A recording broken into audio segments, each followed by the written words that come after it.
Hello. Hey Tuba, Jomiskiel, how we doing?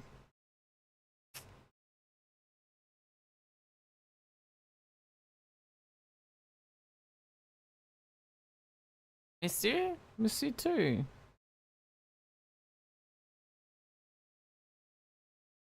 Hey Undead. Good morning.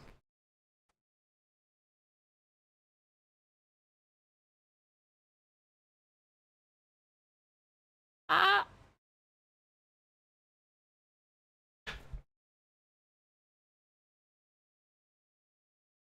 Miss me too, thank you. I appreciate that. I was considering streaming yesterday, but I had to, yeah, decided to take the day off because I need breaks.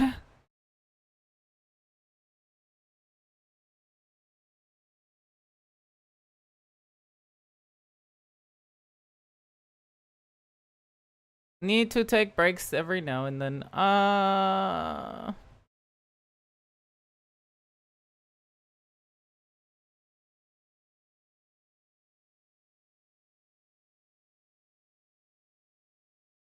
Breaks are good. Yeah, needed. Dustin.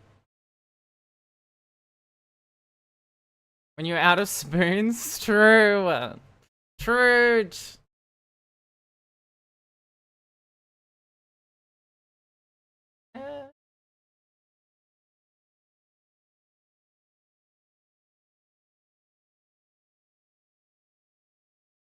I am having a good morning.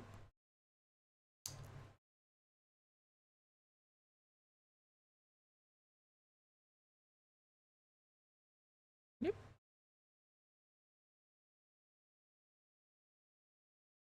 Bliss.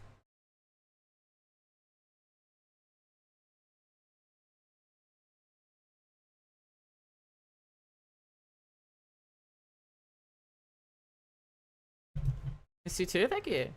Appreciate that. Oh, yeah, undead.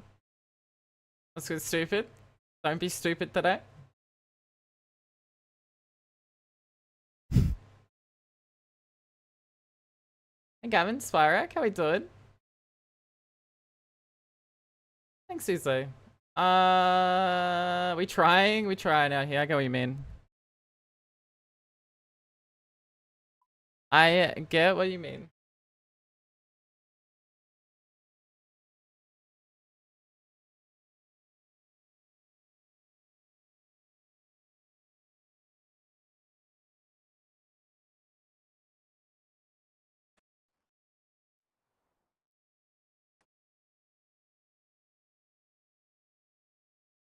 So, we're probably gonna do 2 to 3 rounds of Colo. After that, more pet hunting, probably. I gotta limit myself, my brain fries halfway through. My Twitch unfollowed. Unlucky?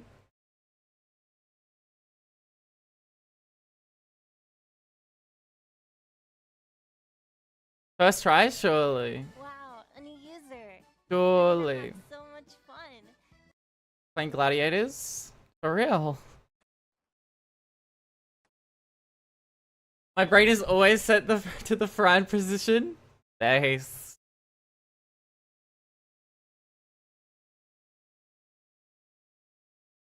A new user? Yep, for real. Ah! So I haven't played RuneScape in a couple of days, so I might be a bit rusty. To start.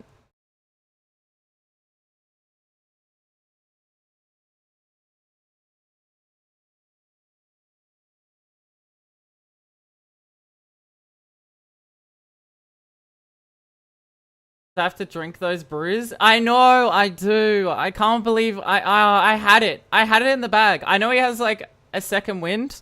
I think he has a second wind. I had it in the bag. Oh, there's a double XP week for RuneScape 3. Nice. 3 weeks. I feel like that's like the perfect time to go really hard on the game. Right.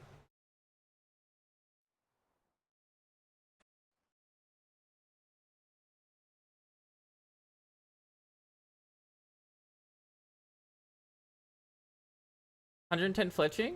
Nice.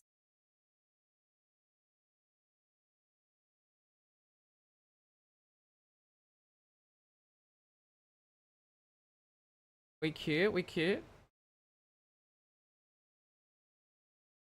Brain.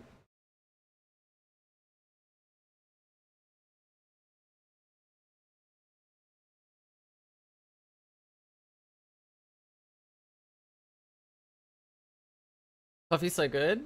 So true, Verax. Surely. Copium.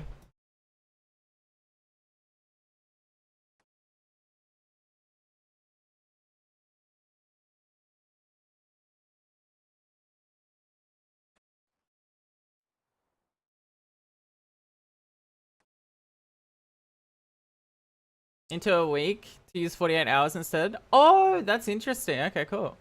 Hell yeah. That's smart.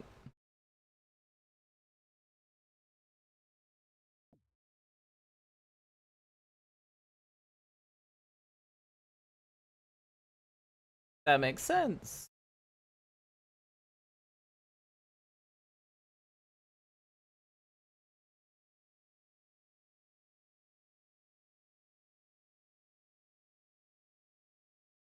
Because of it being a weekend only. Oh.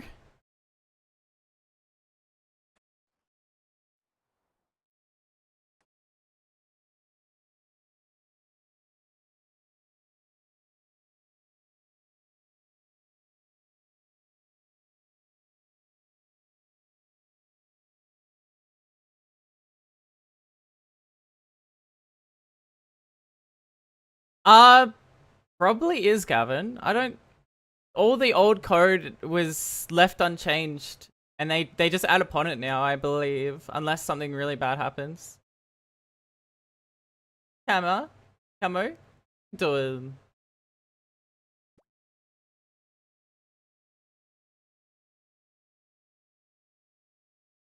Unless they didn't code in Java, which thank you. Which I think they did. Considering it's JavaScript, what do I know? I'm not a coder.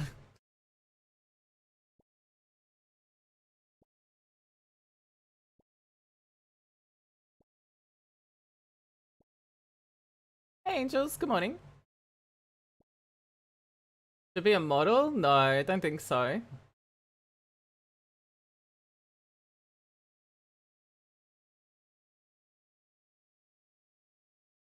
Apparently not? Wait, really? Was it like C++ or something? What type of code were they using back in 2007? That sounds insane to think about, but... Oh, they've been replacing... Okay, makes sense.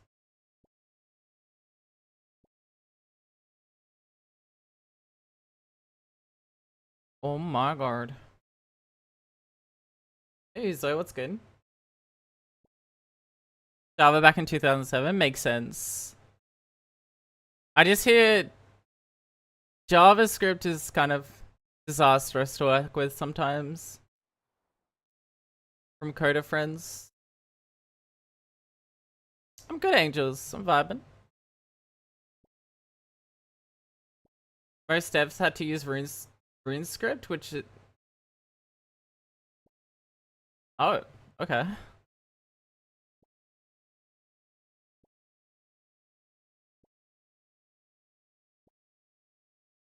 Yeah, for real, it ended. For real. Hey, Signali. Apple trees don't grow underwater. I try my best. But you can never know until you try, you know what I mean? That's why it's so spaghetti. Ah, okay. So it's like a jargon version of Java code. No, Camo.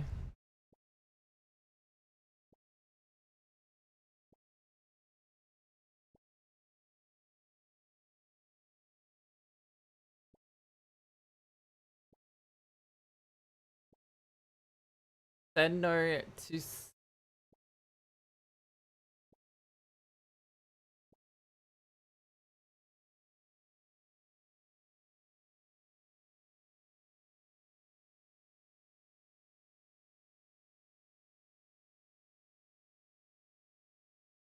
I don't know if it's coming up correctly. Wait.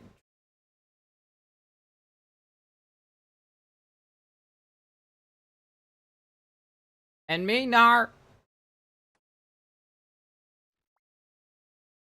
I should be doing seaweed too. I'm only doing it for the pet. I'll be real. I'm not doing it for anything else. Hey, Necro.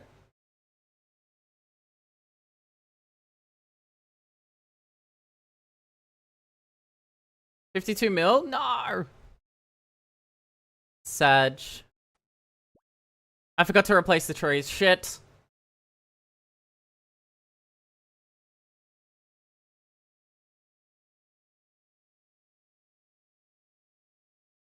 You've never seen this spot I was just at? You don't need it unless you're an iron, to be fair.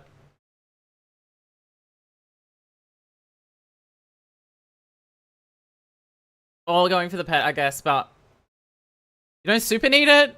It just speeds up the pet chance from like 2 years to like, I don't know, 1.5. 90k, 900k to 99. Nice.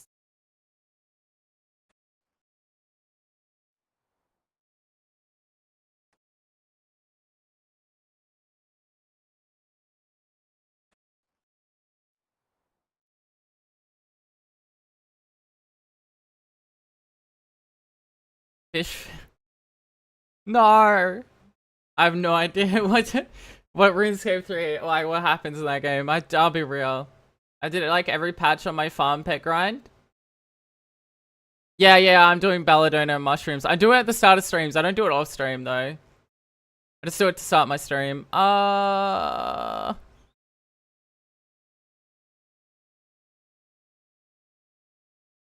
Banger.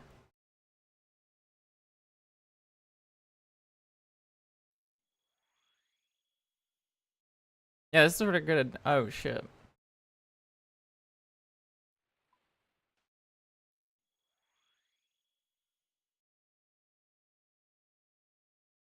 Gotta get you doing hobs. Wait.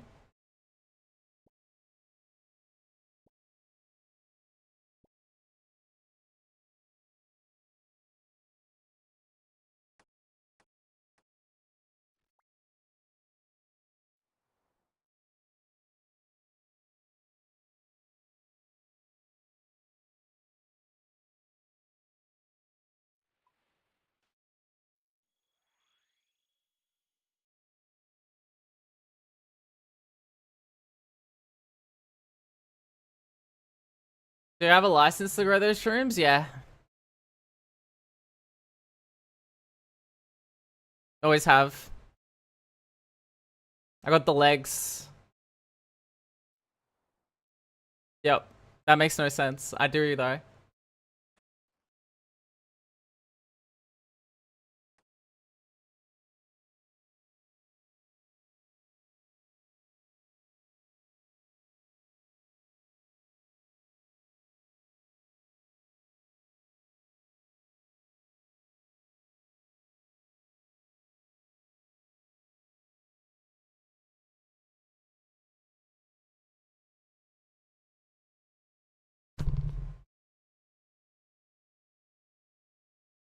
Yep.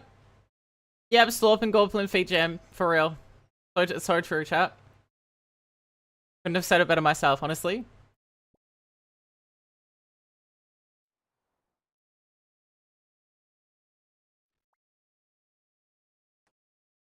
Uh...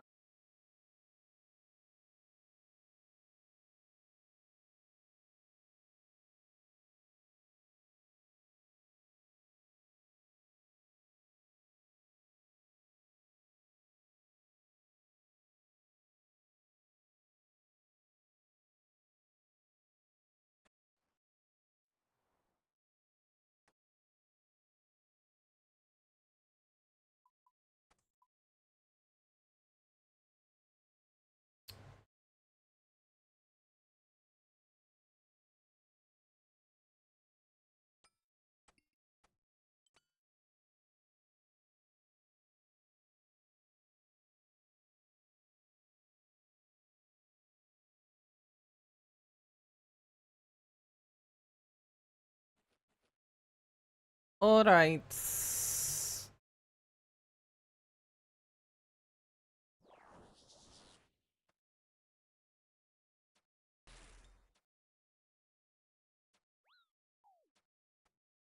Which reminds me, I need to keep reading Black Clover or watching it. I need to get back into watching it or reading it.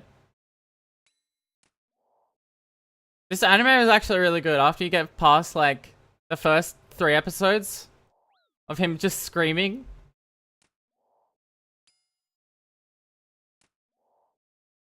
I like this. Yeah, it's really good. Surprisingly. I went in blind as well. I was like, oh.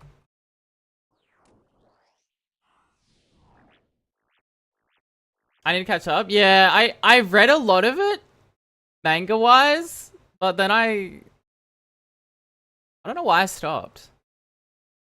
Captain Yami's so cool. Yeah. It kind of reminds me of Fairy Tail in a weird way, but like I don't know. It has a lot of similarities to other like shonen, I guess, obviously. But it does it well.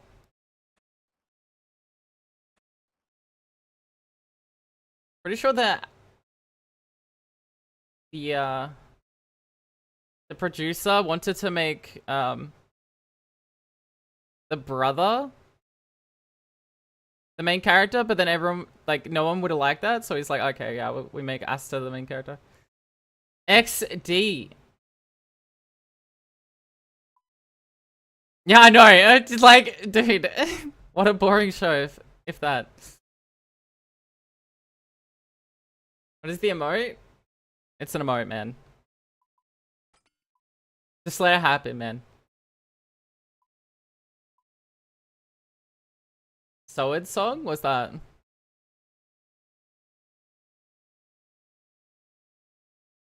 And now I keep getting like Naruto shorts where like it's Madara's like, yes, I pre-planned this like 17,000 years before you were even born, bro. And then like Black Zetsu's like, no, and then stabs him through the heart and is like, I was the planner before you were born, bro. What the hell? And then, yeah. What do they mean by that? Madara is so OP, they had to kill him off in any way they could. XD.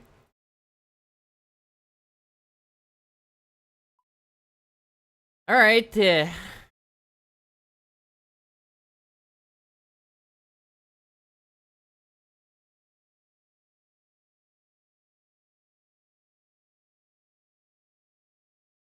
Love?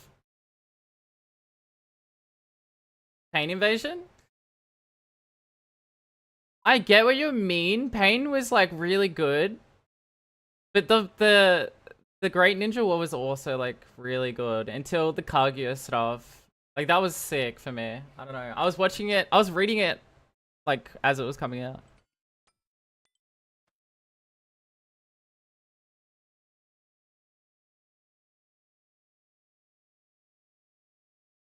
But I get why you wouldn't like Post Pain.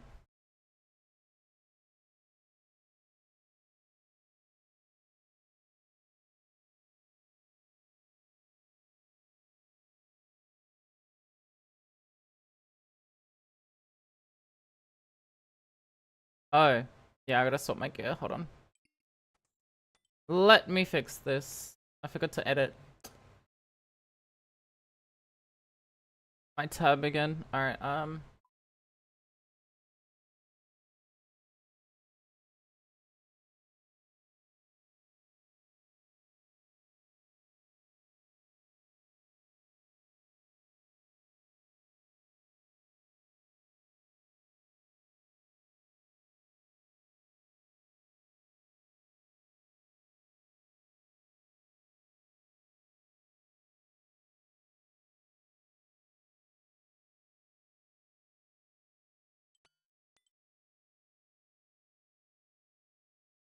wait, no, I didn't do that.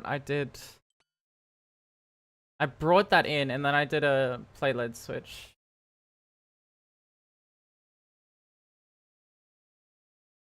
Because you don't get hit as hard. Hey, fish. Oh yeah, the fillers in Shippuden is absolutely trash. Like, they had to like wait until the manga caught up, but all the filler arcs were just horrid. Like, that stuff was, yeah, rough to say the least, honestly.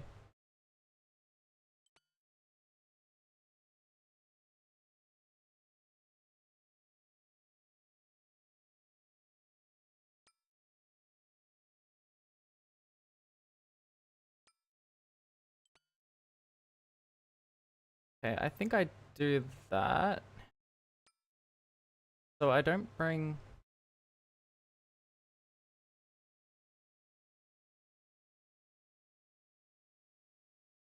I haven't watched One Piece really. I know everyone says it, but like 50 billion years to catch up, and I'm like, oh, Scrooge.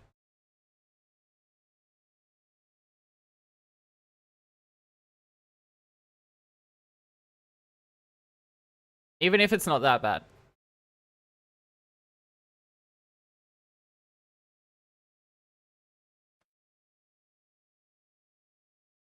Right now is the best time to do it. Yeah, but like, I haven't been watching too much anime, except for like... I haven't been watching like a lot of anime lately. For whatever reason. I've watched it a little bit actually. I've been watching a little bit.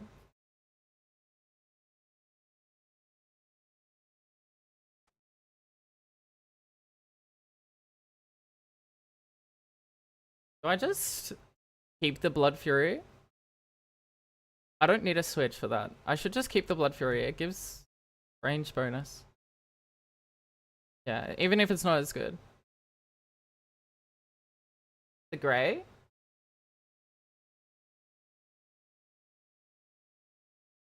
An arc at a time? Yeah, that's probably true as well, for sure.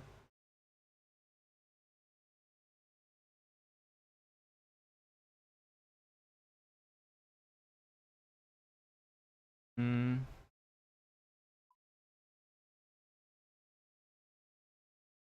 Dragon Warhammer is like really good, but do I have the room for it? Probably not. Unlucky. Oh, the gray, right? Okay, yeah. Sorry. That makes sense. Thank you. Yeah. I'm insane. Don't worry about me.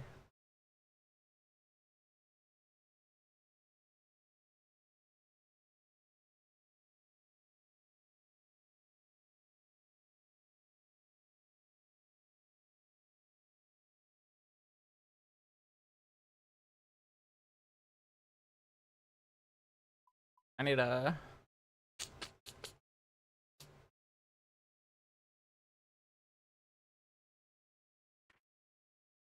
That seems good for the switches.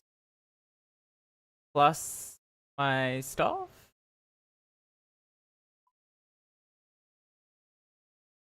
Okay.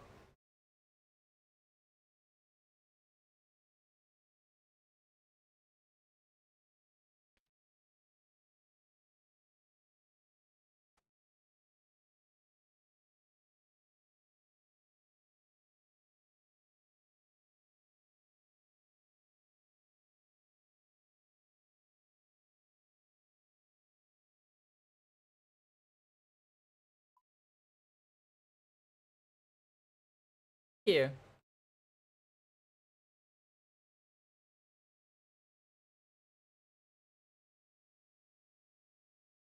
I try my best. Okay, we need a ranging pot. Honestly, with how well I'm doing in the waves, I'm gonna take... Oh no, I don't need a bastion, because I should have the super combat always on. Never mind.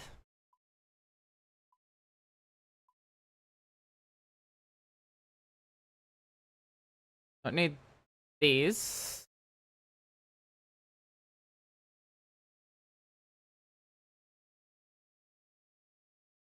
Looks about right. Coliseum, yeah.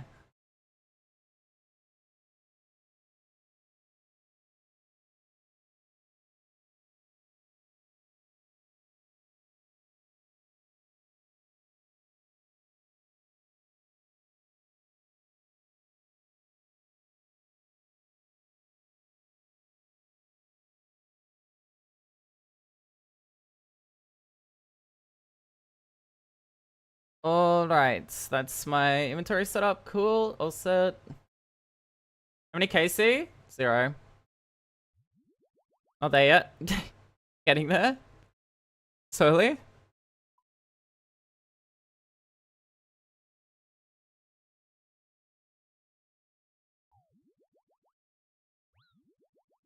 Got this, thank you. Last Monday, nice. I got up to Soul, he had 100 HP, and then I didn't brew, and then I died. Pog.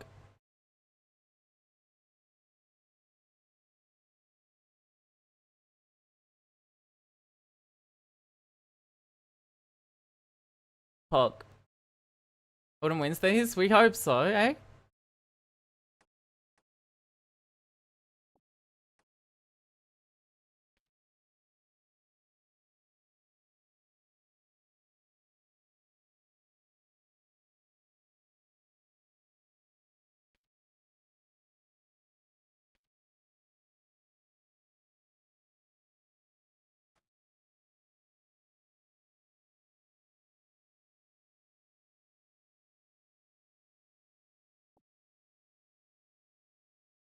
All set. Look.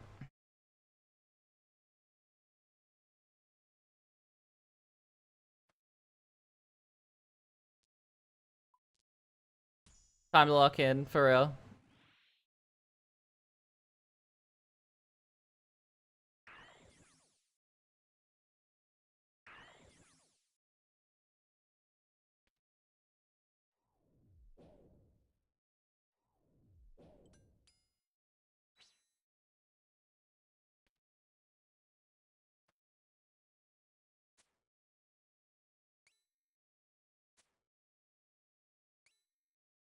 Played Marvel Rivals? Yeah, I've been playing it off stream a lot. I'm currently Plat 2. Hey Tushly. In a while, how we doing? Yeah. Good anime.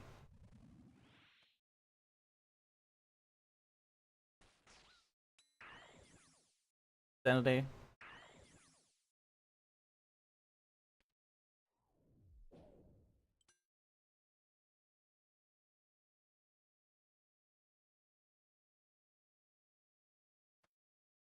I'm never touching ranked. It's fine. Honestly, I've only like had one argument with someone, and that was them being an absolute. So yesterday I was like autofield DPS because I play tank usually, and they were like, why did you run into their team? Meanwhile, okay, as Squirrel Girl, I jumped into their team, killed both their supports, and the guy's flaming me for killing their supports, and then I died. And then he's like, you're so bad at this game. Meanwhile, at the end of the game, I had more DPS and more limbs. I'm not even a DPS player, bro. Just, people suck, man. I don't know. He stopped flaming me as soon as he realized, oh, wow, she's kind of carrying. How it be? Yeah. That's how it be. I'm good, Tushly. How are you?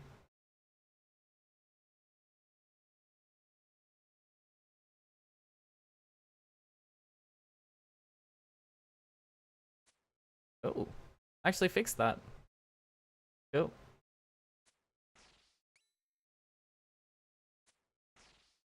I'm actually cracked. I'm insane. I'm a psychopathic tank player. You know. Then I played Jeff Landshark and went crazy mode. That character's so fun.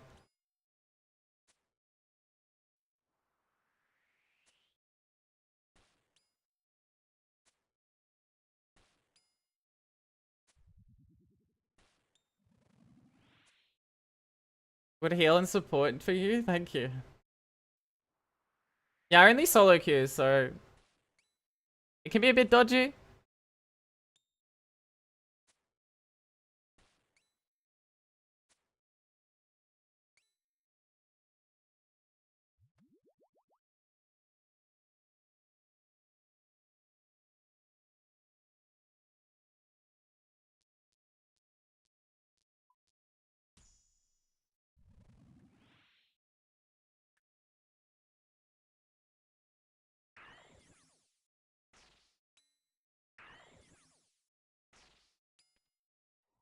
Should have killed the ranger first. Oops.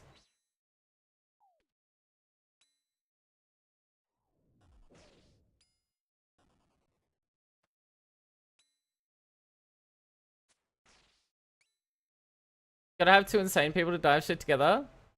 Yeah. A lot of people just don't notice that, like... It may sound like code, but when you're, like, putting pressure on the supports solely... Like, when their supports die, you just win the game. You just win the... Not the game, but... The round. It's... Yeah. Def is cute.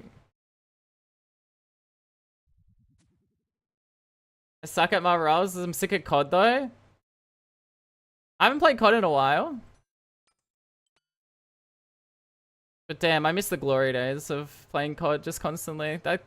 Those games are so fun.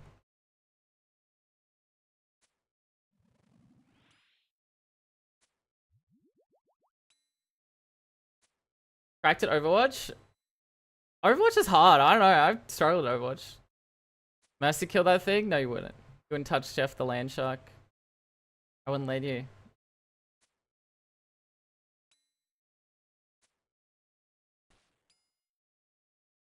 Crimson?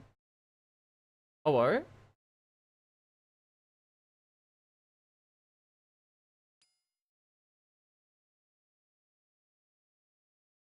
Overwatch ain't too bad. Yeah, but I just hear how they... I don't know. You never... Where'd my stats go? Oh no, it's there. I'm insane, don't worry.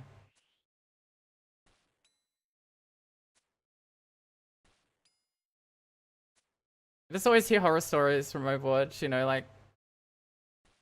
Bad monetization, bad choices, no, like...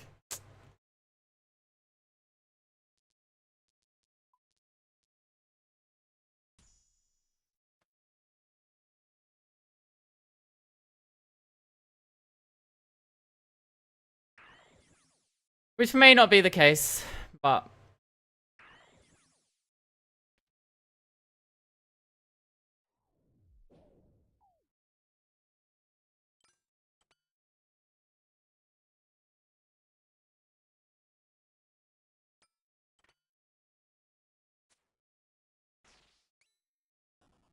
Activision Blizzard sucks, yeah. They really killed Overwatch, eh?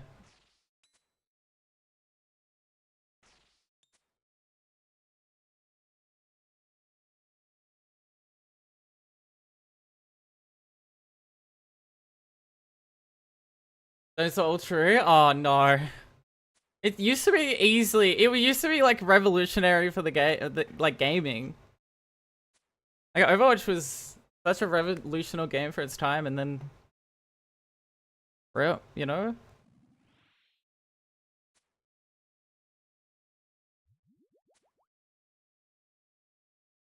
They really dropped the ball. They had everything in their court, and they really messed it all up, you know.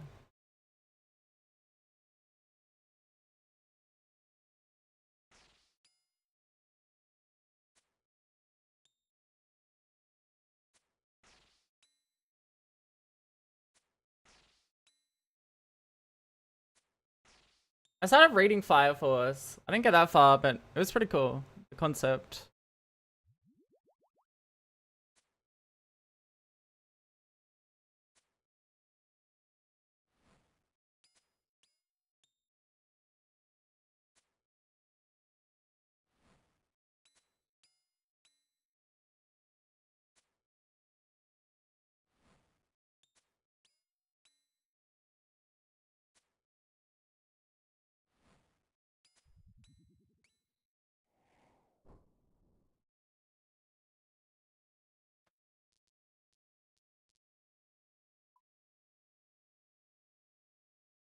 I want this now, so I have more chances to get in the future. I always want to take the one something. Like Solar Flare 3. Is Solar Flare, because I already took it, I'm more likely to get Solar Flare 3 now. Like, it'll keep giving me the same, so.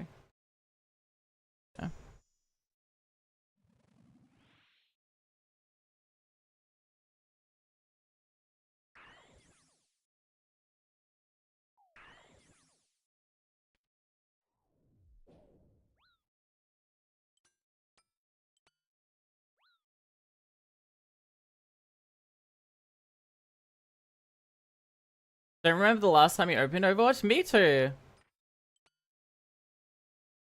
Me too. Really good at this game? I don't think so, but thank you.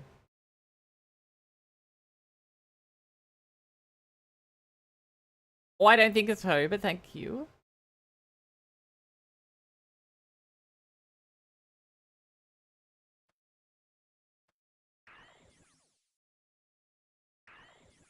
I'm not cracked.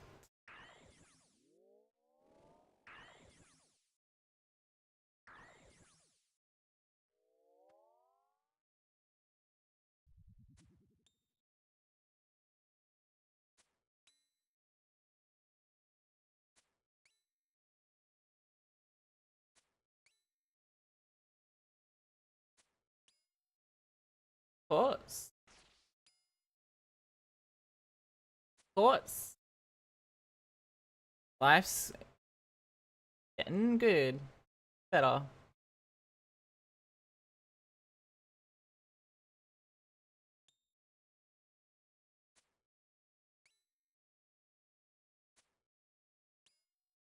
Last year's been rocky. Good that it's getting better.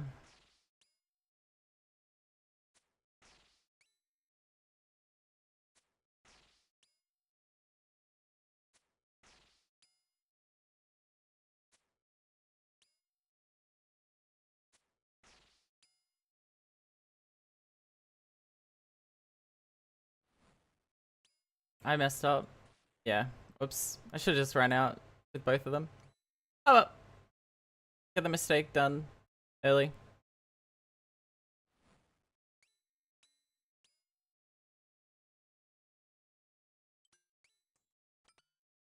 Get the mistake out early.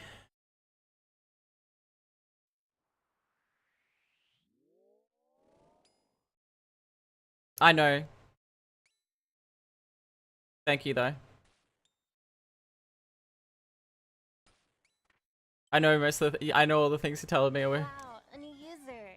We're gonna have so much Granios, fun. thanks for the follow. Appreciate the support, but I ran in and died numerous times to figure all this shit out, so it's fine. Just gotta do it my way, we.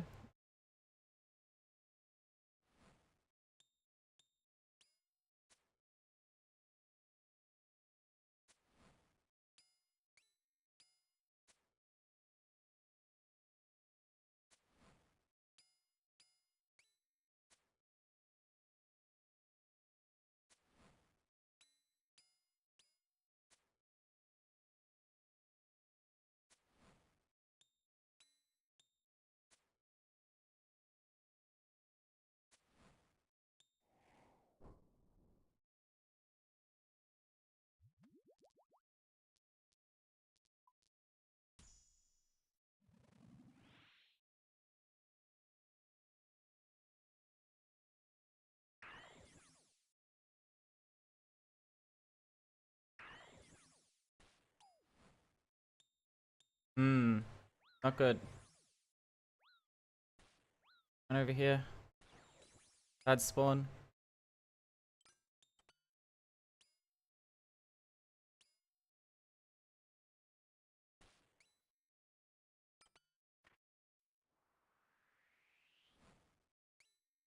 They're off tick.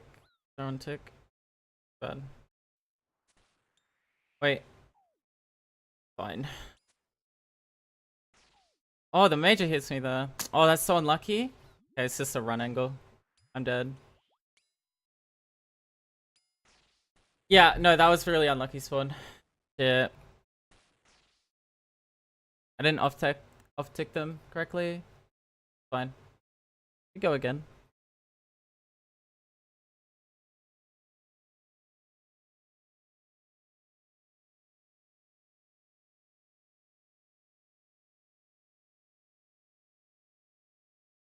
My bad.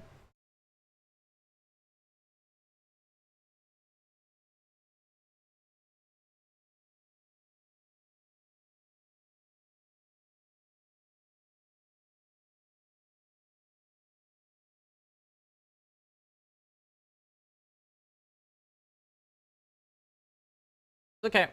We got the warm up out of the way, you know what I mean? Easy. Let me.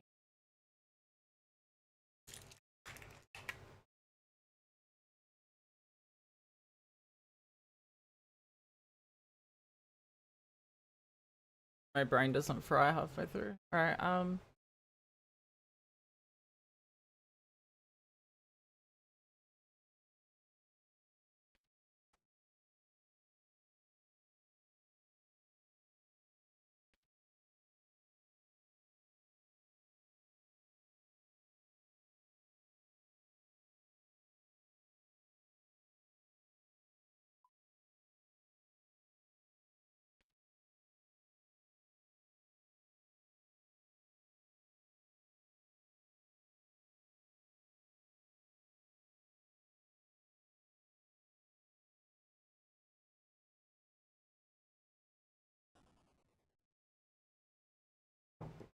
hey Spark, do you know those medication? I'm not asking you in general, sorry. I'm just hi, and then you know those medication that are like instant release and they always taste like dog shit? Like Panadol?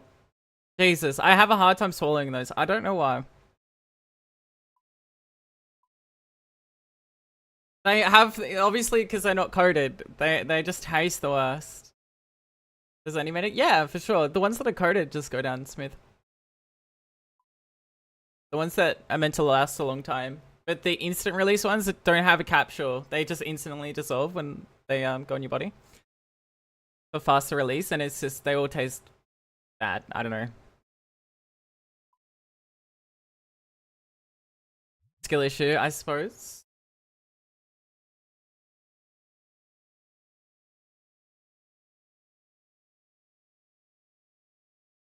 I lost my bruise, but that's fine, whatever, it's bruise.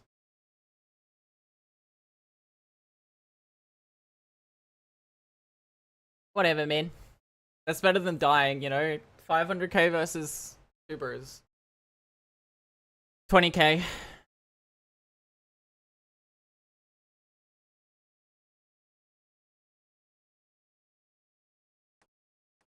One I would much rather lose than the other.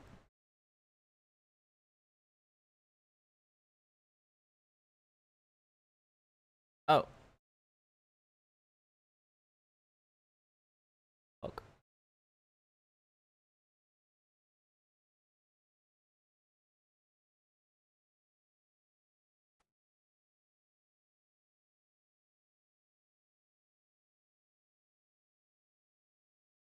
I feel. I think I remember Adderall XR tasting good. Extended release, yeah, that's the ones with the capsules. Because half the capsule, with extended release medication, they go in your system. The first part of the capsule breaks away, releases half of it, and then the other half. Does that make sense?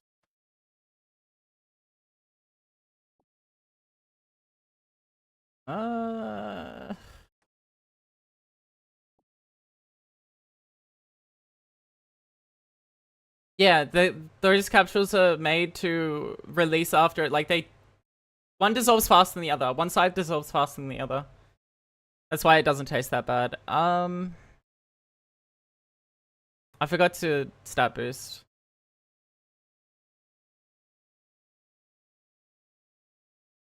We can leave. Oops. It's fine.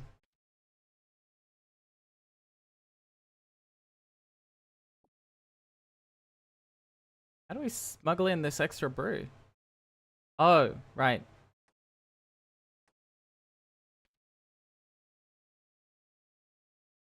Have you managed to beat Soul? No, I'm not good.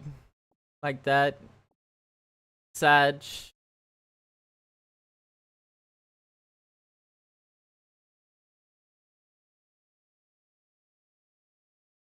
Don't remember the last time you took it. I just... Yeah. I think I'm dependent on it, but like, I wasn't doing anything otherwise, so I actually do things now. So yeah, being dependent on a medication that helps you, it doesn't sound like a bad thing.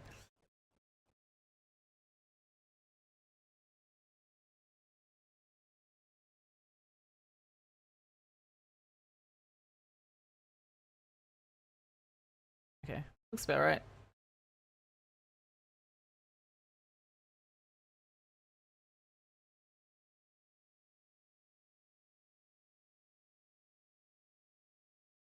Okay, we started this storm.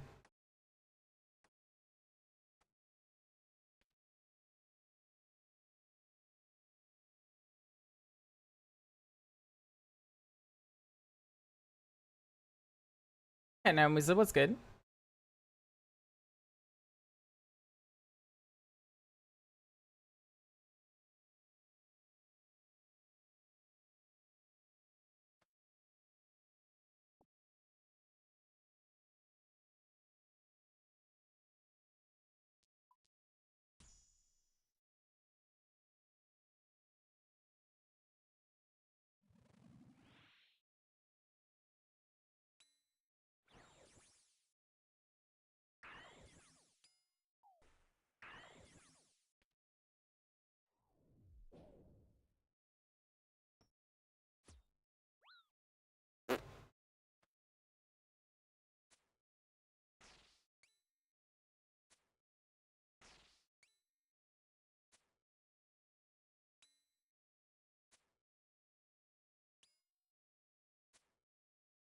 Yeah, they are. They make me a normal human. They are good. Crazy. No! Why? How dare you spawn?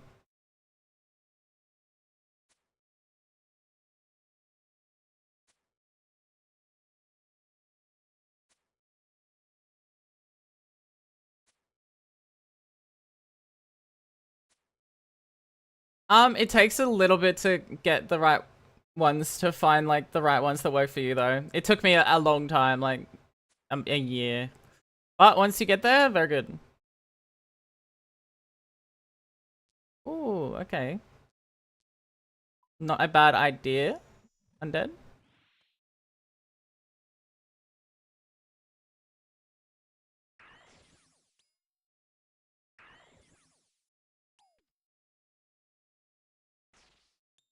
Please hit. Thank you. Oh.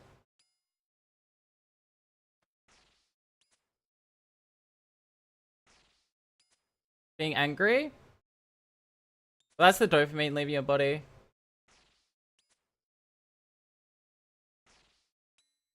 Yeah, ones that don't have shit side effects, but that's just medication, you know what I mean? Fortunately.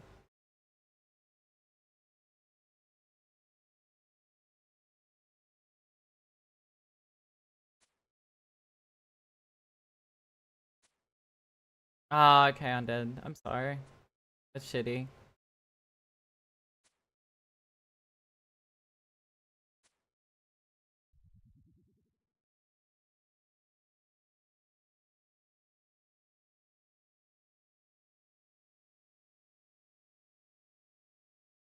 Samples, yeah, that's a good idea, honestly. I didn't even know you could.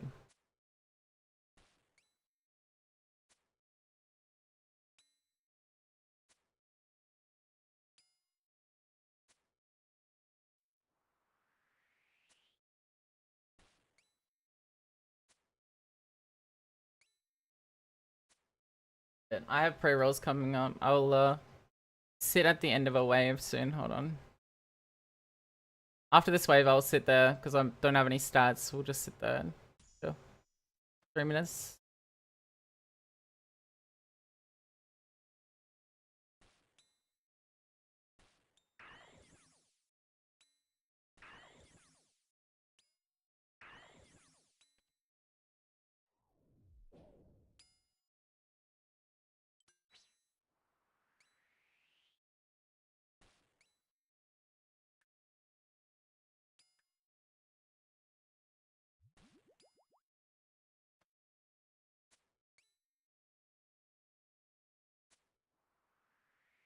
Yeah, no, that stuff in America with the medication and shit, how expensive everything costs and how, I don't know.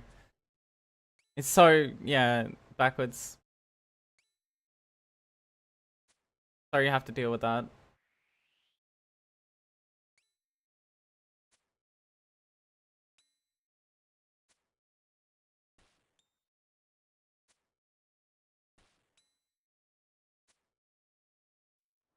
Sorry, I can't hear you over all this freedom. Freedom? to get the gas prices that we deserve.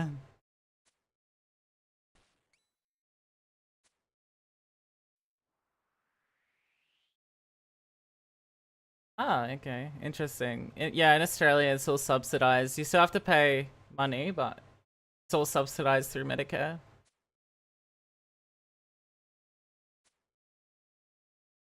Wow, okay, Swarak. Yeah, there's some medication here that you can't, it's not subsidized, so it costs a lot, like $50, but it's only $50, I don't know. Most are subsidized.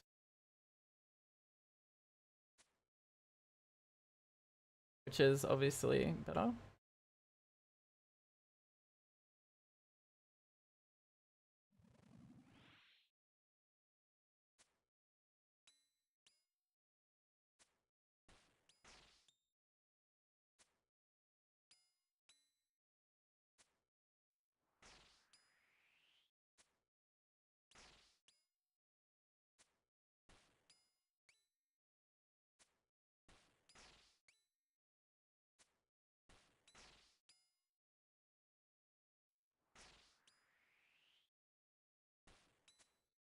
Great, thanks for the follow. A new user. Yeah, We're antidepressants gonna take a have while so much to figure fun. out as well. For most people. For sure. But once you get there, quality of life improves a lot. Then again, I basically, I don't get any side effects really from my antidepressants unless I don't take them. And the upsides is I'm not laying in bed all day depressed and can't get out of bed. So, you know, that would definitely be a positive over the negatives. Okay, we'll run the ad break now so I don't miss anything. Win, yeah. I was lucky with that particular. Run 3-minute ad break. I'm gonna get another drink in the process. And yeah, we'll continue when the ads are done. Go back, chat. Love you.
Chat, it's so hot today. Someone save me. You miss me? What the heck? Mac, what's good?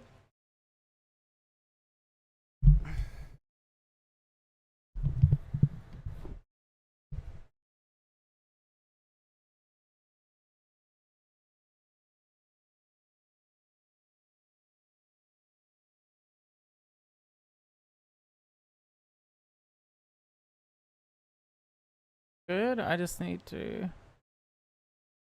zip it.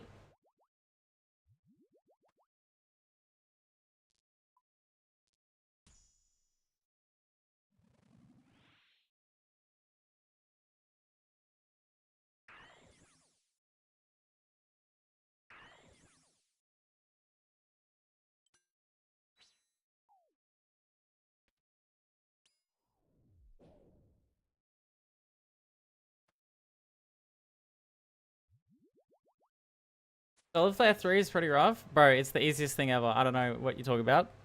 Appreciate it though.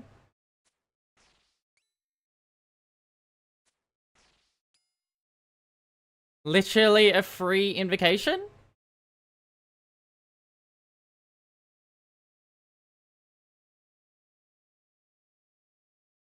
Just step over it, man.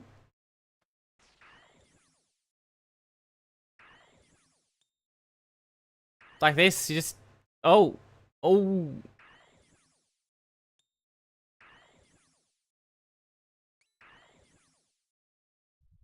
It's only bad up from wave... Pre-wave 6. It's so free. Post-wave 6. I don't know. Not to flex, it's just a free invocation. It's so good.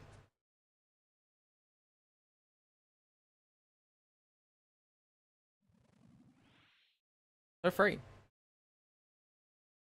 Solo Flare 3 is easier to dodge as well, like to walk over, than Solo Flare 2 and 1. So it's just like, yeah, it's free.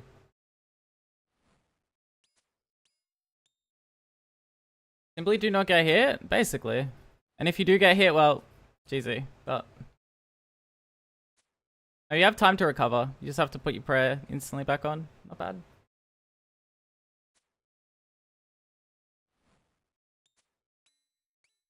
Not even good at this content, but yeah, Solar Flare 3 is definitely like a must-have. But yeah,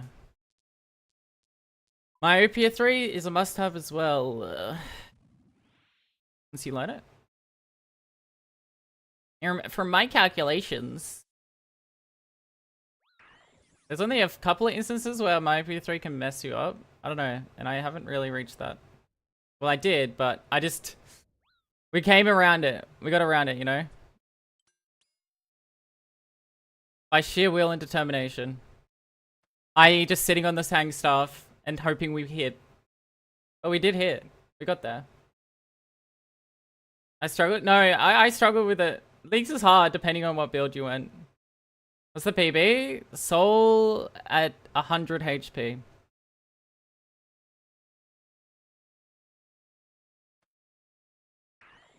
You just want to make sure you don't fucking move off this first square, or you're in a lot of trouble here, but... Boom. Easy. Surely soon? Surely. And now you can just move off the tile. Yeah, I'm getting to solid. I'm very consistent now, so... I'm getting very consistent, sorry. Depending on the spawns. There's only a few bad spawns that really mess me up. Like last run.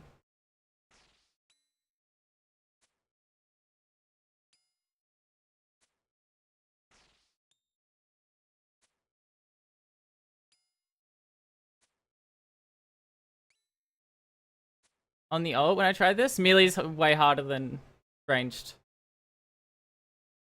100%. But in saying that, you get more supplies with melee only, so... The solves are a lot harder because you have to flick. You have to like corner trap.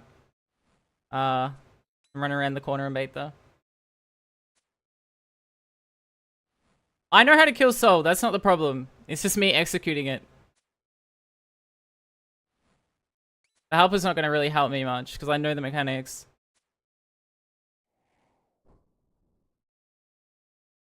But it's good. People that don't. I learned the mechanics through leagues.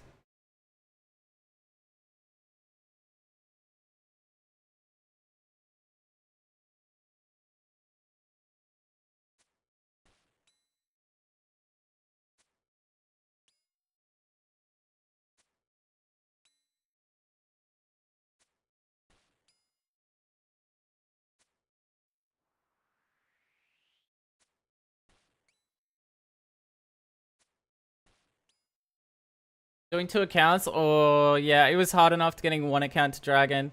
That even burnt me out. Getting 1 account to dragon burnt me out. That was rough.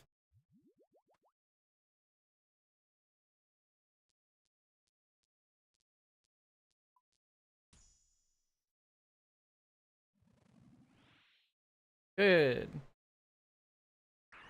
I don't mind this because I can pillar run. Just solve it. Even though it kind of looks solved. Yeah. Okay, not bad. Fine. Maybe. No, yeah.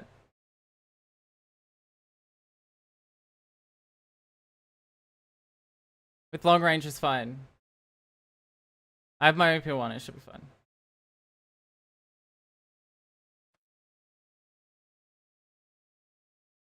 Hope magic is better.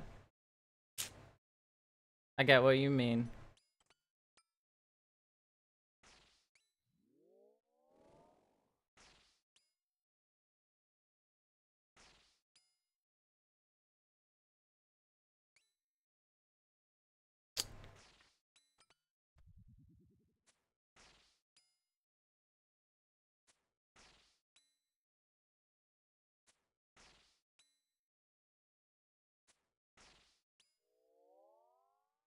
Oh, that's perfect. Now that actually it solved itself. The melee is blocking the major.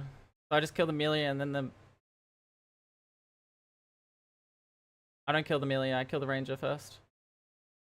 Oops, brain. Perfect though.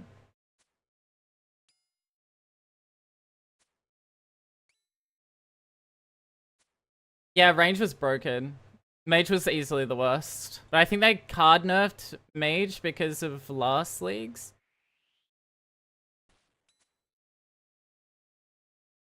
So, makes sense. And then the melee comes up, and the Major will come up too, I think.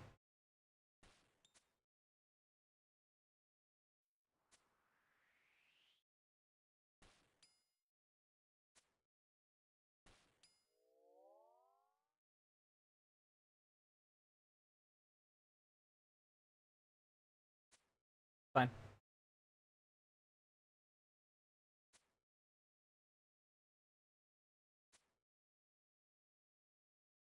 Yeah, that's fair, undead.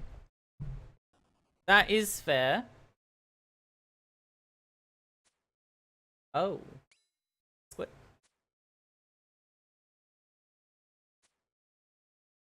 Okay, before the Manticore determines what he wants, I'm just gonna pillar run. Like, why not? The Major shouldn't be able to hit me behind the Ranger, so it's just the Ranger I have to worry about, and then the Major will get... Okay, yeah, that's fine. Okay, he did hit me, but it's fine. 0. Is the range anyway? Humble.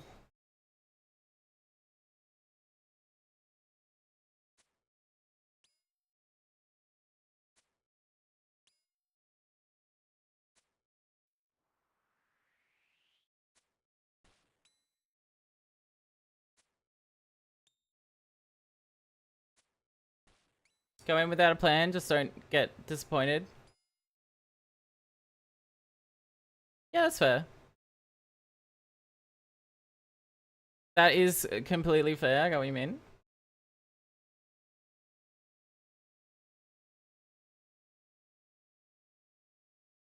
Okay, I can solve this pretty easy, I just... You know what, I'm not even gonna risk it. Why risk it, man? When I can just run? And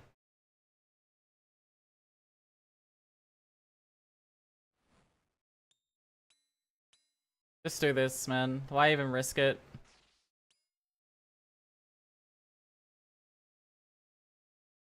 And the mages first, and he should juggle. Yeah, there you go.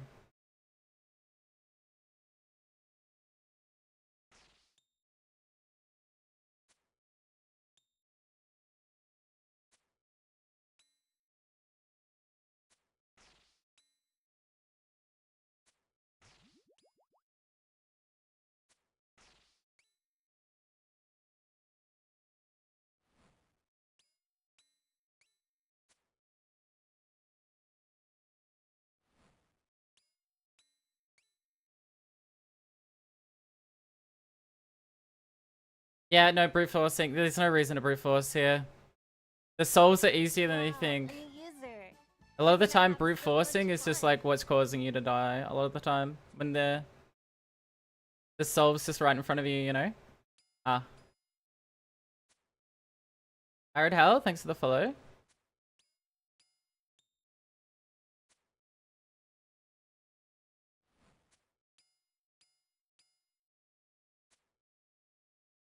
Don't feel shame to pillar run instead of off-ticking and doing all that crazy shit.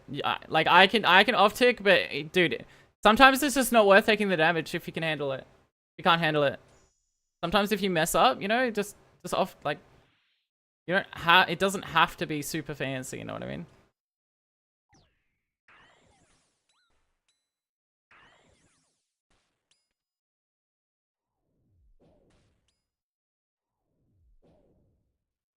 There's no reason to go super crazy with it until you get your first cape, like, honestly. Sora, how's the gaming? Good, how are you?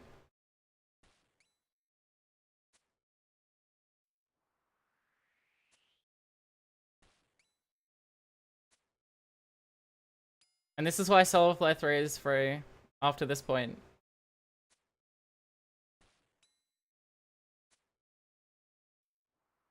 Gets caught anyway. A second tile. Oh.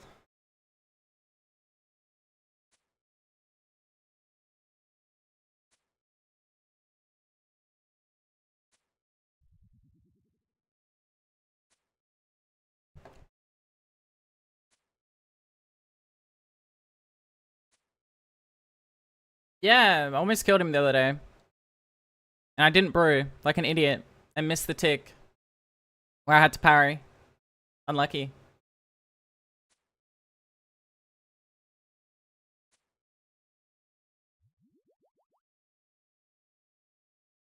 Ah!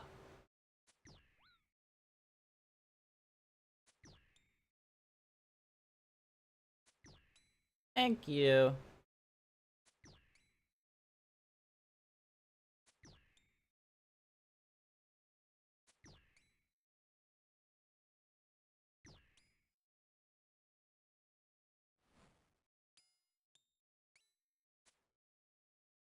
Manti Mayhem is also a bait. Don't take that. It makes pillar running impossible when you're first learning. Hot chick dancing, I like that. I will definitely not watch that later. The honor, see first club live. Alright. That's if I get it.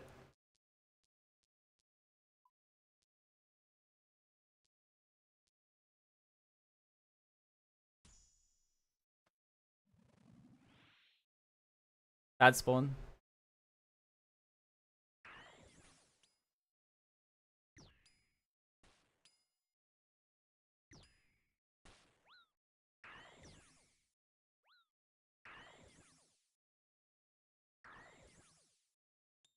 Fine, we'll fix it.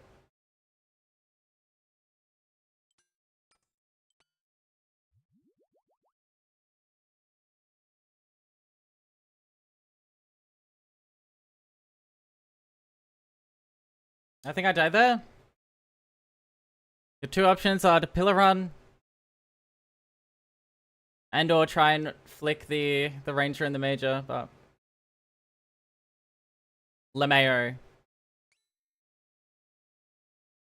I ain't dealing with that, you know?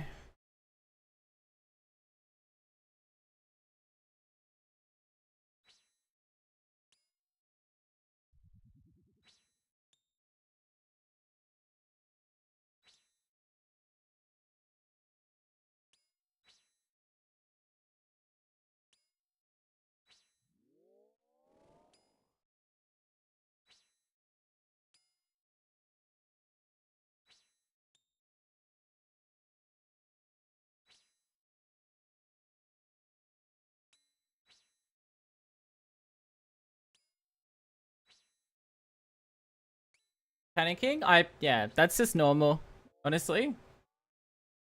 The more you do it, the better you get at that, but it's still very hard, you know? It can still be very tricky.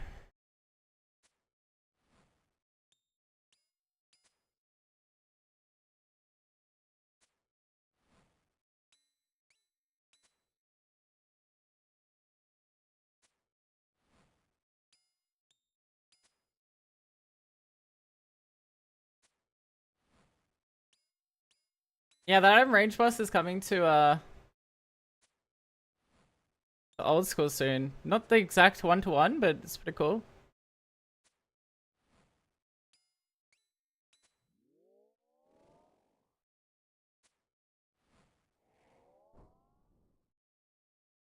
Okay, you may be asking, how do you fucking fix this?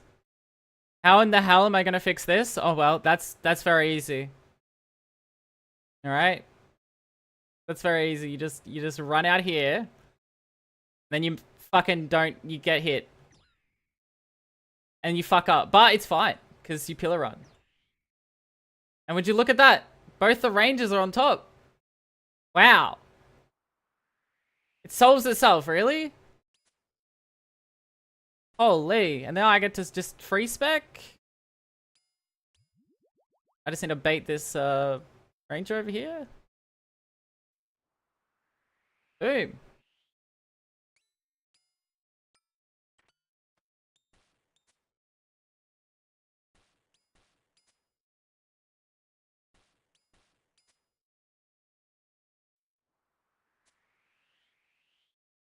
See?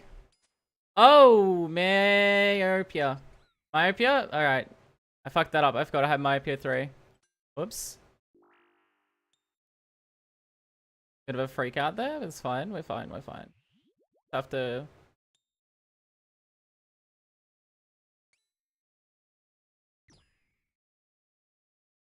Oops. Yeah, you got myopia 3, dummy.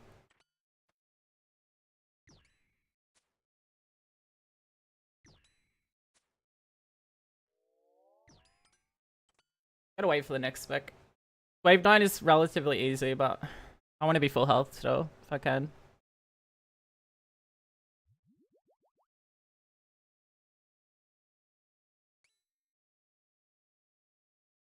I'll do.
Amelia always hits like a fucking truck, dude. But it's fine. I got my healbot 3000 here. Look good. Healbot 3000 activate, bro. Holy pog.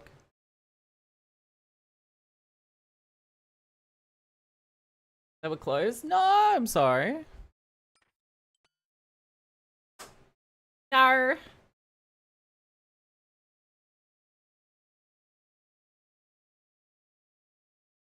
Now you may be thinking this looks scary. And yet it does if it rolls a ranged on the Manticore. You know, there's a secret technique called pillar running that I'm about to show you.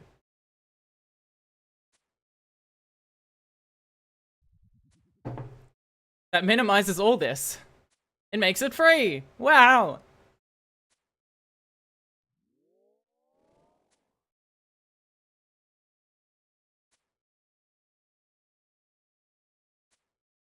Secret tech revealed. This is the automove tech. No one has ever done this before.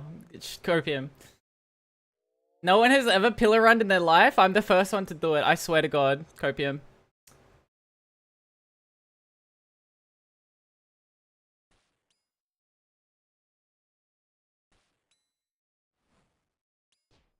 Ow.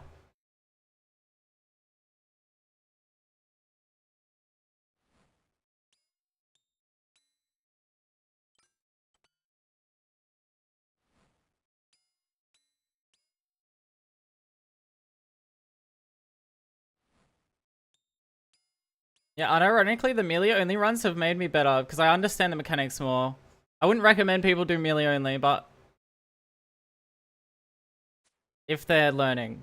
I'm obviously still learning, but it helped me realize a lot of things that I wouldn't have otherwise, like how to fix.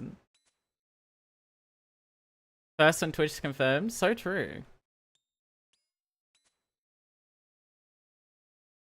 Jad's really easy melee only. It's the mages in melee only that are the hard part. I'm not even kidding. Those things, like, they suck, man. They hurt. They don't have an animation for the melee attack, so you have to like bait it or attack them in a certain tick. It's annoying.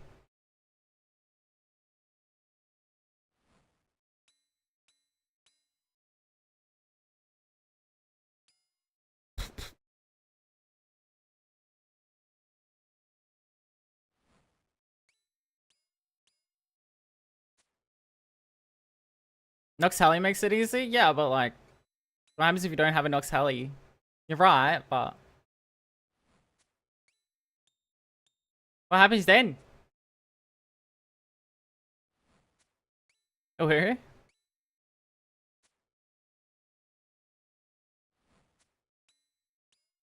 Dragon Heli? What happens if you don't have a Dragon Heli? What happens if you don't have a Heli?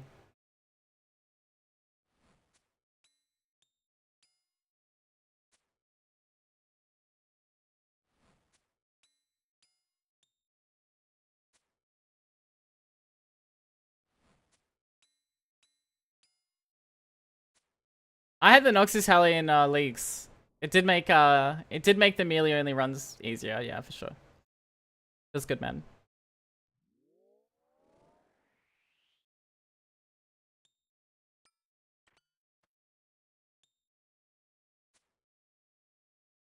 Didn't get one?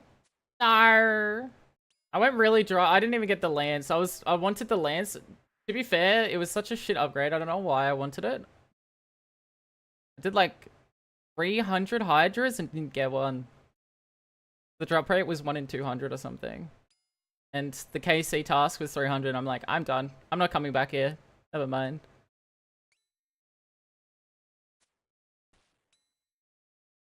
I don't care anymore.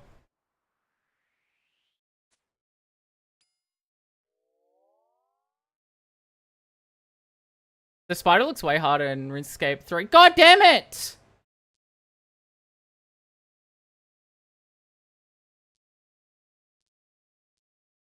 You know how I said I don't like going Manti Mayhem? Well, it's my only option here. Fuck!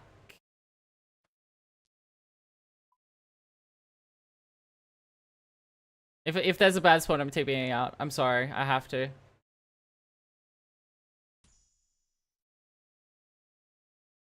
How did it come you don't like Manti? There's no room for error.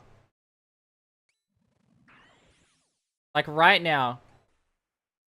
Where's my room for error, bro? Oh. Like right now. Where's my room for error? I can at least tank them when I pillar run. You can't tank these fuckers when you get a bad spawn.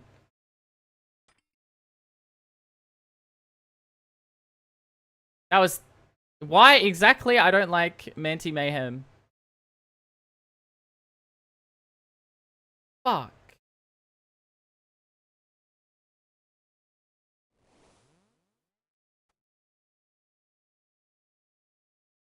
Oh, stream mode. Just like off-tick the Major and the Ranger. Bro, they were off-ticked.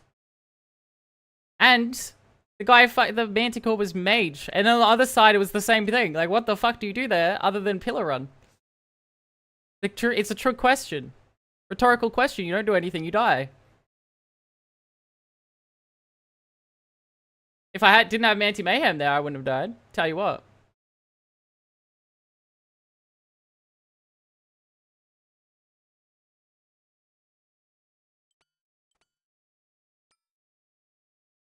What? I was forced into it by bad invocations. Unlucky. Okay. But you know what? It's fine. We were actually... I didn't even use a brew that whole run, so... Just don't get Manti Mayhem again and we're fucking good. You know what? Every time I say I'm gonna try Manti Mayhem, you know what? If I'm forced into Manti Mayhem, I'm TPing out. I CBA. That's how much I dislike it. Not dealing with it.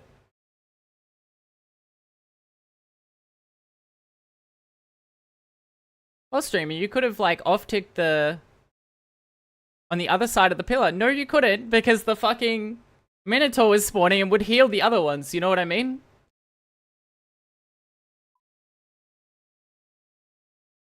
My best option was pillar running, but I fucking messed up the ticks.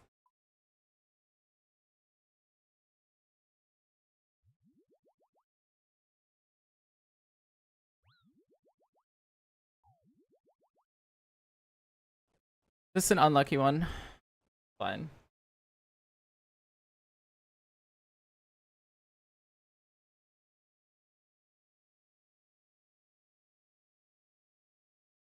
I wasn't even using my brews. I keep putting them on the floor because I don't use them. 1, 2, 3, 4, 5, 6, 7. And now I'm losing brews. So you're not using them.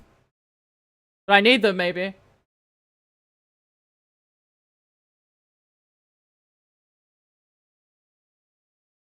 No, Manti Mayhem's fine if you're good.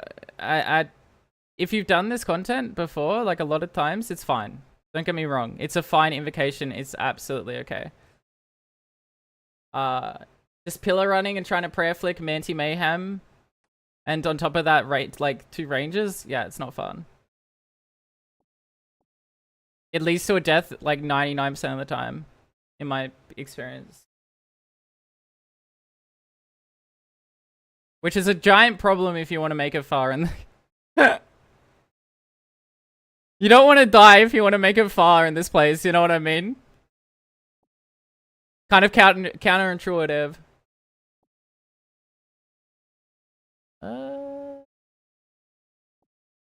Fuck. You're not wearing black? Yeah. And I feel awkward. What's good, MBJ?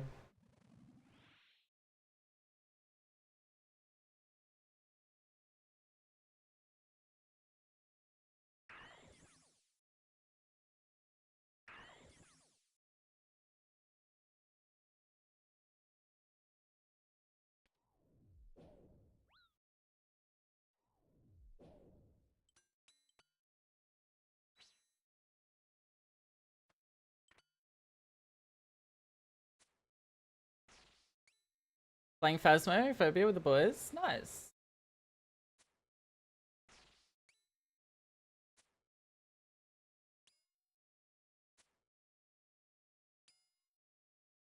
How are you? I died. So my first run, I had really unlucky spawns. My second run... I'm not even gonna count the first one, because that was barely a run. My second run, I got Manticore, and I died by pillar running, because it's impossible to pillar run with that. Feel bad. I didn't even use Bruise that run. It was such a hype run, dude. It's going so well.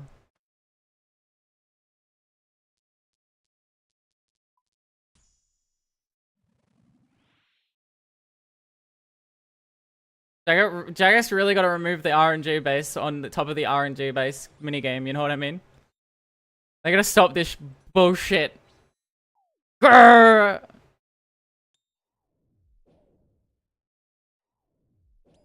It's fine if you're good, I'm not good though. I'm not good, Jagex. There's only so much I can handle, Jagex.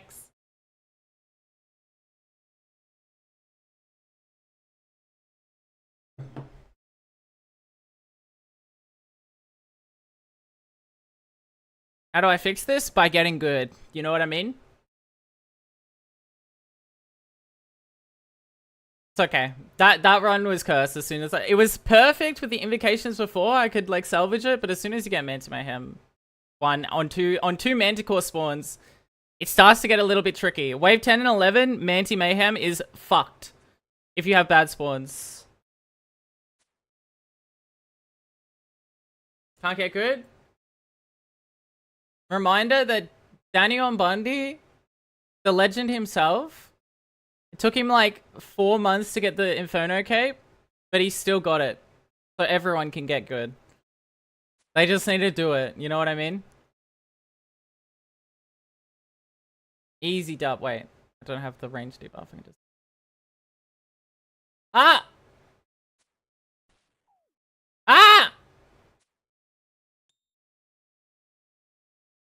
Okay, I need to start checking. Fine, I got free heals.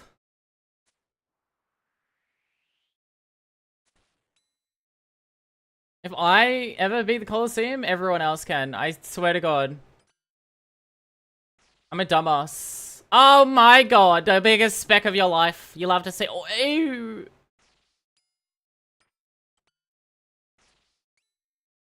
Kind of game? You have game by dying, dude. I'm a gamer for real. For real, no cap.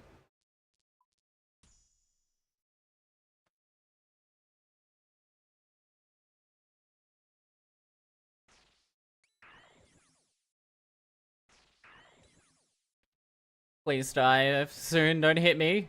You hit me for a 4. That's so nice of you. It was actually very nice. Gotta remind myself of the invos.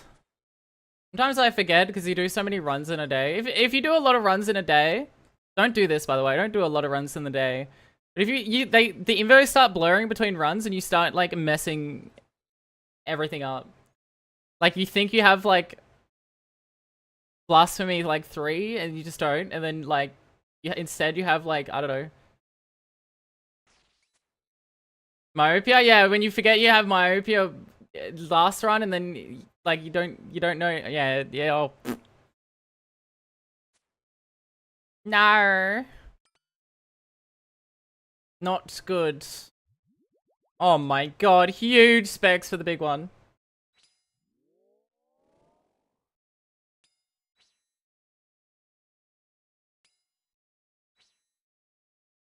Huge Blood Fury charge for the 2-time.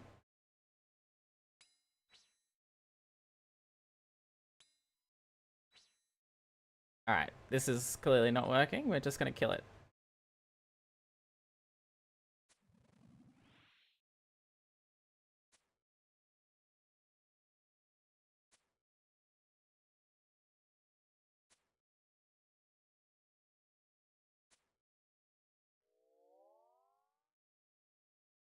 Now, if bless me, please, game. Thank you, game.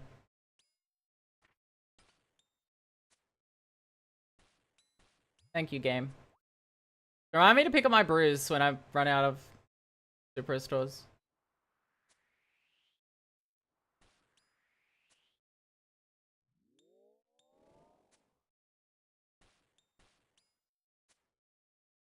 Just hit your specs. Yeah, I just said they're done on these ranges that...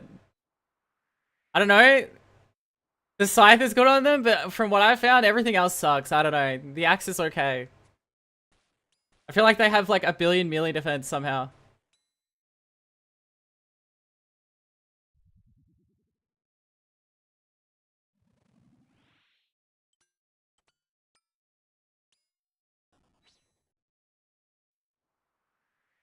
Whoa. Boom, here we go. That's the biggest spec I've ever hit in my life. Holy.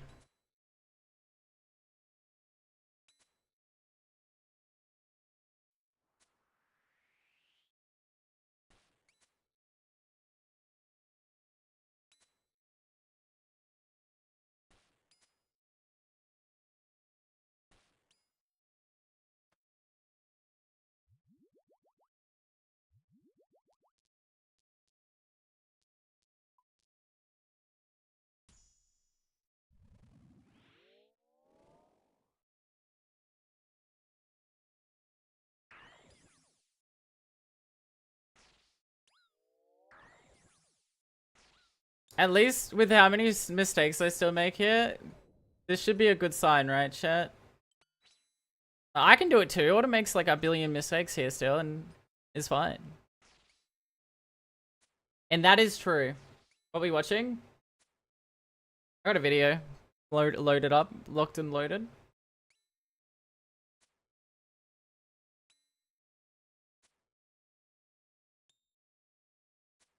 That is sleeping by my chest. Aw, so cute. You know what I found out? This is such the tech. So you don't even have to worry about this the solar flare. Like if you're not a gamer, you just when it's like this, bro, just fucking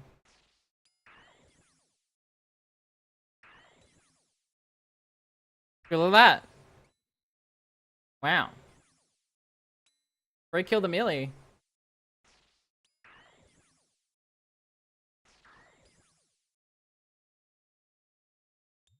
And now you're about to hit a massive oos on the fucking spec, bruh.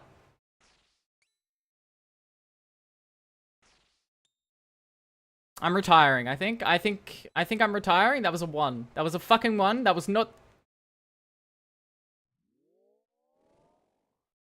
That was not the big spec I was looking for, but whatever, man. You're allowed to make mistakes? Yeah. Obviously, better gear you have, you're allowed to make a lot of mistakes, I found. You know, you only lose more money when you die, though. That's the trade-off. You can make more mistakes with better gear, but the trade-off is you lose 500k per.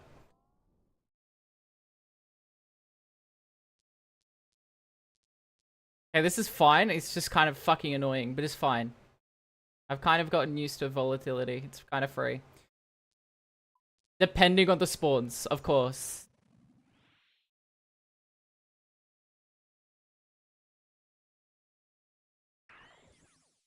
Free melee hit because the melee hits like a fucking truck. I don't know, he always hits me for a 28. Especially under pressure. I'm trying to like not die. Like without fail, he hits me for like 2,000. Hundreds of millions on just deaths. Yeah, I only found out the other day that you can like minimize death costs by basically bugging the death coffer. Not bugging it, but you know what? Fuck. It's fine.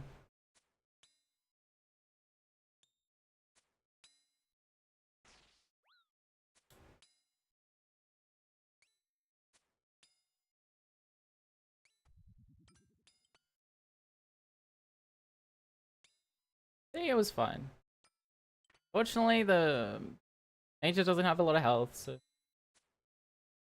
If you're in a panic, just kill the Major first. It also hits... Jaguar Warriors can... They hit infrequent, but when they hit, they... Oh my god, you're down. Horrendous, man. Like the Manticores. They can hit up to like a 60, I swear to god. I've been hit for like 60s. Ain't this kind of annoying, but I can fix it.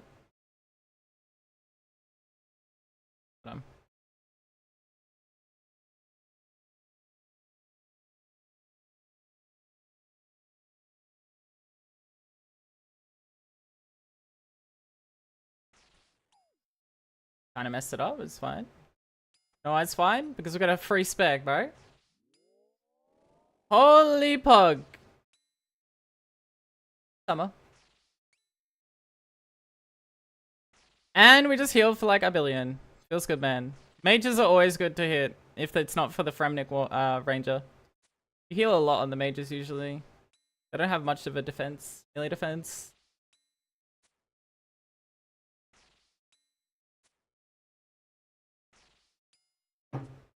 Which is always nice. Okay, you got volatility, don't forget that, idiot.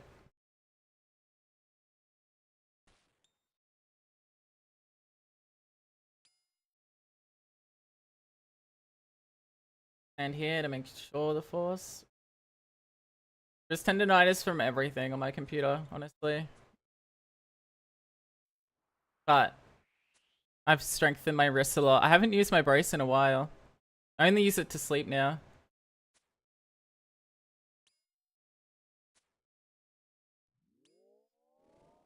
It was so painful I couldn't even hold the mouse. But now I've been strengthening it every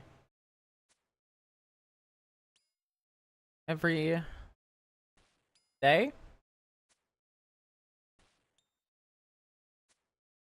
Smacking all the haters, so true.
Good spawn, please.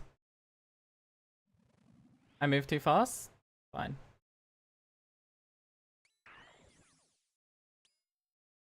Turns out in the end.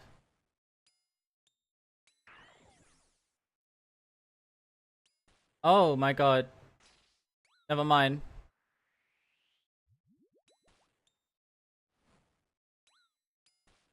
Doesn't turn out in the end. Fucking me. The fucking archers! I accidentally ran out. My bad. Fuck the archers, dude. The fucking little guys. I'm not getting good spawns today. It's bad. Fun. I should have. Pillar ran down with the major first, and then not pillar ran, but fucking went to the other side of the pillar. That with the major first. Ah, I'm just dying to spawns today, man. It's rough. It was a shitty spawn. I feel like I'm fine. Everything else, I'm just getting bad, unlucky spawns. Lucky. No. I'm getting off ticked. It was fine. It's just really annoying to deal with that with the Fremniks. The Fremnik guy hit me for a 26, by the way. The Melia. He hits so hard.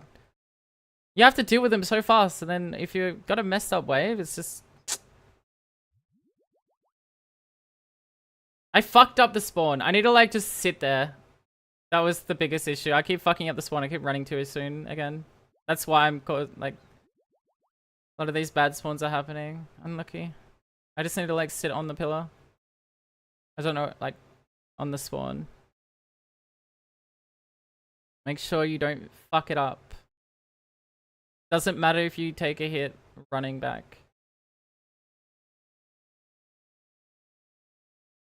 Lost my bruise again, man. I keep losing my bruise, dude.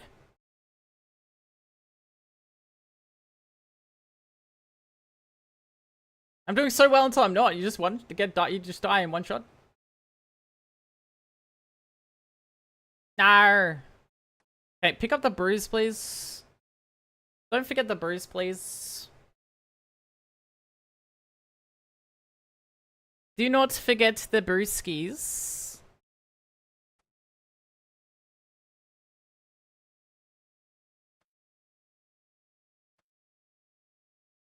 Hey, Spooky. Good, how are you?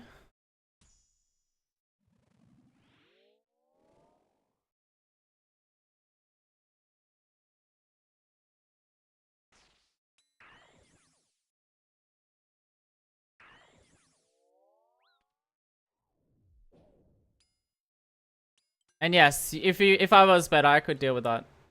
I just struggle. I fumble still with the Fremnik warbands and the off-ticking and stuff. Like, it's kind of hard.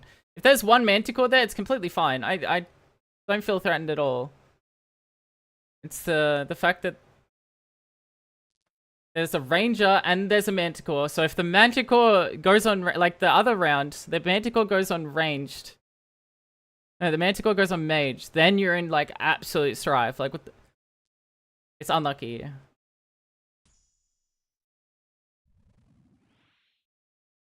But all I need to do to avoid that is just not fucking letting them spawn in that tile. Fear in hand? Nice. 27, by the way, the Melia. Oh my god, this guy is the bane of my existence. Ugh. Stop it. Stop hitting so hard.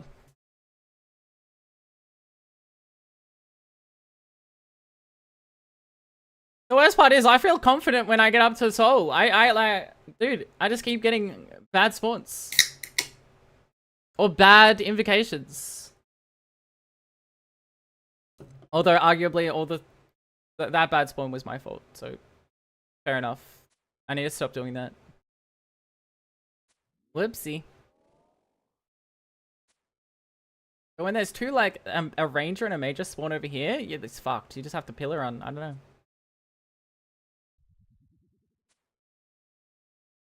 I should have pillar run. Whenever I freak out, I just need to pillar run. Everything's solvable until I freak out.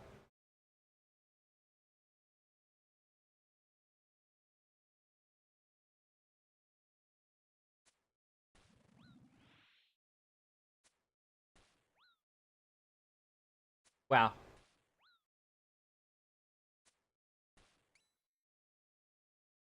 I think I'm getting tilted off my fucking invos and shit. Uh-oh. This is not good. This is how I lose. Alright, this might be my last run. I can't deal with this shit.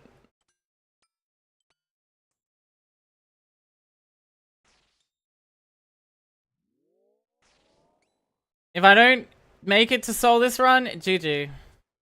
We're not doing it today.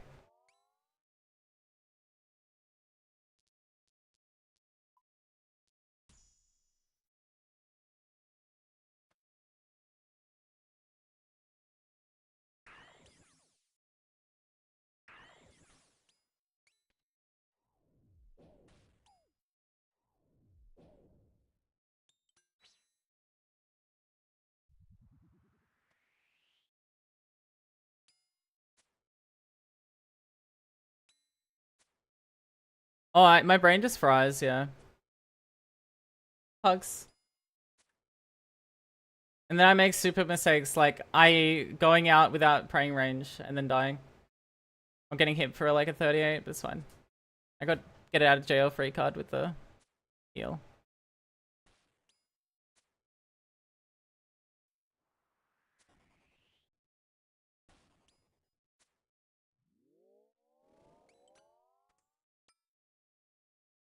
That SGS is so nice for this.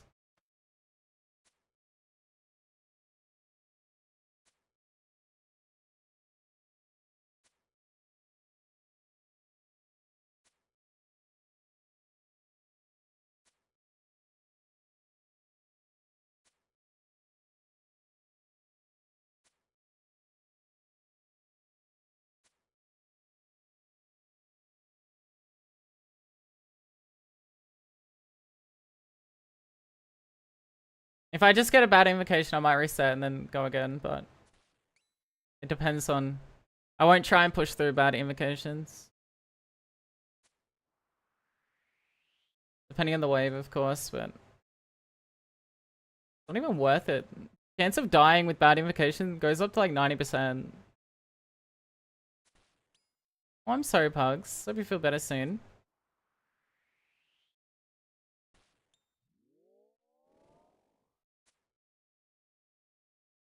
Like, it'd be faster for me to just fucking redo it. I don't know. Really. So pick up your bruise this time. Die. Or teleport out, you don't.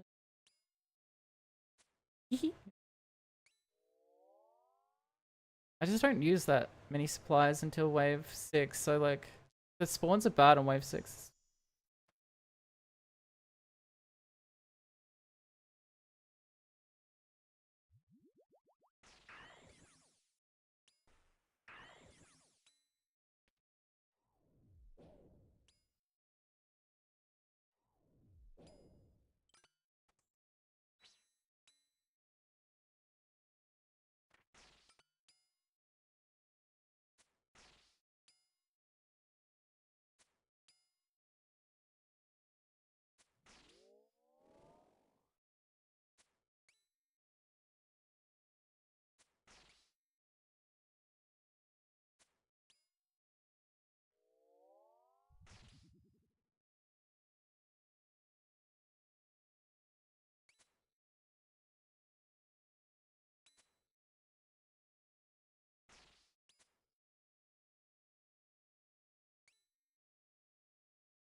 Ow!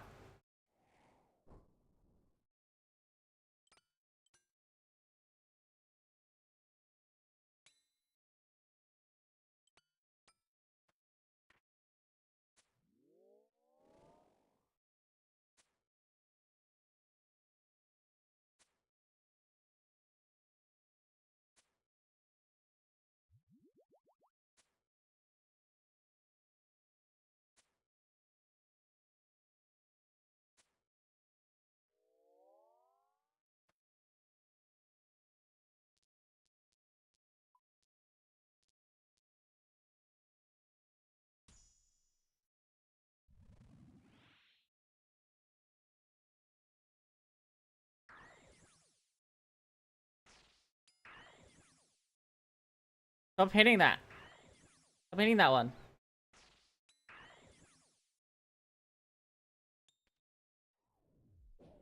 You're annoying.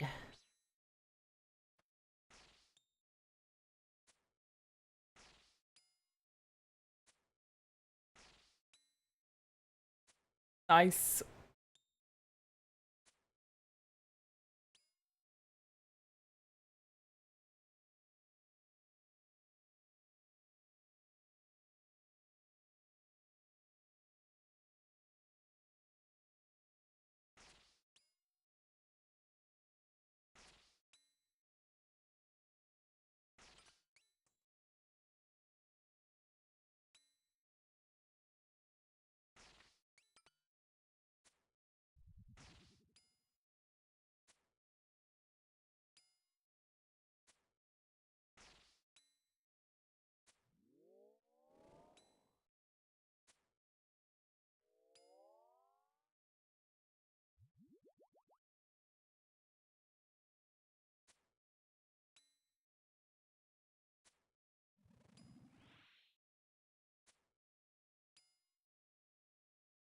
Sarcast.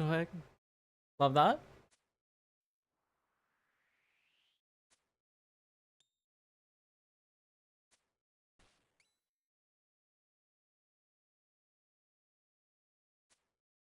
Love that for us.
Okay, make sure not to be an idiot.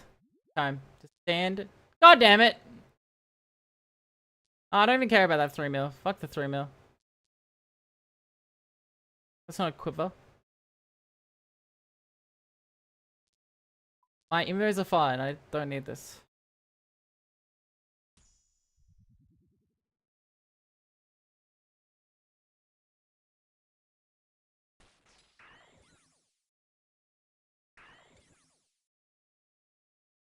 Monies, extra prize, true.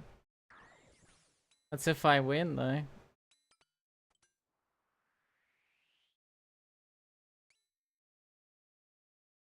That's if I win though.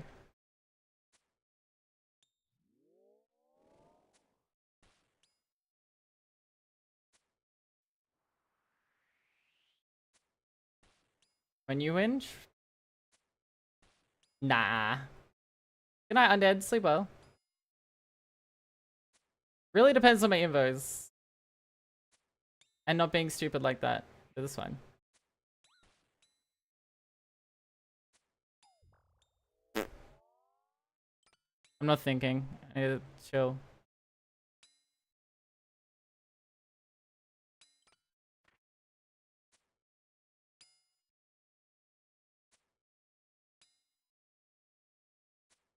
I gotta pick up my brew. Good spawn though.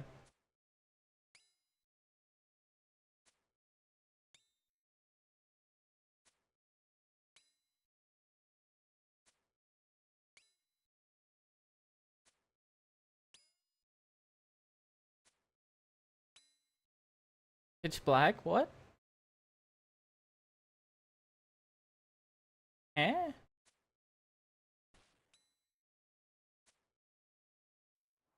Pepsi.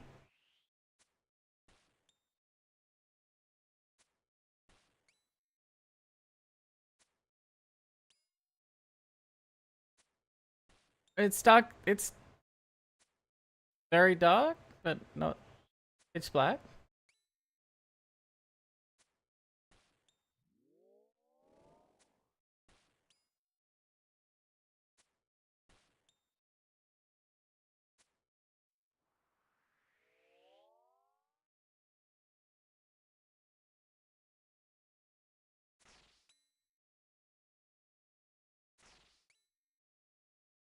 It adds. Oh well. Fine, we solved the wave. Wave 7's easy. Wave 8's the problem. Can be the problem, depending on the spawns. But it's gonna be easy this time, surely. Like, wait, this wave. Gonna solve.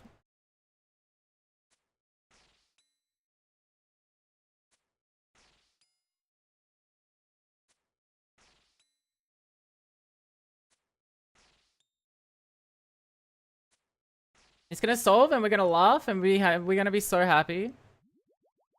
Chat? Okay, I'm gonna pick up this brew as well. Sick.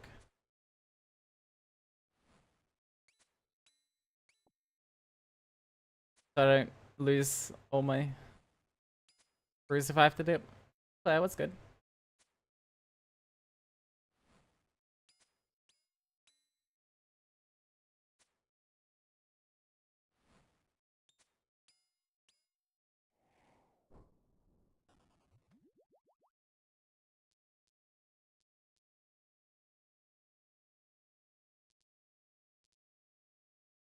It really depends on the spawns, but dynamic duo is good. It just this early can be annoying, but it really depends on the spawns. We'll try. Sorry, Claire. It can also solve waves for me, but it can also make waves more of a hassle. Like this one, for example. Jesus, that's a bad spawn.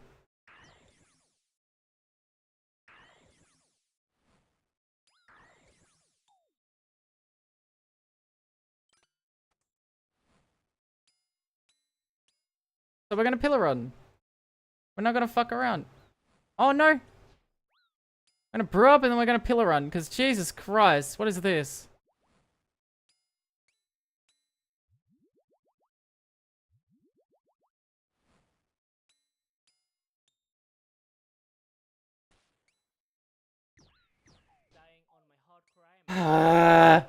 These spawns suck!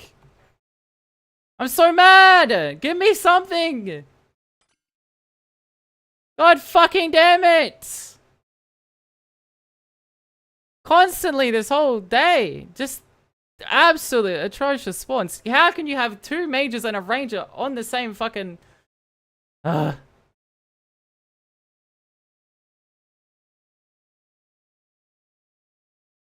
This is so shit. I've constantly got bad spawns today. And now I'm gonna just rage run in because I'm so mad. Stop! Let me get to the... Oh my god, man. I'm so mad. I'm so done with these shit spawns, man. Fuck.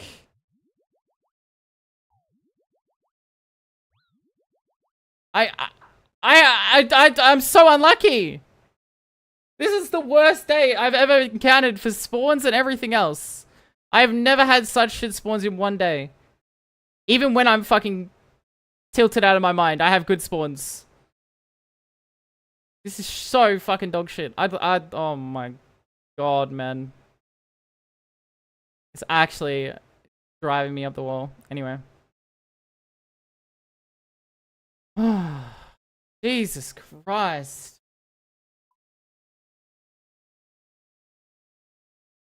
How can one be so fucking unlucky with invos and spawns today? I genuinely fucking hell.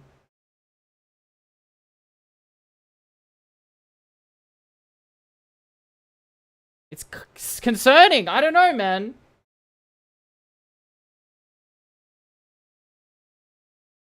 I've never had a day like this of just like now that I can get to Sol really like frequently. And now all the spawns are dog shit. Like, what is going on, man? Please give me something here. I just... Anything.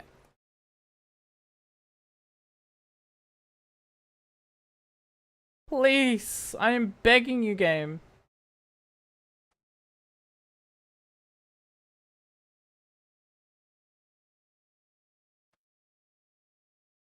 I should just TP out. Every single time that happens, just TP out. Like, it's not even fucking worth running. So unlucky. There's no solve to it. It's just dead.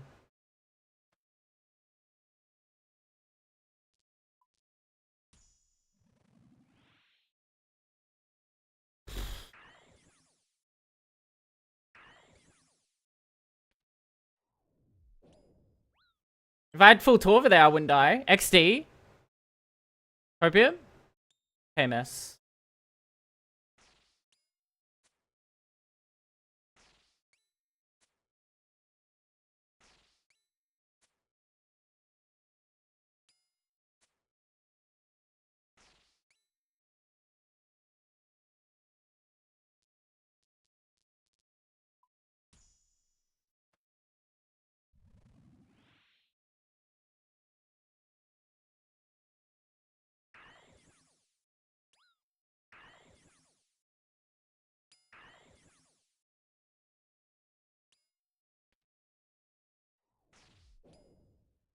No, okay.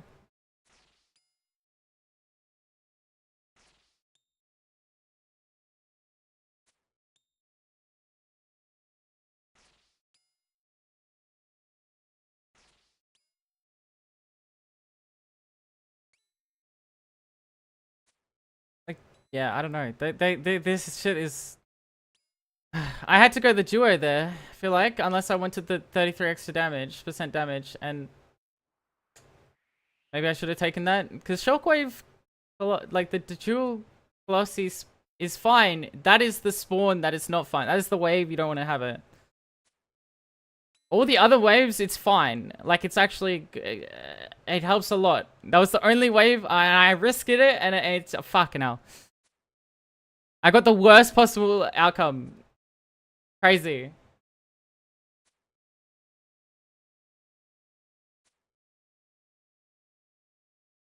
I got the worst possible outcome spawn that you can get. Bro. KMS, man. I just... Oh.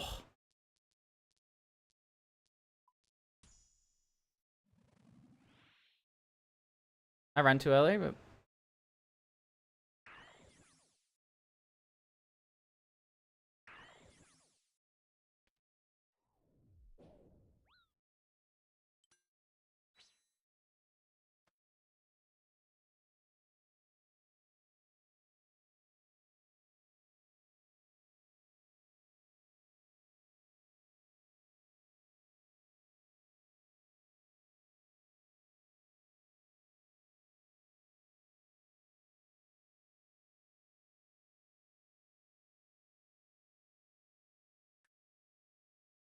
Fine, I'm zen, I'm calm.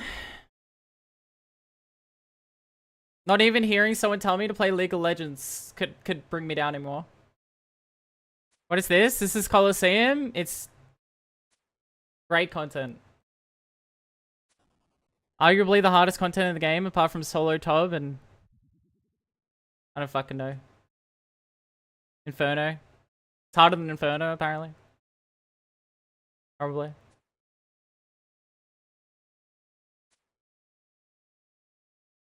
Good rewards. Best in slot ranged cape. Upgrade.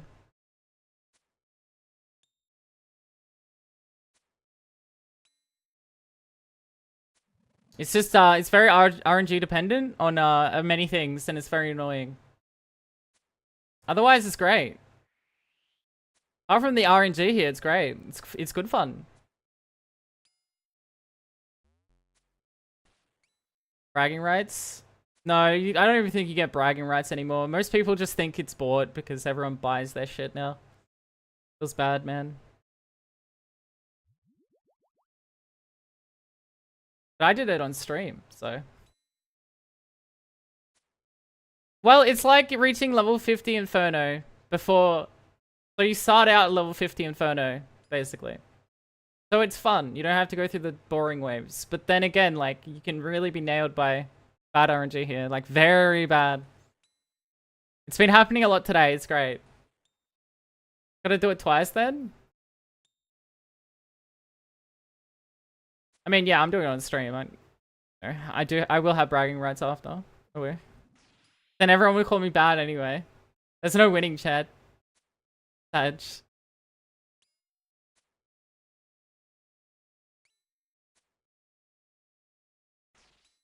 Arr.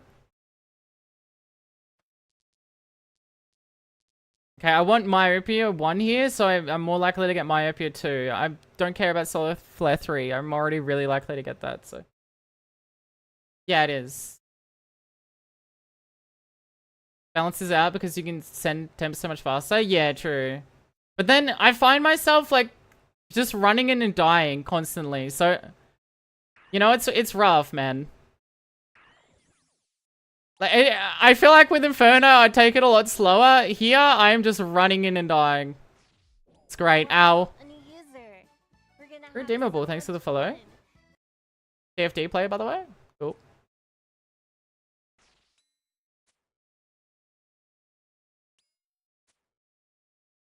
It's guaranteed, yeah. Just rage send attempts? Yeah. I'm trying to stop myself from doing it, but today has been really unlucky. Like, genuinely, out of all my time here, today has been the most unlucky. Because I feel like I have the knowledge, I'm just getting shafted by RNG. It's great. Good night, Camo. Sleep well.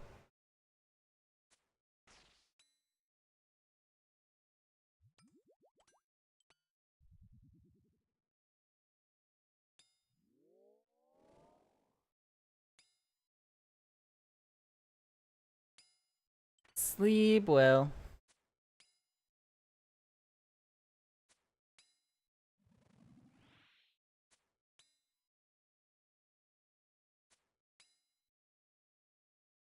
Double Ranger and Major spawn. Triple, like... Oh, man, it's just... Manticore and Ranger and the Manticores on Mage. I don't know, man. It's been unlucky, man.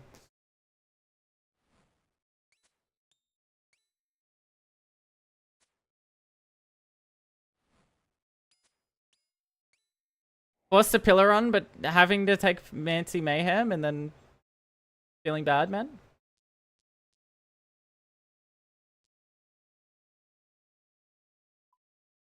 Oh, I'm fine. It's usually fine because I usually can be able to pillar run. It's just like I really it's a struggle with. I can't one-shot the Fremnik Warbanders, and I freak out when the melee Fremi hits me for 28. That's the big issue. Because on top of like off-ticking or prayer flicking 2 types of monsters, you're dealing with the Fremnik Warrior, and he nukes you. Played the game since like 2016. Really? That's so much content. Do you play Iron or main or what? There's so much more content. It's great. Great emote. Okay, now I can take Solar Flare 3. Should be free. What wave am I on? 5? Should be fine. I just need to make sure I don't mess up the spawn.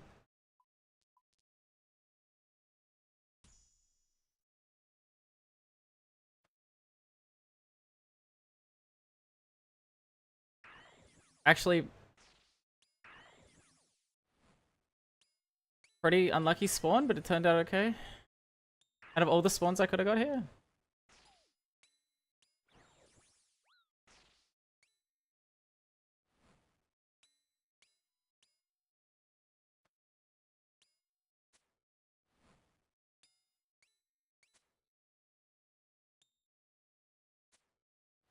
At least it wasn't a ranger and a major.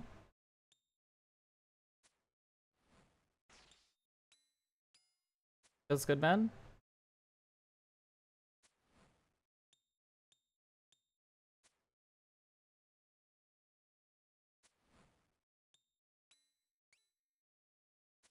I can deal with this stuff. This stuff is not the bad part. It's the off tick. That's rough. You know what I mean? That was an okay, like that was the worst. It was a bad spawn, but I can deal with it. That's not the problem. It's the fucking massive. Huge. Yeah, I'll just heal off the major then. It's fine, whatever.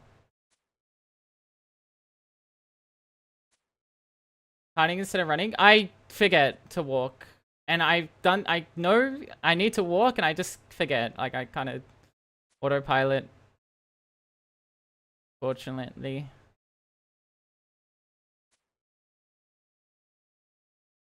Yeah, I do need to walk. I need to start like control. Walking it.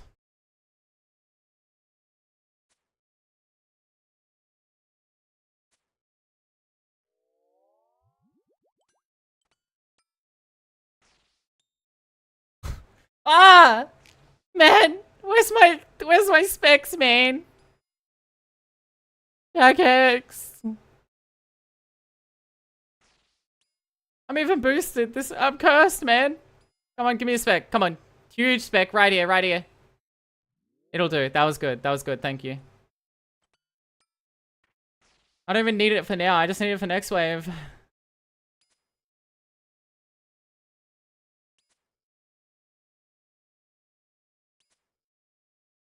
Yeah. Not bad. It could have gone a whole lot worse. How many attempts? I don't know, man.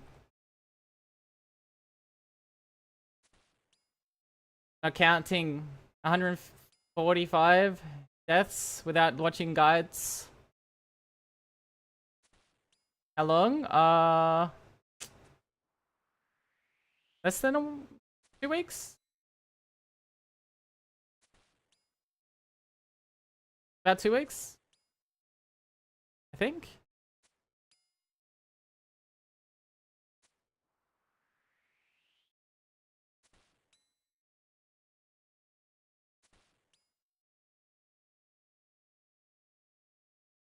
Okay, shit spawn, please. Just be nice.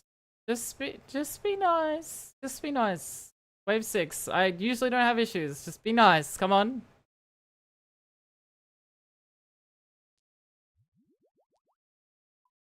Just be nice.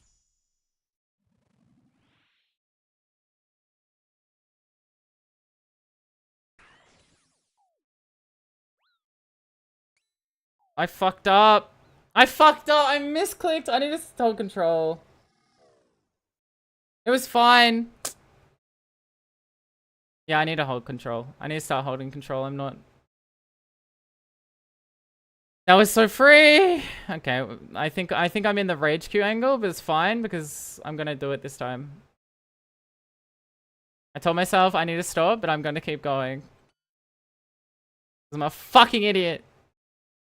God damn it!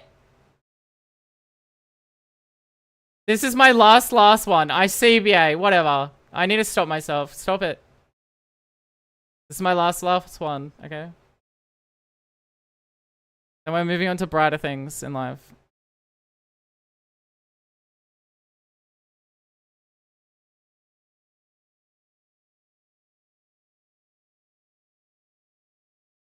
It's still 500k worth of loot when you do die with the coffer.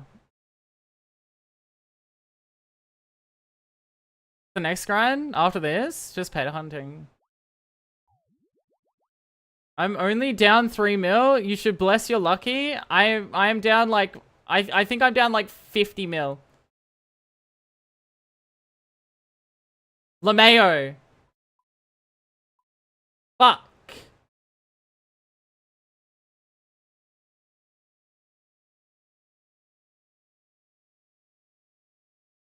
I'm down 50 mil, bad. Fuck these claws. We're bringing Dragon Warhammer.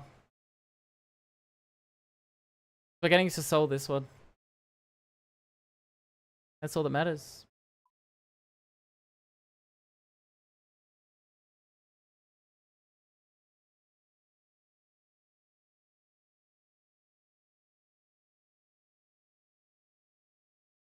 Long time.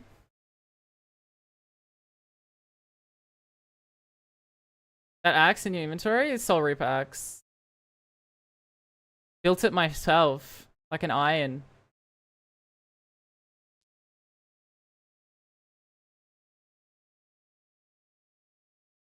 And then you get to spend lots of money on blessing. At that point, I might just keep sending it here.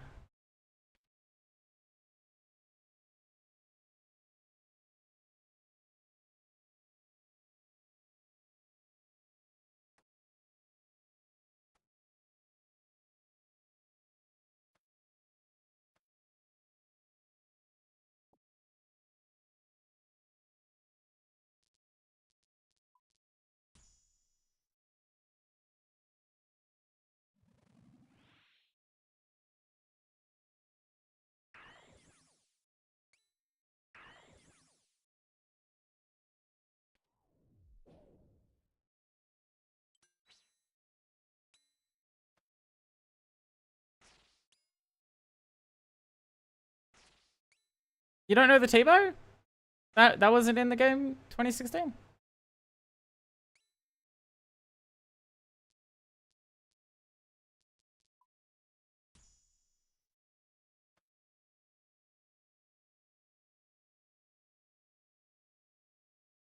How much is Echo Kit? I don't know. I made it. I got it myself. Start controlling, idiot. Damn, this is 2017? Damn, what? Really? Well, you know.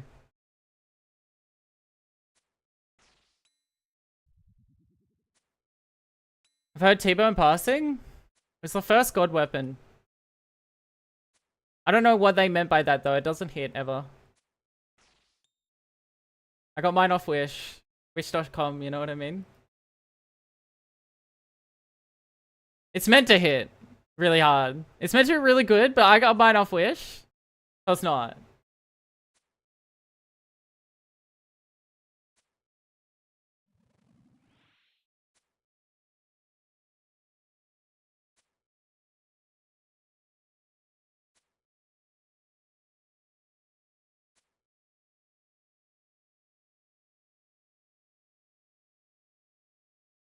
It's okay, I took a big deep breath in.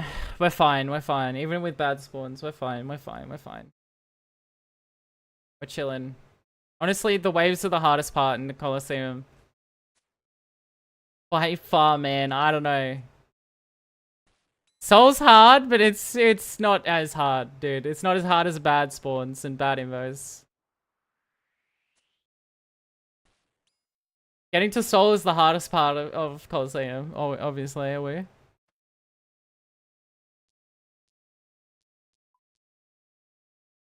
That?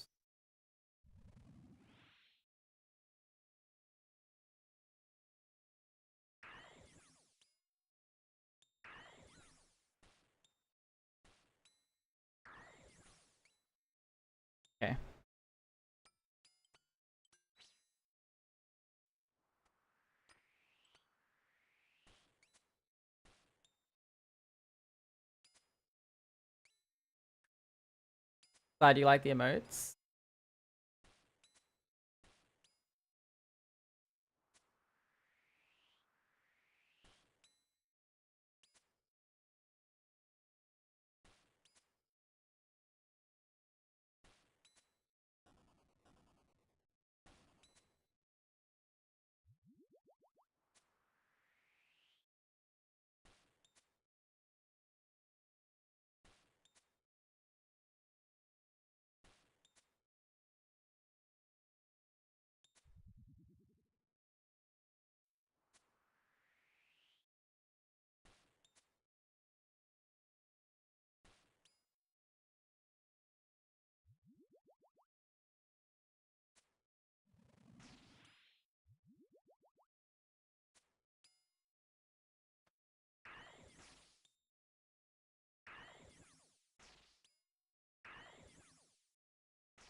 At least now that I know that a death coffer is a thing, the deaths are way less punishing.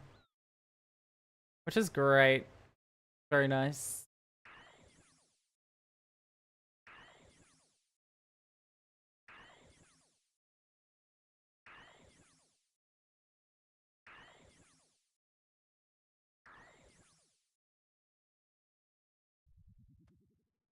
Yeah, that's good.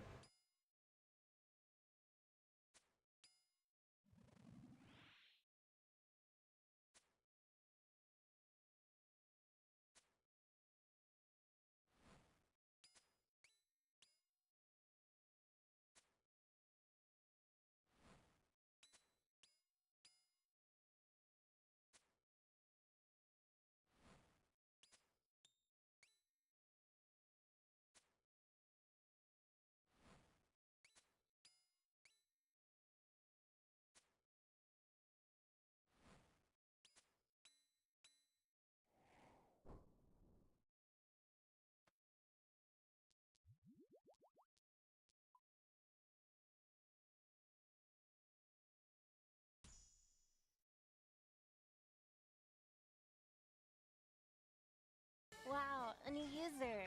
We're gonna have so much Fair assumption, fun. thanks for the follow.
Jared.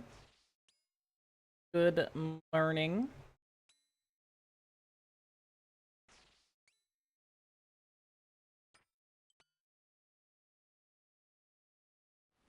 Ah, That was a mess up. Oops.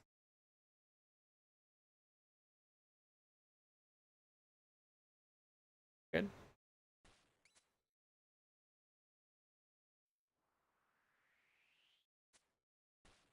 I think my brain's getting fried.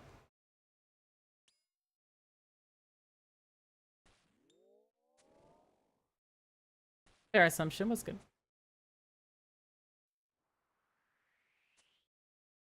This has to be the last run. Brain's gonna be fried and I'm gonna miss ticks like that again.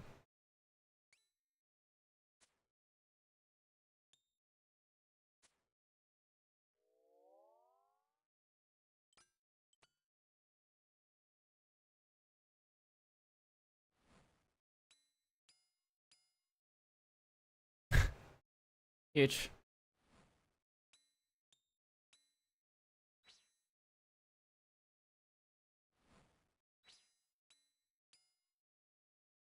Lagging again.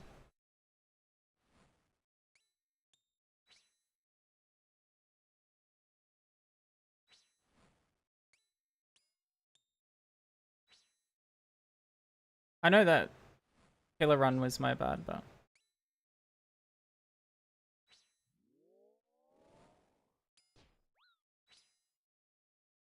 my brain's fried, man.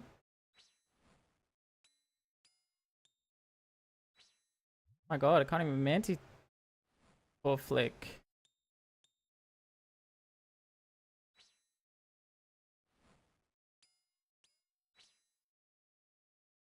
Please.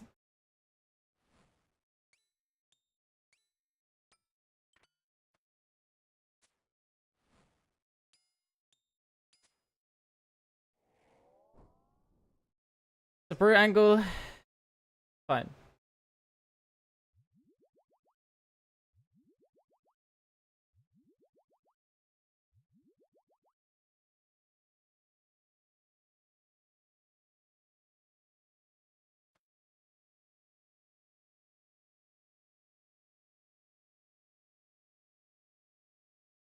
Hey, Tataras. Okay, please. Just good spawn, please.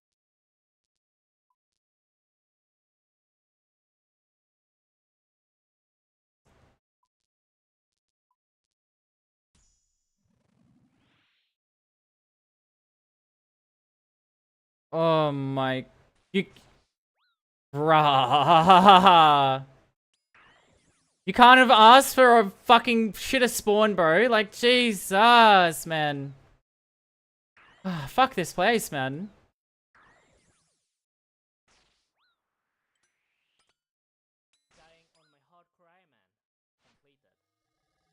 Why am I so unlucky? Alright, that's the last run today. I am not dealing with that today. What the fuck? What is that? What is that? No Twitch. What is that? What was my luck today? That is the worst luck I've ever had at Coliseum. Oh, it's like that is. Oh, I'm so tilted from that.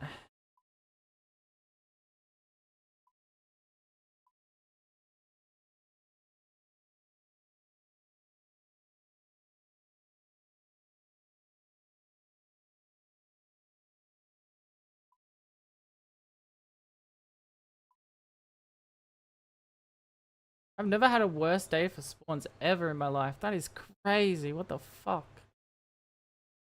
Every 6, 8, so even wave 7 and wave 9, even when I took the invic, oh my god, that is so cringe, man.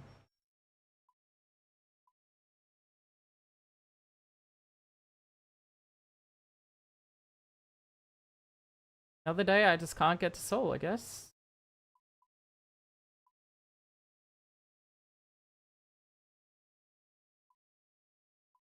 Hmm.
Move now?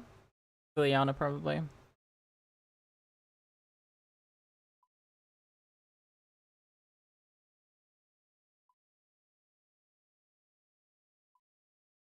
What's my loadout for this?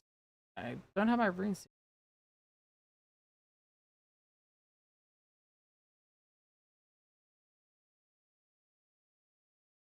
I guess Earth?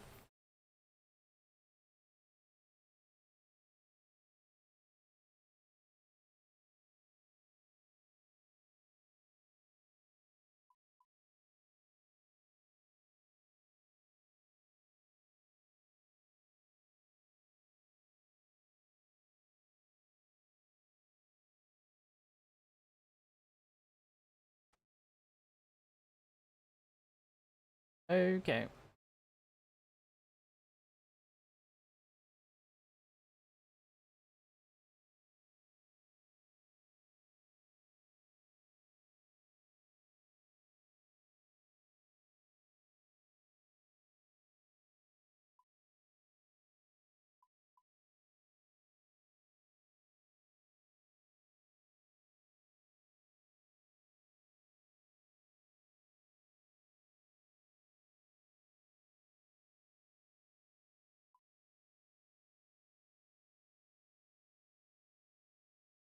That should be enough.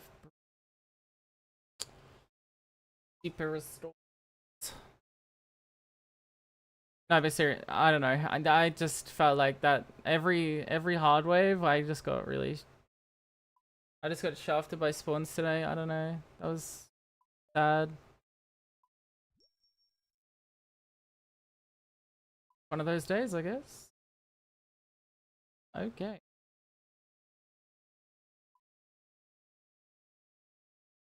Oak.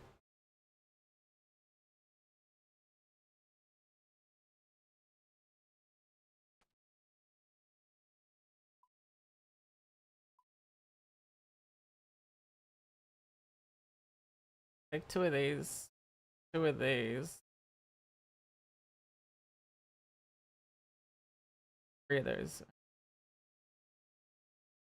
And three of these. There we go.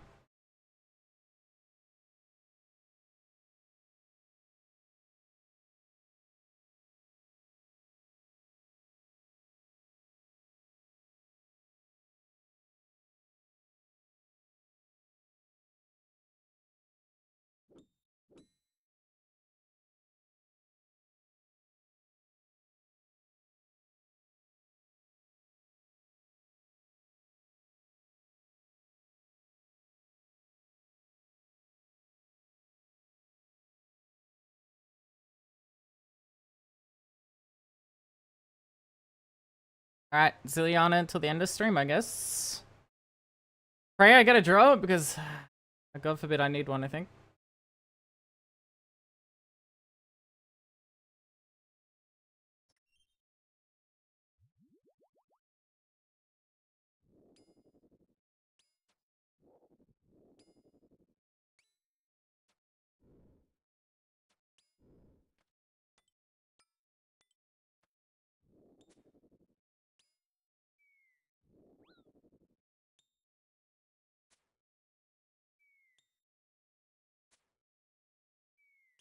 Meow.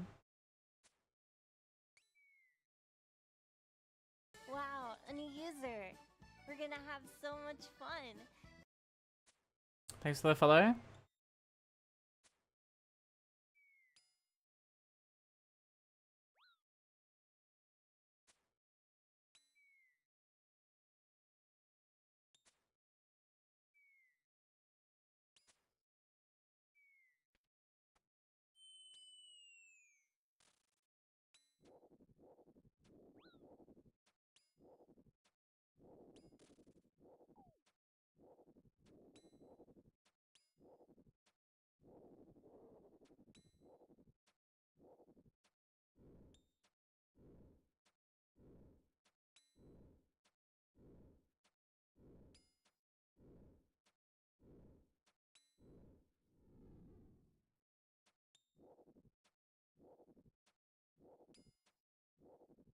Okay, say though, I want the pet! I'm a pet hunter, it's so sad!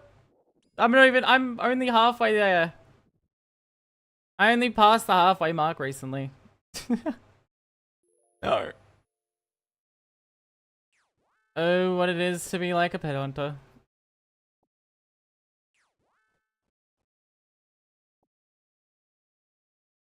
Oh, my life. The drop rate? 1 in 5,000.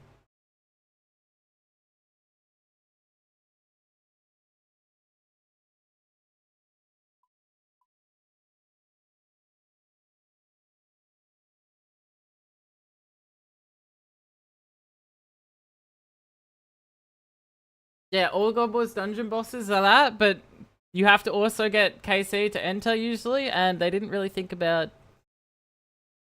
you know, how long some of the God Wars dungeon bosses KC takes. Like, this is easily the longest one. Takes the longest to kill.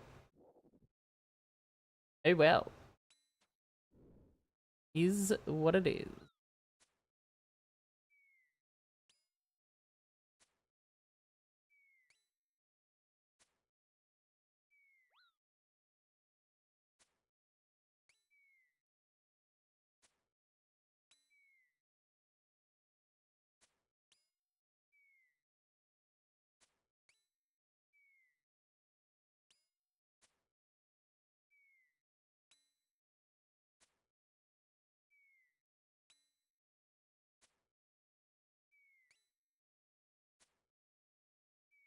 This is why I got my T-bow of Wish.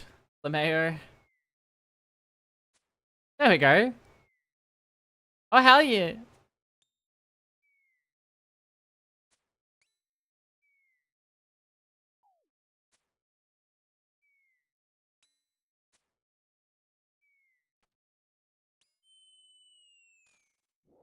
Timu T-bow? Yo. Europe.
ACB will make your bank.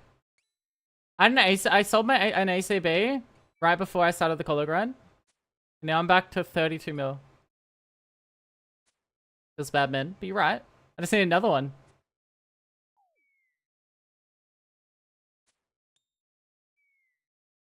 How much are they? Last I checked, like 60 mil.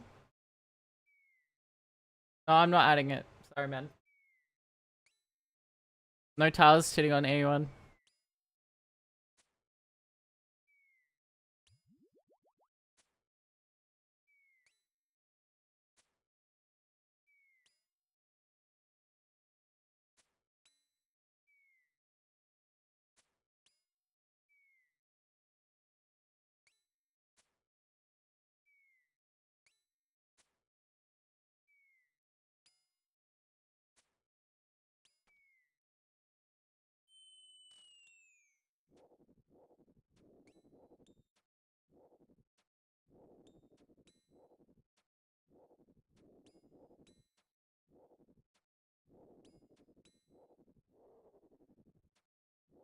No player name or moderator in the tile.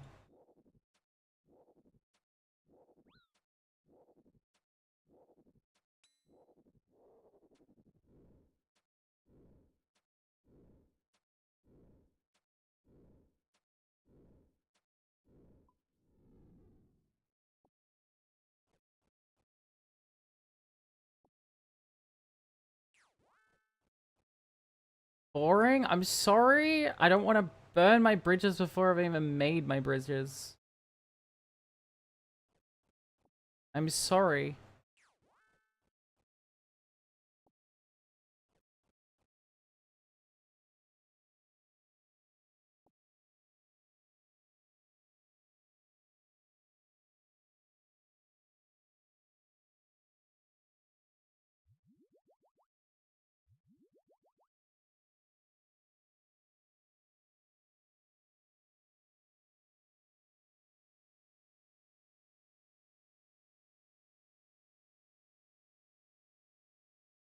What if it's not an individual? I don't know, man.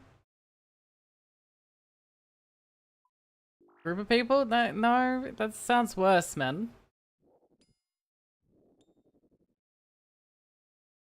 Just don't have any tile directed towards anyone. How about that?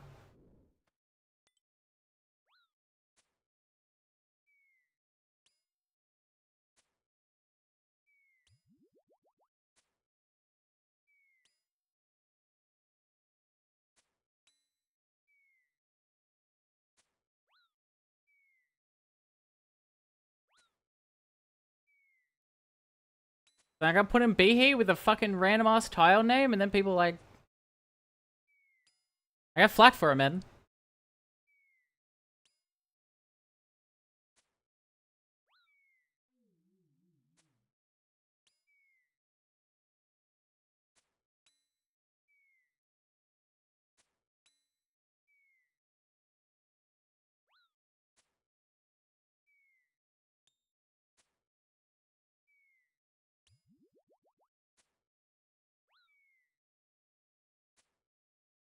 And I CBA explaining the fucking tile every time someone comes in the chat. It's like, what's the tile mean?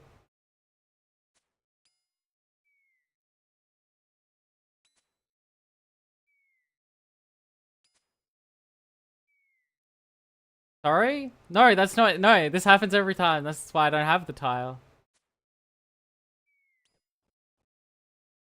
Well, why do you hate Mod Husky so much? I don't hate anyone so much!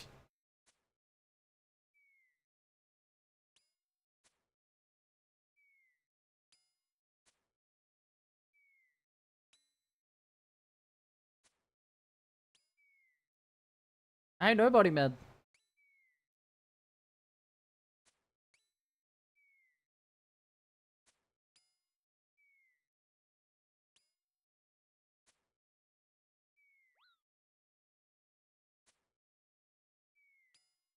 It was a sensitive... I still got questions every time, man.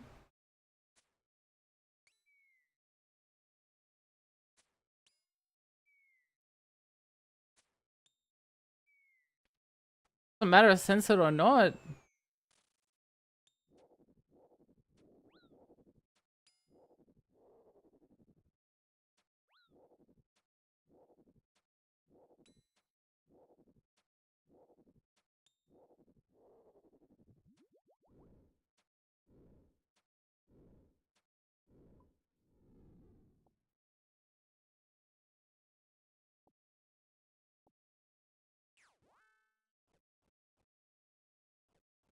My room is like 5,000 degrees. Holy fuck.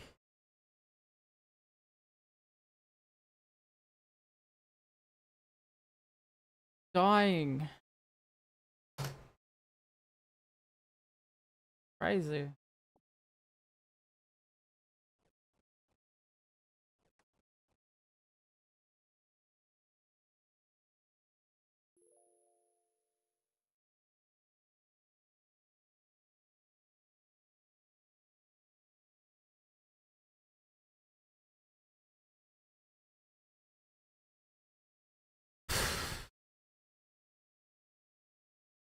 Like 40 Celsius today. I'm dying, man.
New playlist or autoplay?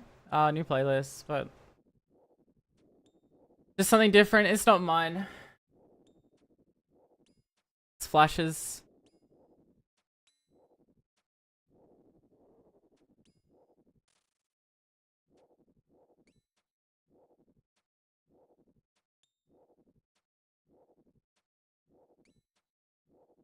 Twiggy.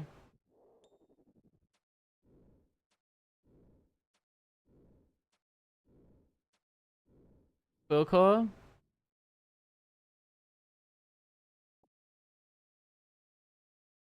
Yeah.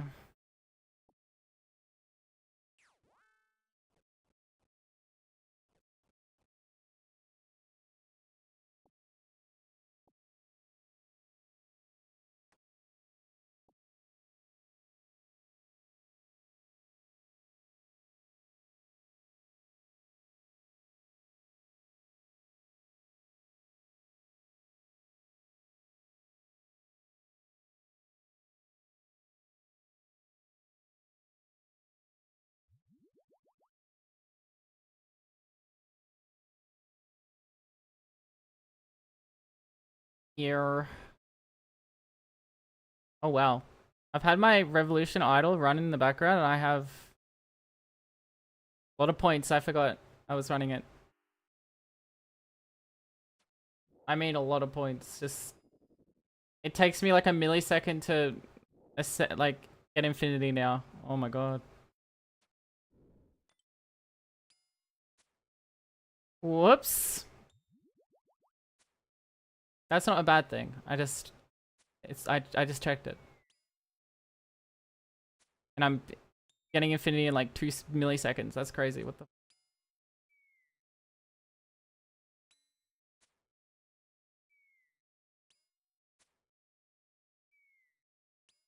What the hell?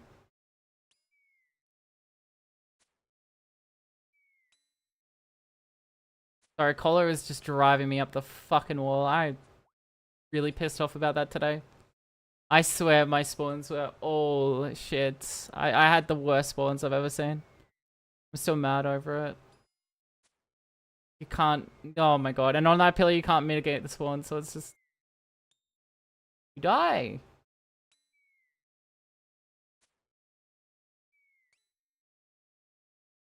Just instantly die. There's nothing to do.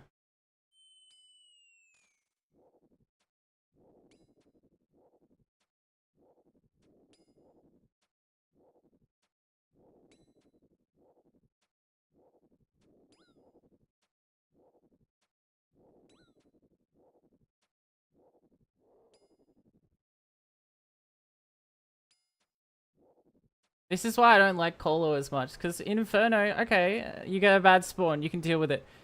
Okay, you get a bad spawn in Colo, okay, you got a fucked inventory, you got a, you got a fucked, what is it? You could have some messed up invos, and they just absolutely ruin your run.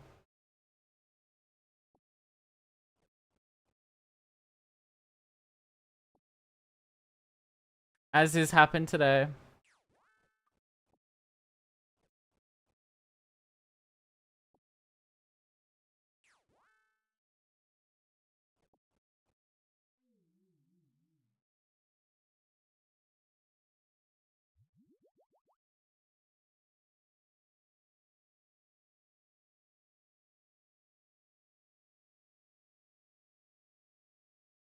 Well, most things get stuck behind the pillar in Inferno, whereas the same for Colo, but there's spawns that really like mess you up. Like you can be forced into like really, really tricky situations that you have to like off tick a mage and a ranger and or a major and a manticore that's on range. Like it's very...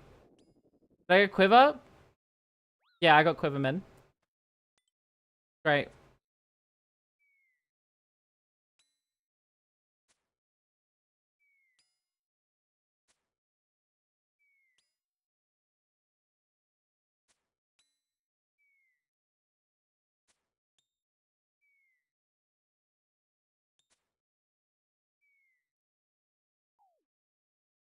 Oh.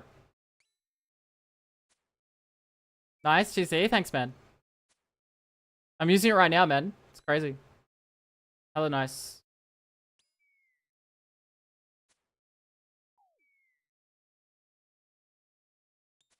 Big upgrade.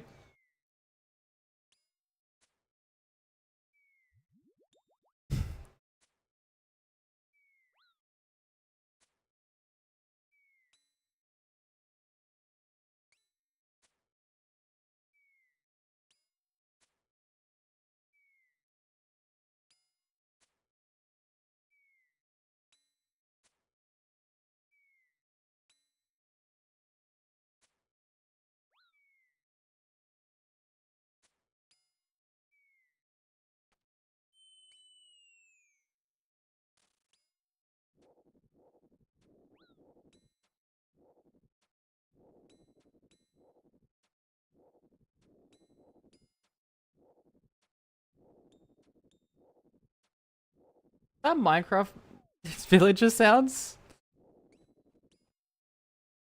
Is that a Minecraft villager sound in this song? Or am I going insane?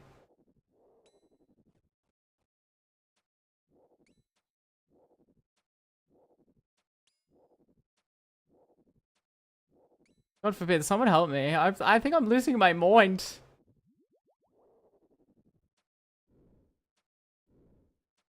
Lost it? I heard the herm, you know, like the Minecraft herm. I heard that in the song, man. I don't know, whatever. Oh.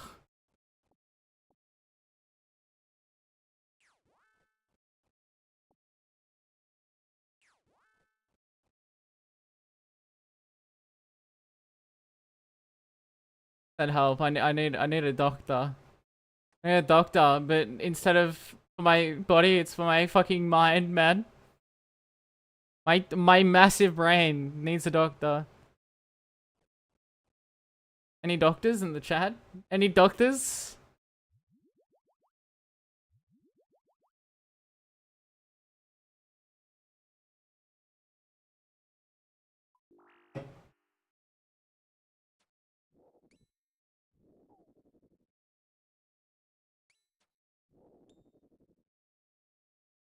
No one's saying yes. But you're telling me there's no doctors in my chat?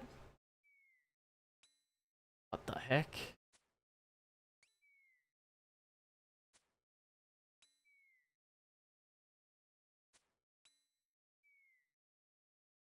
Okay, my T-bow is hitting. Oh my god, this. I am going to have a birthday cake. I'm gonna eat a birthday cake. T-bow's actually hitting.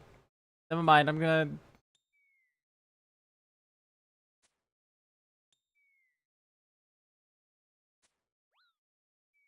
Okay, never mind. No, we're good. We're good. We're good. We're chilling. We're chilling.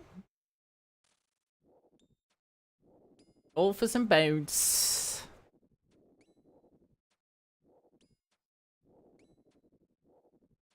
I flippin' love bones.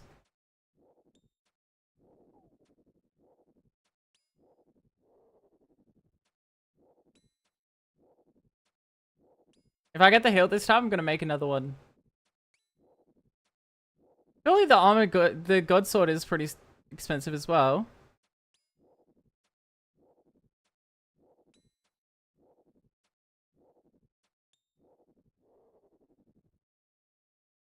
$36 mil, yeah, not bad.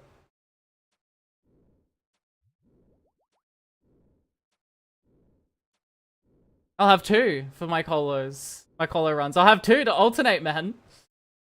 That would go hard, dude.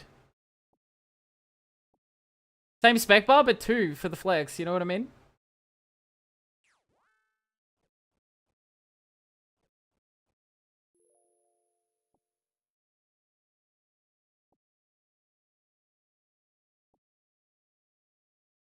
Also, how rare is this Chaos Talisman? No, never mind. I know it's already Giga Rare. Never mind.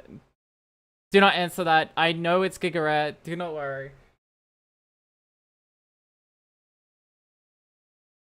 That'd be broken. That would be broken. That would be Giga broken.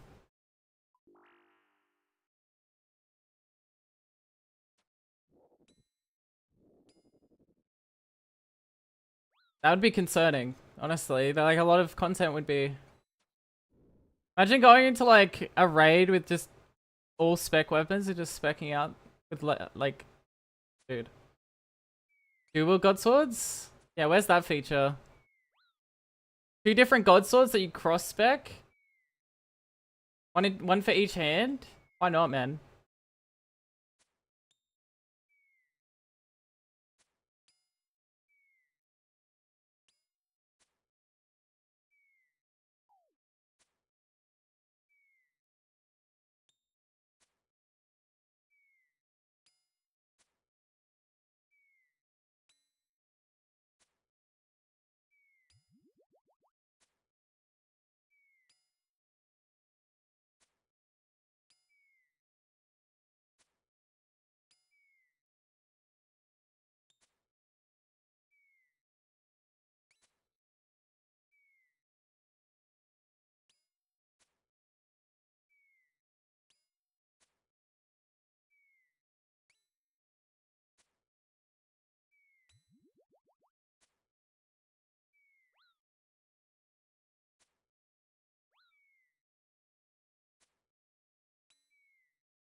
Checked out?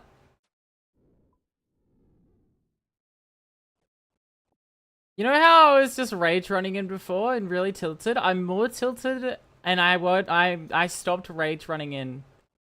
That should explain a lot. I even stopped myself from rage running in and I'm even more tilted today.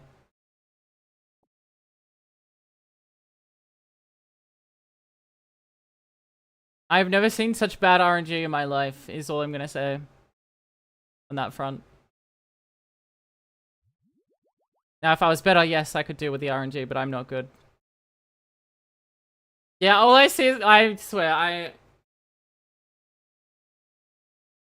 I realized that, like, this is just how I always played games. Like, the other day, I was playing Marvel Rivals. When I play on stream, the worst part about streaming something is, and I'm trying to get better at it, is I don't have, like, the endurance to learn a lot. So after a while, it all blurs together, and I just, don't play as well. Whereas when I'm off stream, I always, in a competitive environment, I do 2 to 3 games.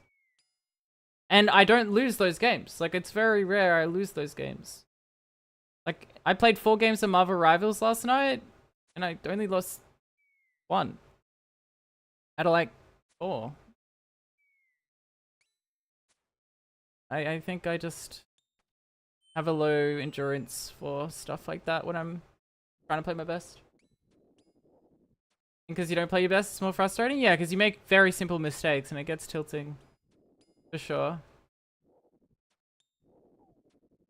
Like, that's how I climbed in League. I'd play 3 games a day. But on those 3 games a day, I'd have a really high win rate. Because I never went over that. And as soon as I started to feel like I'm tilting, I just stopped. But on top of that, I had all the energy and everything in those first 3 games to play almost perfectly. When I stream League of Legends, I just play like 70 games and I lose a lot more. Yeah, my brain just turns to jelly when I'm really focusing on something. It's fine if you already know the content. It's not fine when you're trying to improve at something. That's the big difference that I've found. It's fine if you know the content. Like, doing the same thing over and over again that you already know, when you're not learning anything, it's very hard to make mistakes.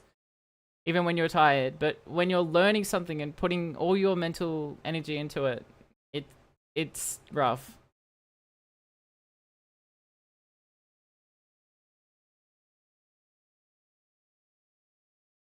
Yeah, I start to turn jelly after 2 colo runs. For sure. I just started rage queuing today, but I got really bad RNG too, so I had to stop myself.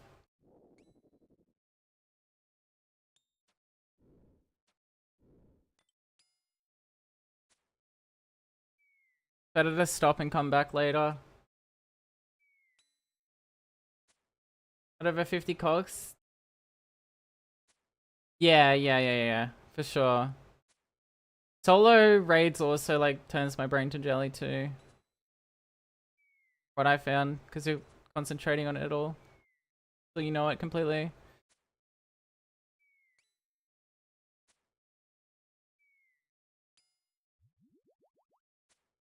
This, I don't have to think, man. It's very straightforward. Don't have to think at all. But yeah, when you're thinking and actively like trying to read chat and stuff on top of it, it's rough.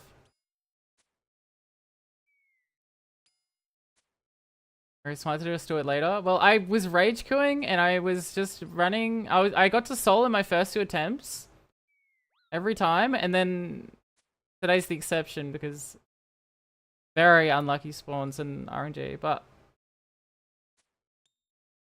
usually get to soul, and then after a while I just burn my brain, and then I just make really simple mistakes and die to 0, and then just keep running in and die and die.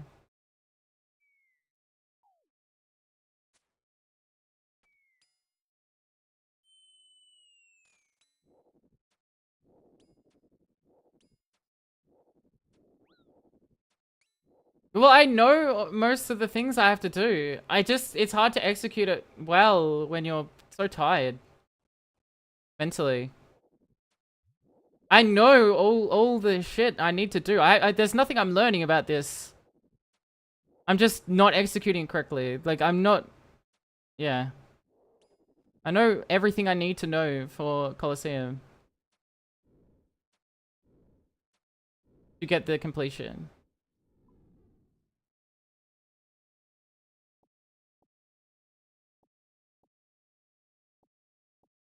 Bando store after since you said that silly is brain off content? My brain off content, but I've got like 2,788 kills, you know. It's not hard by any means, but that definitely helps.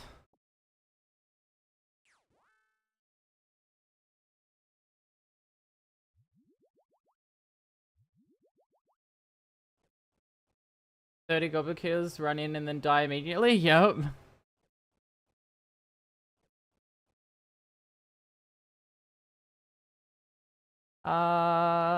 Maybe Slim. Every time I see people here, they always pray mage. I mean, I can try it. You might be right. I'm happy to try it.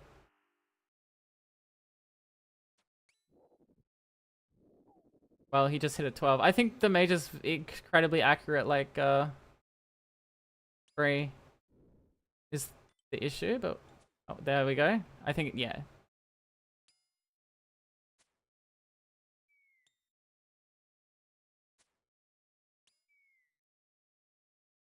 Really specialist mage?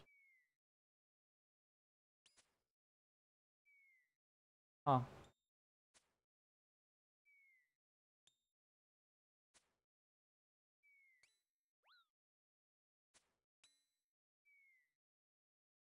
Yeah, I think you pro mage for Zilly. Not the... I guess then. But Brios is also super accurate, so not... Pope.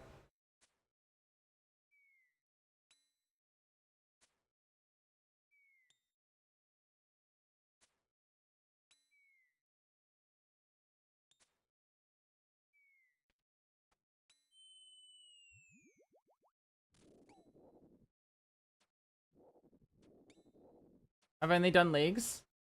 Oh yeah, that's fair. No, it was a nice... Yeah, I didn't even know that. Wasn't a bad thing to ask. I just always done it. I haven't changed, you know, so... Yeah, but you like, yeah, no, it does. But sometimes you misclick and silly hits you. Like,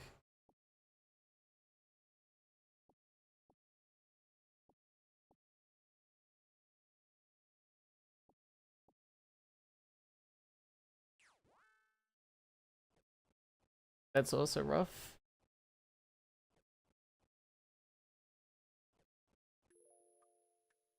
He was shadowing her, and he's in mage gear. Oh yeah, that makes sense.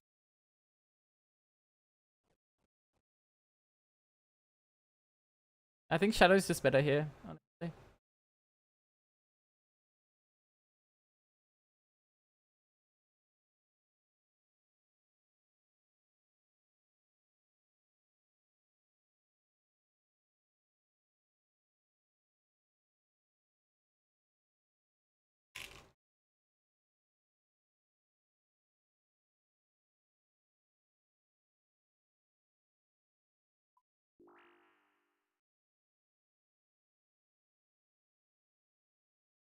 Shadow is best in slot, yeah.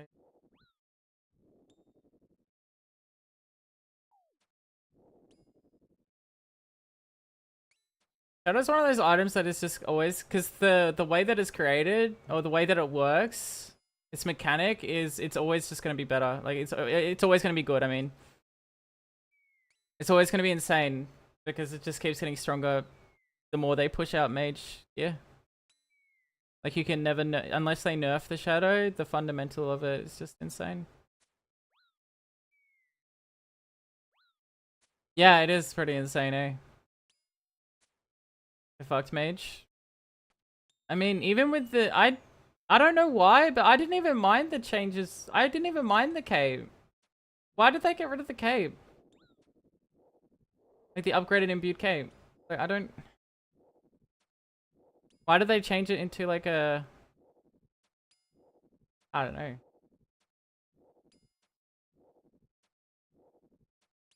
They keep nerfing mage gear, but yeah.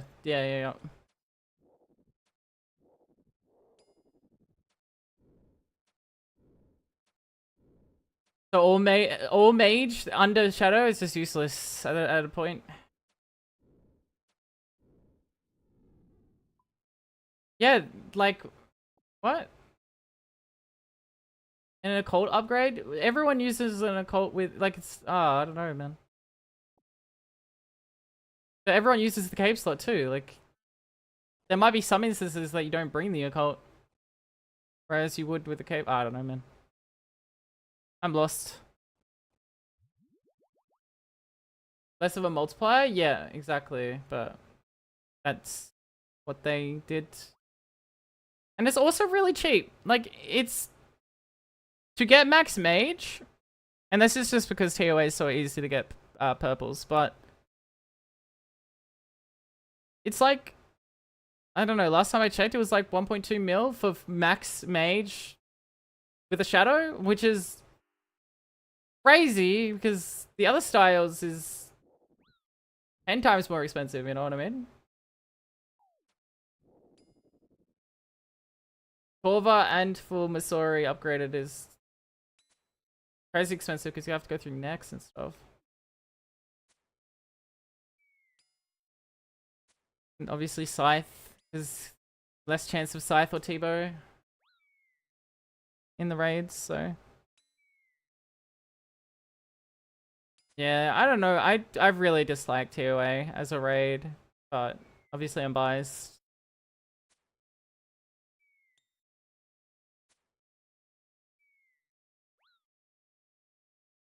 Meanwhile, solo CMs aren't even CMs and hard modes aren't even worth it for the percentage chance you get for the purple. By the way, you only do it for the ornament kits or the dust. It is not even worth it to do it for the drop chance for a mega raid. How crazy is that?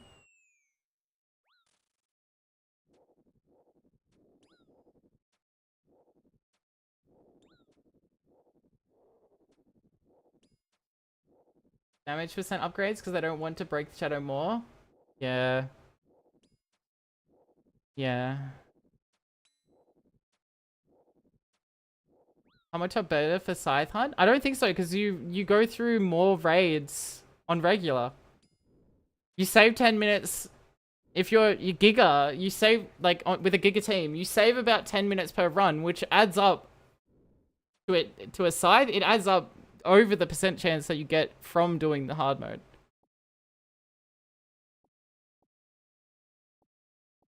No shot? No, no, no, no, no. I mean, like, you add 10 minutes. Or whatever. It's barely longer? Really?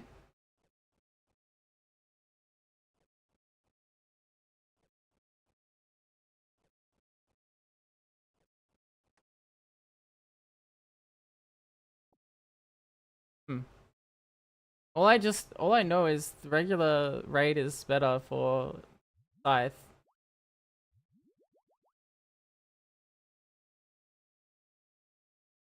Because you use less gear, you use less supplies. More chance at a normal purple, which is also more money. Maybe it is good for Scythe only, but solo CMs aren't. I know the purple chance, the mega rare chance in Fox isn't even worth it with challenge modes, because you can run through a regular Cox incredibly fast, and challenge modes takes a long time.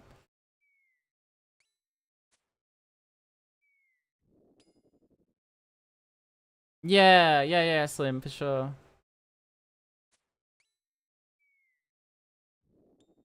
Yeah, how much do you want to vote it? Because it's good. It's good value for money. So, like, the common drop at Tob is good for mains. It's incredibly good money. So, why would you? Yeah, I don't know.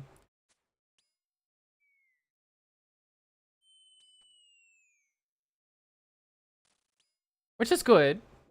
You want raids to be profitable, you know what I mean?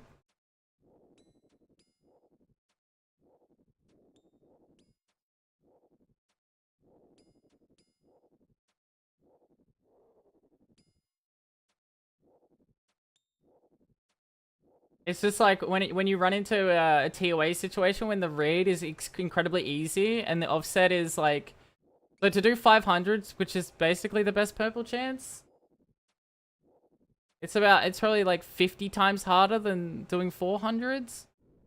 And that extra effort of learning it isn't just, it's not even worth it, because you have to account for deaths and all that shit. So you only do 500s for the ultimate kits and stuff, and then you can go back to 400s or 300s. Like, it's...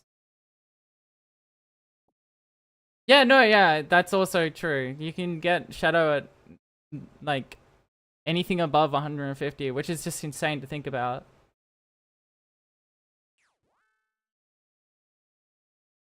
Yeah, I think they've made a lot of good mid-game content. It's just like balancing late game can always be, I guess, more challenging. And this is someone that doesn't even have everything, you know? What do you need to learn different? Solo 2A than in groups? That depends. Solo 2A is a lot more punishing. Like 10 times more punishing. Because if you die, you die. And then in groups, if you die, everyone else can carry you through it. Like, that's the big issue as well. So when you're doing solo 500s... Yeah, good luck. Cooked. Oh, 150s? Yeah, for sure. Yeah. Everyone can do 150s. Which is good. It's a good entry level, but I think, like, they shouldn't have shadows being unlocked at under 300s, in my opinion, you know? Like, at least lock the shadow behind 300s so, you know, it's harder. It's good that people can learn a raid relatively easily. That's not the problem. Iron without a fang? That too. You are kind of gatekept by your item. Yeah, TOA out of all the raids, it feels like you are actually, maybe CMs, you're so gatekept by your items. Because everything has fucking giga defense in TOA. So if you don't have perfect items, if you're not maxed with max gear, you just can't push as well. It's like an item check.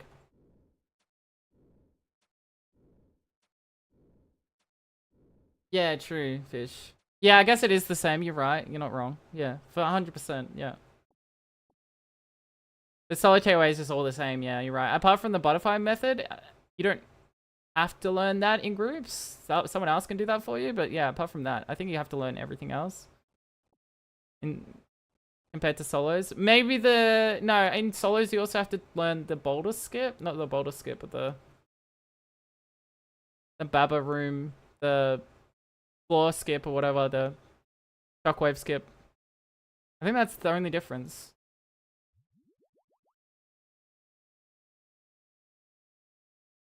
Yeah, they wanted to keep it like that, Slim, which I don't even care about because like people that are good at the game will get it anyway, you know? They made it tradable. The only reason Reddit had a complaint because everyone's gonna get it easy. But everyone buys capes anyway. Who the fuck cares, man? Bro, like over 50% of the fucking Inferno, no, probably 80% of Inferno havers have bought the cape.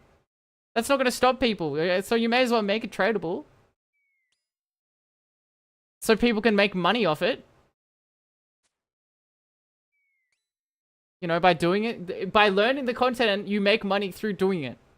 Wow, that's a crazy concept. I think that's the only reason why COLO is profitable. Sunfire splinters.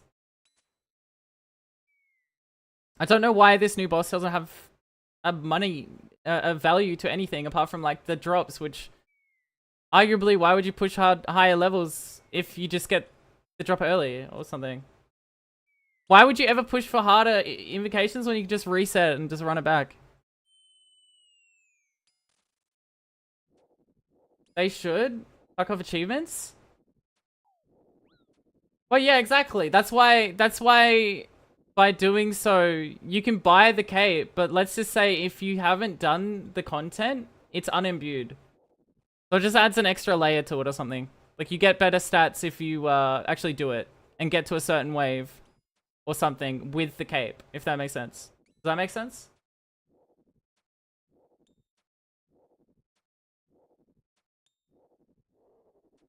Which yes, people will just buy off and fucking buy it anyway, but it adds an extra layer to it, I guess.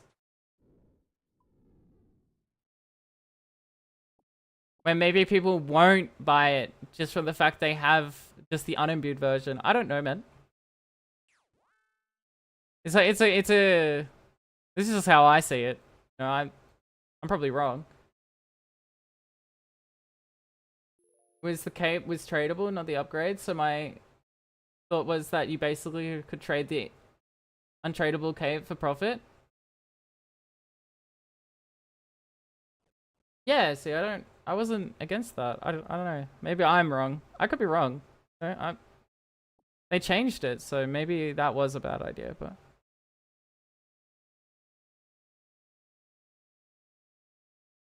yeah, exactly, fish.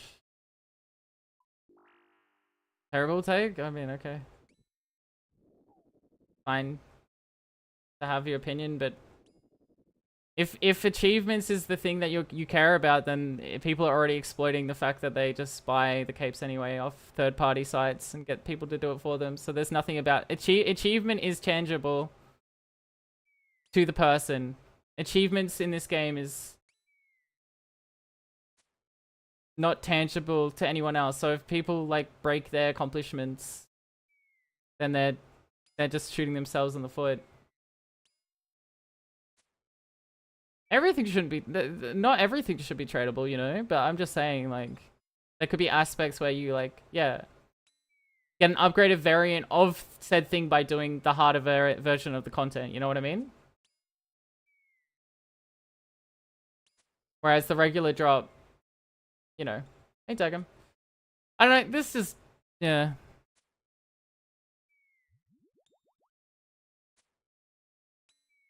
But yeah, no one's gonna push for higher. The boss is meant to be the hardest content in the game, right?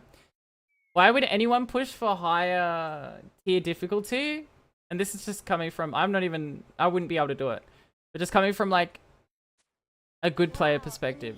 Why would anyone push to the highest they can other than just saying they did it? When there's nothing to be gained other than just saying you did it. If that makes sense. By doing Inferno and stuff, you can say you did it, and you have something to show for it.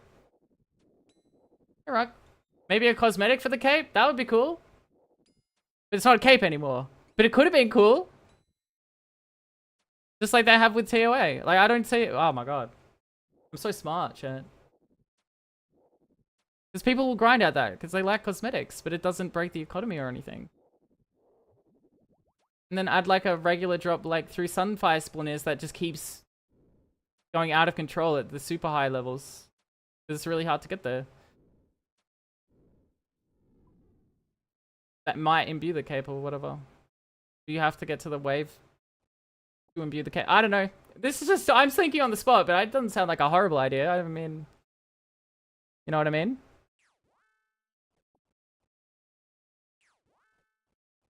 Or it might be. I might ruin the game by... They might ruin the game by adding something like that, but I don't know. Doesn't sound like a horrible idea.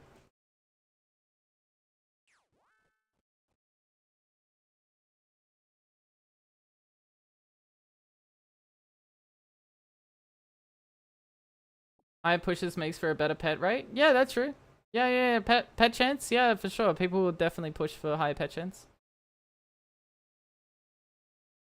They backtracked and scrapped the whole idea and added a teleport and tradable way to skip to Delve 3. Yeah, but why would you skip? But if it doesn't matter if you get to higher waves, like why? Like, I don't know. Isn't like the whole point of hard content so you don't skip the stuff and then you like learn the lower stuff to get to the high stuff? I mean, through Colo it's annoying, but at least imagine skipping to wave 10 on Colo just from an item that you buy.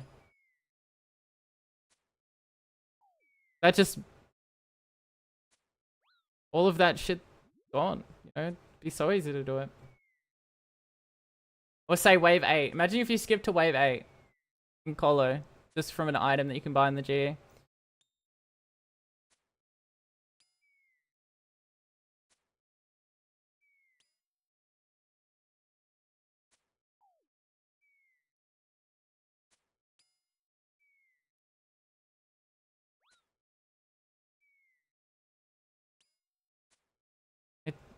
It doesn't matter, yeah.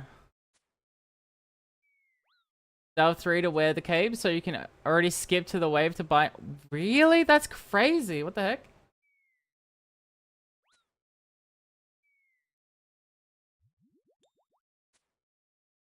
Damn, you can skip to wear the cape. That's crazy. At least get people to do wave 3. What? Surely it's not that hard. That's just the tutorial of it. Oh boy. Well, I guess they scrapped everything. I don't know.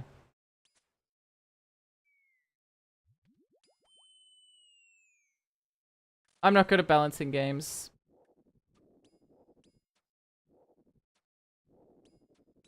No.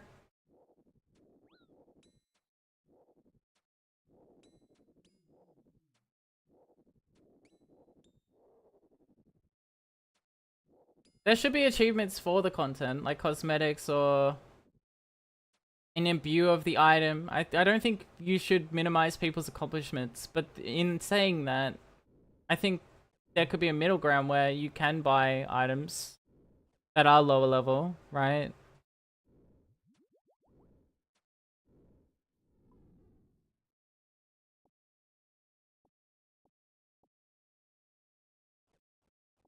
But accomplishments are always tangible, and like you only make the accomplishments worth it by doing said content yourself. And if you skip that process, then you're kind of like shooting yourself in the foot. My opinion, for sure. You didn't learn anything to do it. It didn't feel good. It didn't. Just skipping the game.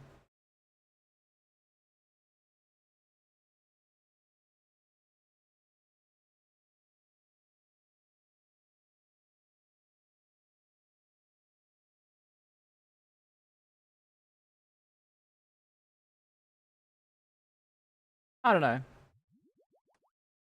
I don't know.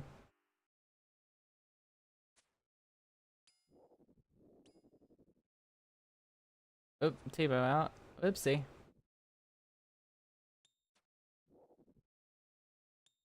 No, missing everything. But you got queued up? I don't know, something about EA. A video shitting on EA.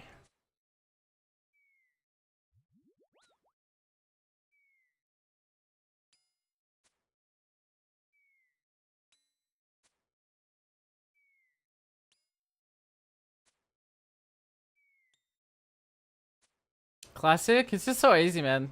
They make it so easy.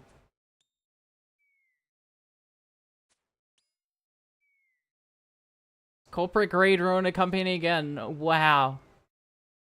Who would have thought? He would have thought.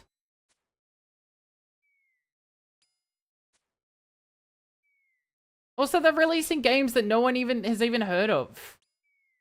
Wasn't there a game recently that they released no one heard of? They wanted to make like an animated series around it, but they had no marketing for the fucking game, so no one... Dude, I don't even know anymore. It's cooked, man. I had never even seen this game in my life. And I had to scrap the animated series because no one knew it was the thing. I don't know. It's like... Yeah, don't they own the property of Star Wars? They own the property of Apex Legends. Obviously sports. Wait.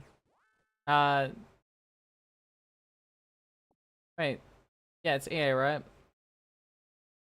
I don't know. They don't really have anything, yeah. No wonder they're in the bin, you know?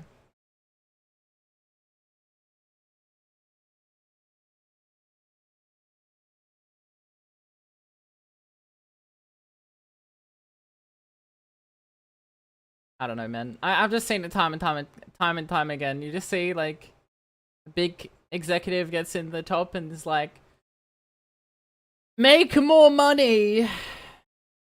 Need my 16th mansion, you know what I mean? And then... That was fast. Holy shit, I was about to... Holy, okay. On the trigger. God damn.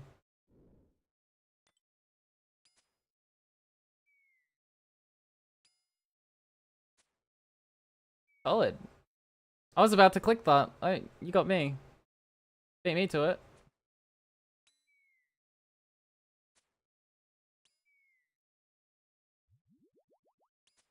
I watched another video today on Joshua Block, poor guy. The descent into madness.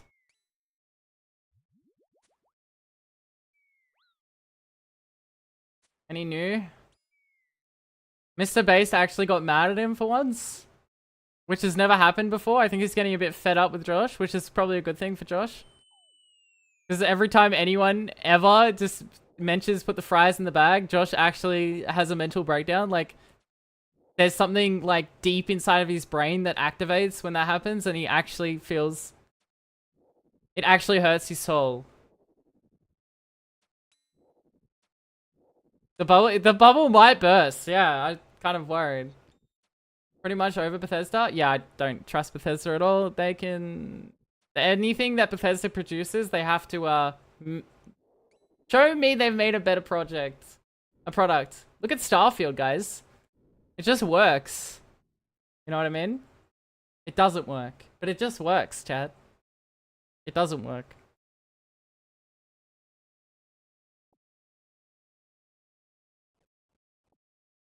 I wonder how much money Todd has made. Spreading lies about the games that we love. Shake my head.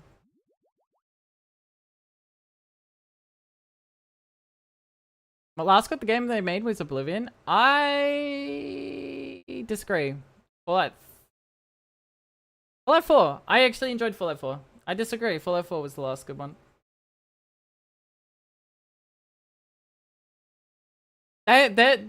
Doom is...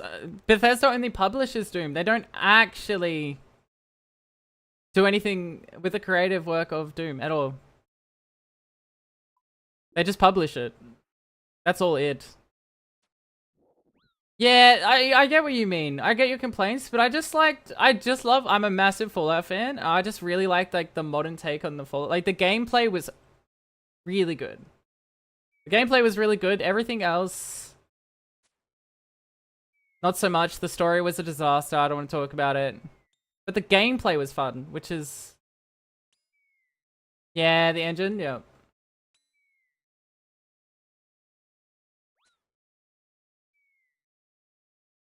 They're still using the same engine, XD. I didn't do the settlement. See, I avoided that. I avoided it all. I just played the game. I don't know. I get what you mean, though. That stuff is really slow and boring.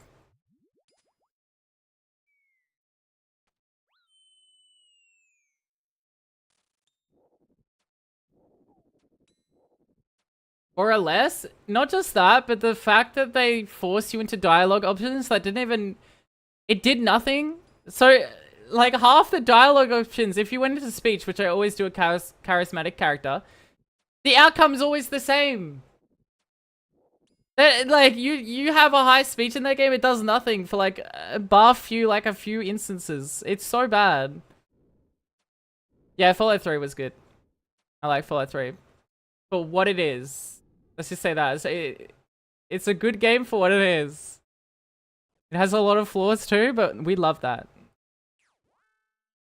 Really? Couldn't get into New Vegas? New Vegas is definitely the best, but...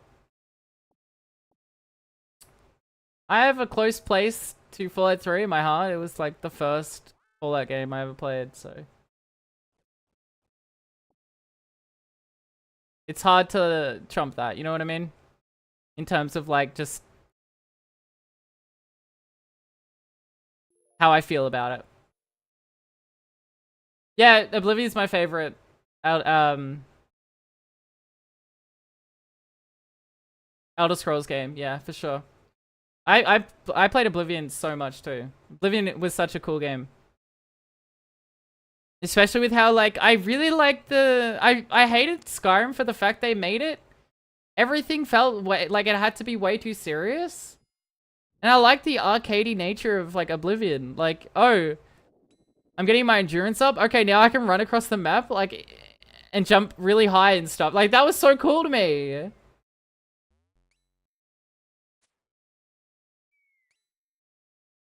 Why did they do that? Why'd they get rid of that? Why did Oblivion have to be so serious? And like, also, like, they had the the shout system that didn't even... Dude, the only shout that was worth it was like 2 shouts. And it's the starting shout and like another one. I don't know.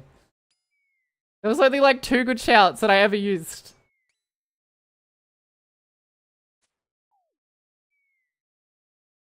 And the quest... Not the main quest. I can't really remember the main quest in Oblivion. Apart from like the portals, which were really cool. The side quests in Oblivion, like all the guilds were actually sick. Like that was so good, man. The only good ones that I found in Skyrim were the Dark Brotherhood and the Thieving Guild. But I still think Oblivion ones were better.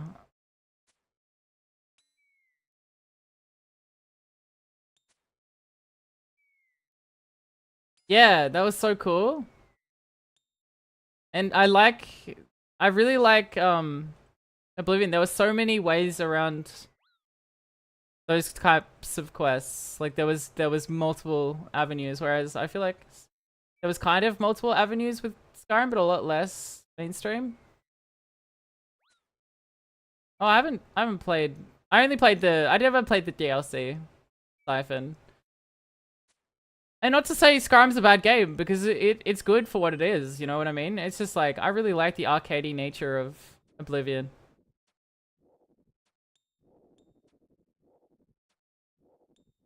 But I like the sandboxy, arcadey nature of MMO, those type of games, I mean, open world games, as opposed to like being more serious. Literally replaying it? Nice.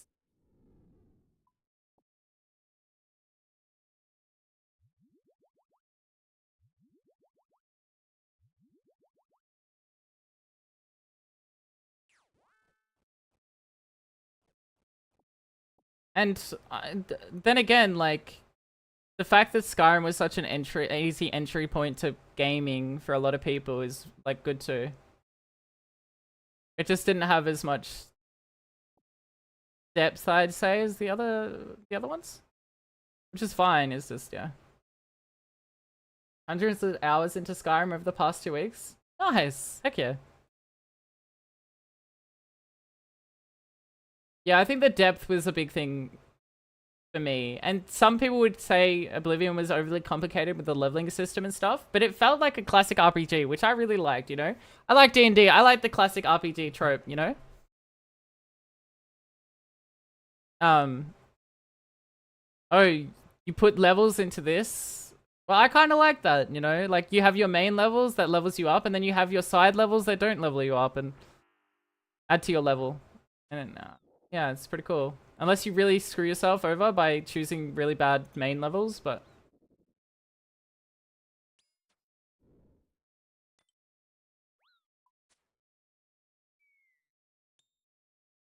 They were safe, yeah. Which, you know, isn't a horrible thing necessarily. It's just when they constantly act too safe and then they add no innovation over numerous generations, and it's just the same formula, but it gets old and... For sure. South Archer? Yeah, that's how I played it. There was a way to, like, sit behind one of the guards in River Run or something, and you just set your controller to, like, you put, like, a, hair tie on your controller, and it would just walk backwards slowly, so you got, like, 99 stealth just passively by, like, not even playing the game. It was sick. Oh yeah, the scaling, don't get me wrong, that's just a classic, like, shit thing that all Bethesda titles kind of have. Like, the scaling stuff is either too bad or too good, like, for sure. Like, there's no in between with that stuff. It's either too easy or too hard, I don't know. They're really bad at, like, leveling, like, scale leveling. Which is easier said than done in an open world game, but... yeah. I think they actually did an okay job with Fallout 4. Because it's all areas are locked off depending on your level, and I think that's not a bad approach to have it. They just did it. They executed it poorly. In the sense that no one wants to go back to the glowing sea once they've been there once, you know what I mean?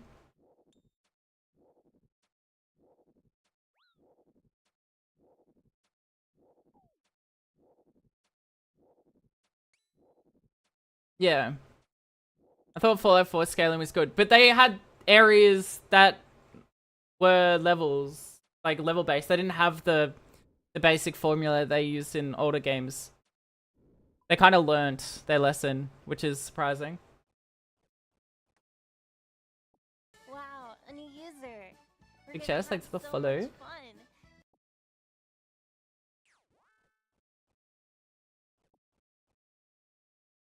But I have no hopes for the new Elden Ring game. Not Elden Ring. Elder Scrolls game, sorry. I have no hope. It's just gonna be a Fallout 76 issue again. But it's gonna be worse. Mark my words, it's gonna be worse.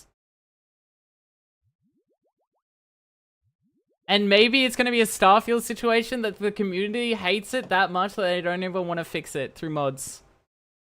I can see that happening. Even if people really love the Elder Scrolls formula and world, they probably won't even want to do it if it's all like bland open world, like nothing there. Rip Starfield, yeah.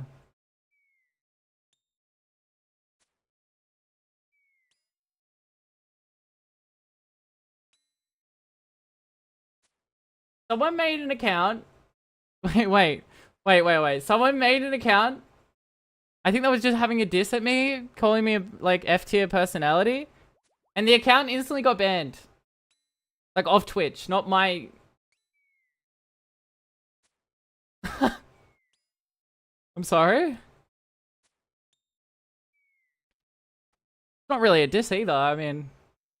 It was good, man. That's the best you got on me, I mean, then.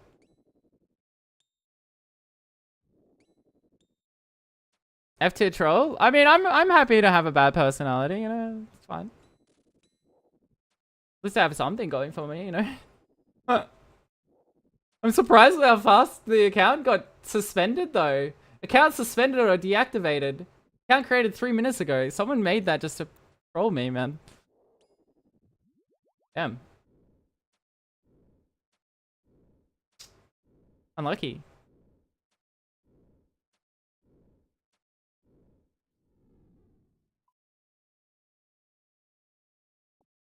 If it was meant to hurt my feelings, it felt like a compliment. I don't know. I'll take it.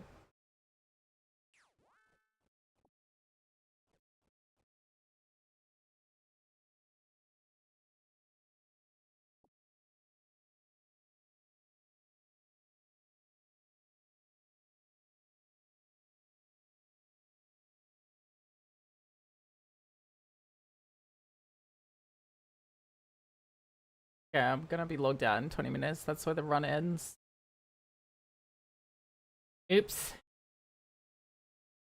I forgot I was playing before stream.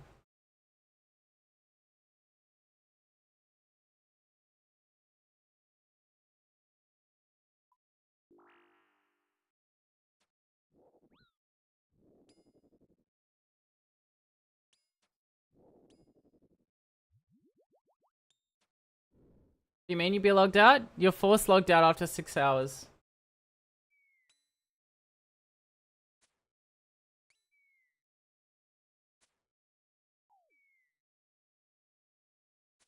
Duffy.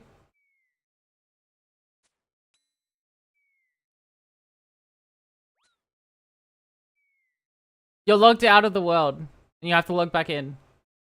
So say I'm in an instance right now. If I'm logged out, I get out of my instance.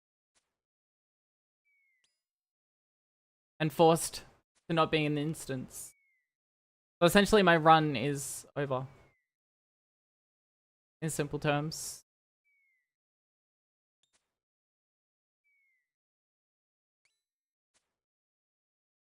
They do it so like people can't just AFK the world like without touching, doing anything, or if they find a way to exploit it, the AFK timer, then there's another AFK timer on top of it.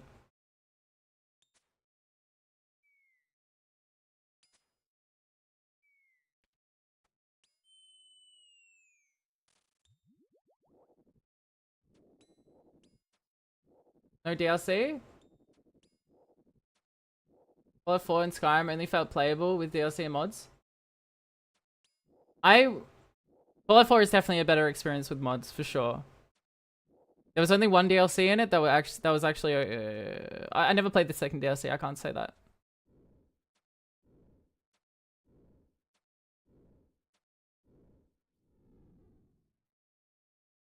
No, JD Jaggers are not going to bed. I think the anchor point or whatever island was a cool concept. There was just nothing to it when you got to the island. Like it was kind of bland, but it was a cool concept that they could have fleshed out a lot. I didn't play Nuka World, but I hear that was good DLC. Top tier.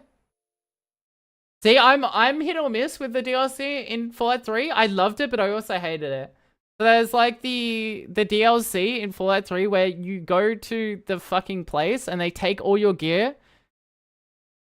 And 95% of the DLC you don't have your gear and you're just like... Mother's Crusade was fun, yeah. The island one in Fallout 3 was good. A lock point or something? I don't know. I forget the names.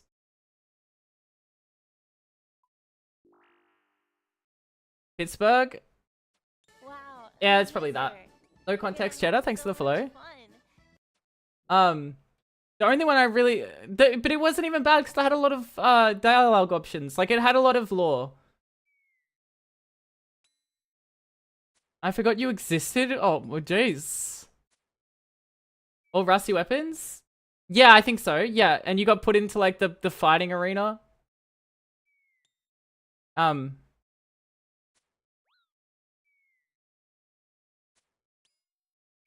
That one was good. It wasn't horrible. OP power armor? Okay, yeah, I'm getting them confused clearly.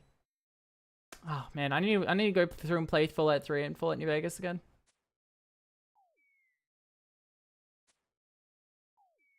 I never got to play New Vegas's DLCs, still to this day. Which is actually crazy, considering it's probably the best Fallout. The snow one? Oh, that's the one when you kill the communists, isn't it? Yeah. Okay. Yeah. I never played that either. Yeah. And then there's like the Chinese communist leader, and you can kill him, and then like everyone just leaves. Or if you fail the dialogue check, they all just instantly gun you down. It's great. I've seen a lot of people do that. That looks cool. That one looks cool. Hey, Otter.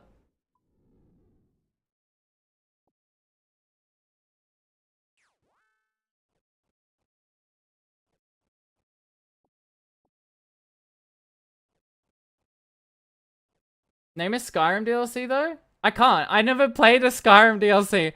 And even if I did, I can't remember them. I only remember the Oblivion DLCs. The vampire one. Was that the Skyrim DLC? I don't even know. It's all blending together now. Bloody hell. I forget the Oblivion DLCs too.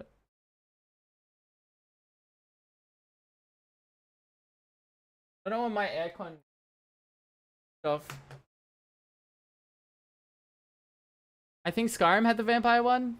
Okay, yeah, there we go. Dawnguard, Dragonborn. You see, I never played the DLCs. I don't wait till the DLCs come out because I really couldn't be bothered. I played Skyrim on launch and I'm like, this is an okay experience. And then I just never come back for the DLCs because I'm just already fucking bored. I don't want to play it anymore. You know? It was the same for Fallout 4. I'm not paying extra money. I don't know. I played the first DLC and I'm like, that was okay. And then I just didn't touch the rest. The only reason why I like DLCs is it helps with modding support. Because some mods break. Knights of the Nine and Shivering Isles. Yeah, see, I can't even remember that. And the horse armor? Oh yeah, the fabled first microtransaction. Thanks Bethesda. Of course you started that.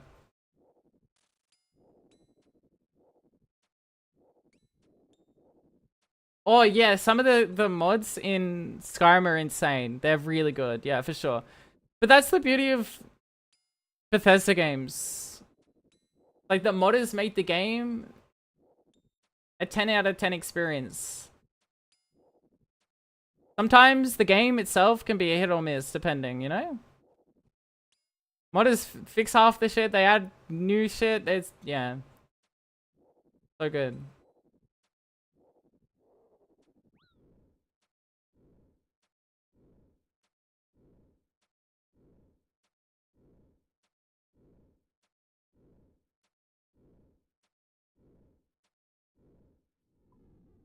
Wait, are you? The real John? The numbers? I don't know. I'm clueless with people in this world. I only know myself. Everyone else is a myth, an illusion, if you will. I'm the only real one. They ran it back. Redeemable. Because everyone, to no one's surprise, everyone in the community hated that idea.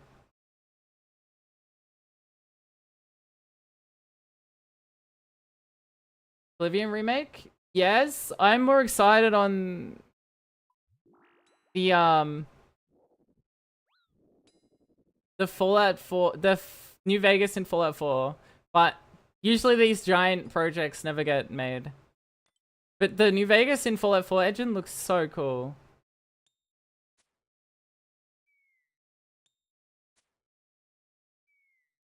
Just unfortunate that they never get fleshed out.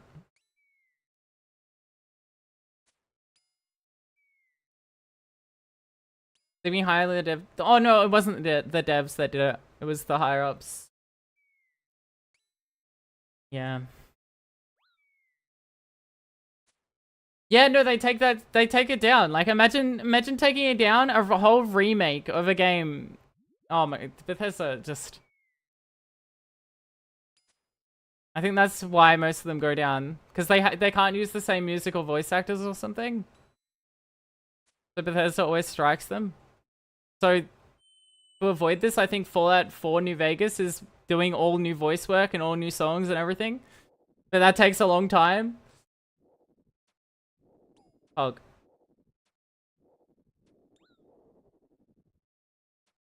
I never played Fallout London. I watched a streamer play it. I watched Jabbo play it. Answery, thanks for the follow. That one looked really good though.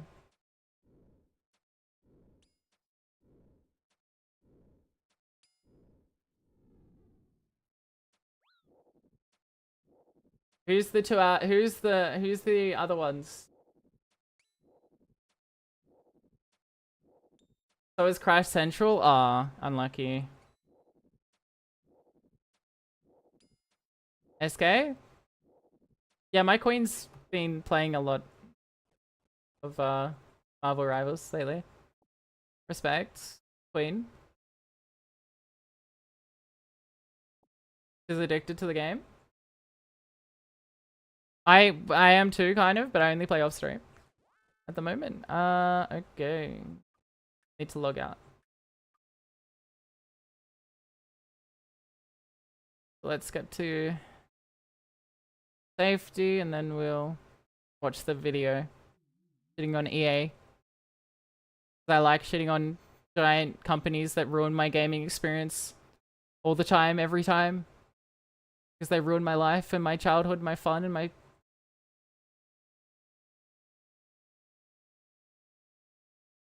Every time, man. They ruin everything I love.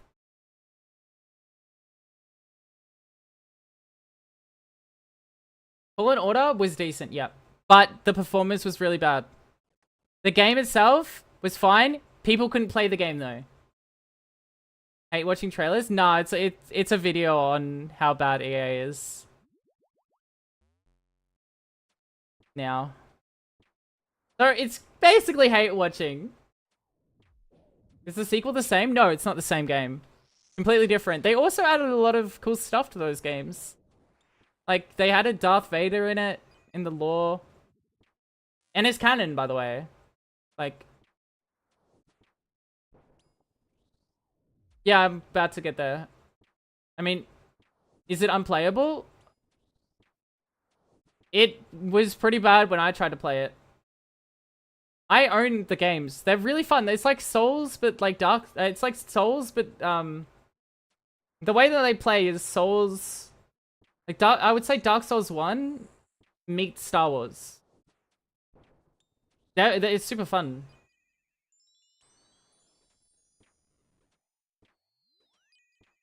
Oh yeah, no, the open world. Yeah, it's kind of like an open world. We're watching peak hate watching. Let's go!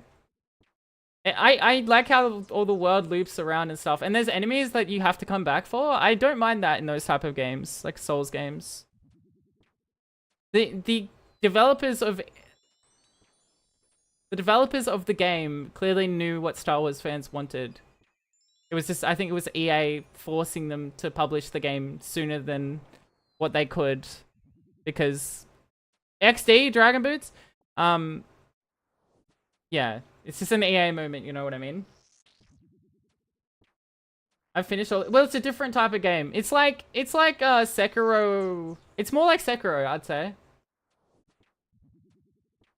Unheard of? I know, right?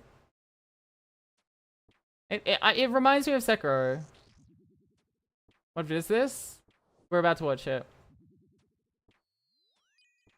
That's one I've not played. It's a lot more fast-paced, a lot less punishing, but in the same vein, it's very punishing still. It's the easiest to learn, but harder. It's hard to master, but easy to learn. Does that make sense? I'd say the Jedi games are the same. Easier than the Elden Ring? Yeah. Alright. But, in saying that, it's not like Elden Ring or Dark Souls. It's a lot faster. So, to someone that is slow, like, used to the slow mechanics of Dark Souls, they might get really caught up and not have reaction time. You can't block in this game. You have to parry. There's no blocking. So, a lot of people could struggle. It's like Bloodborne. I think Bloodborne's harder, but more like Bloodborne. More fast-paced. Okay.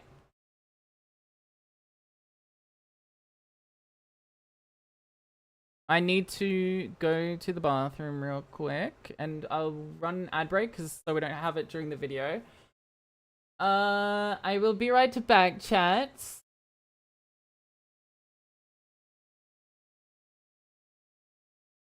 Don't mind me. Kisses. Be right back.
Yo, chat. Okay, let me log out of this. I'll show you my Revolution idle as well, with how fast I'm going. If you have...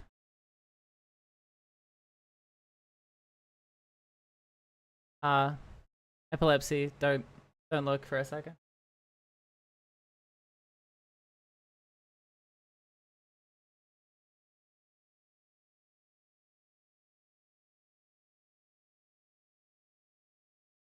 Hold on. Yeah, look how fast my runs go to infinity now. Just been playing it off stream. Yeah, infect the mushroom. Banging. You know, this when I first was doing this, it took me like, without any boosts or anything, it took me...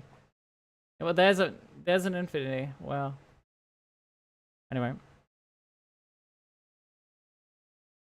1 million? Bloody hell, my bank.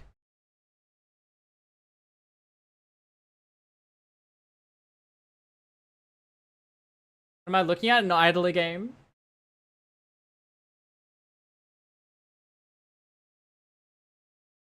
Okay. Video is like 30 minutes, so me yapping is about an hour. I close it?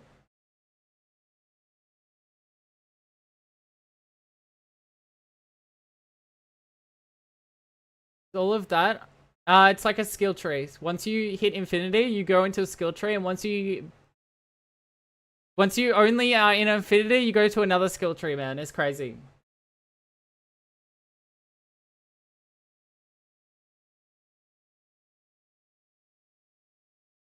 There's skill trees upon skill trees, dude.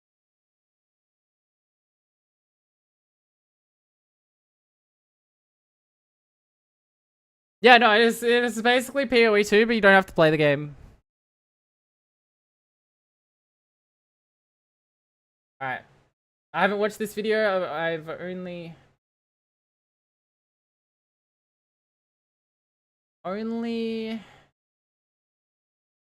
watched the start. I got addicted to Cookie Clicker, and I beat that game, and now I'm craving for more sometimes. It's good and bad. It's nice to have on the side, you know what I mean? No, shut up! Cookie Clicker! Alright, chat, this is the video by Legendary Drops. Don't know if you've ever heard of them. I haven't. But we will find out today. EA is falling apart before our very eyes. I mean, like, true. That, unmute that, should be good. Alright, chat. Slop live time. Time to slop live. Time to slop it up, chat. Hell yeah. You want the chat on screen? I do want the chat on screen. Alright, chat. Slop live time. Are we? If there was one company that I could point to and say they are a microcosm of everything that has gone wrong in games today, I'm talking about all the things that players hate about games today. A company that the vast majority of people would sit back and celebrate and watch them burn. Heck, they probably bring their own gasoline. That's Electronic Arts. They are the ultimate evil. They are the progenitor of... I just love how on this rant he calls it like by its full name, Electronic Arts. I've never heard anyone call EA Electronic Arts. Okay, you know he's mad. It's like when a parent is really mad at their child, they call them by their full name. Dude. Some of the worst consumer practices over monetization, exploitation of players, lowering of quality, lowering of standards. Heck, they run the whole gambit, and in a lot of cases, they're the ones that invented it, and the rest of the industry's been following their lead because they've made so much money doing it. But the funny thing is... These guys were the first to put in loot boxes. I'm pretty... No, it wasn't. It was Overwatch, Activision Blizzard, but they revolutionized the loot boxes. I swear to God, with their monetization of fucking... sports games, every single sports game. Wasn't it Valve? You're goddamn right. It was Valve. I'm completely incorrect. But this is the bad one. Valve is bad, but this is the bad one. Is that stopped. It has. $6 billion erased in an instant. That's Who's huge. buying? Well, they must have an audience. If they keep making these games, people must be buying the fucking games. You know what I mean? Ubisoft's, if you guys are counting, and it's all because they had to tell their investors that, sorry guys, FC25, which is their biggest franchise, it's one of the biggest franchises in the entire world, is not making money like it used to. People are not buying it, and people are not spending money on the microtransactions like they were before. Oh no. People aren't buying the shit slop games that don't even have any content and you have to pay to win? No way! Hype Slab. Yeah, we were talking about that earlier, actually. On top of that, their Star Child and Dragon Age the Veilguard missed sales projections by 50%. Which doesn't make a lot of sense, because that game was a return to form for BioWare. You know, I realize a lot of people are going to be like, LD, pump the brakes. There's no way that EA is going to fail. EA's too big to fail. The sports fans. No, you pay for players. So what I hear about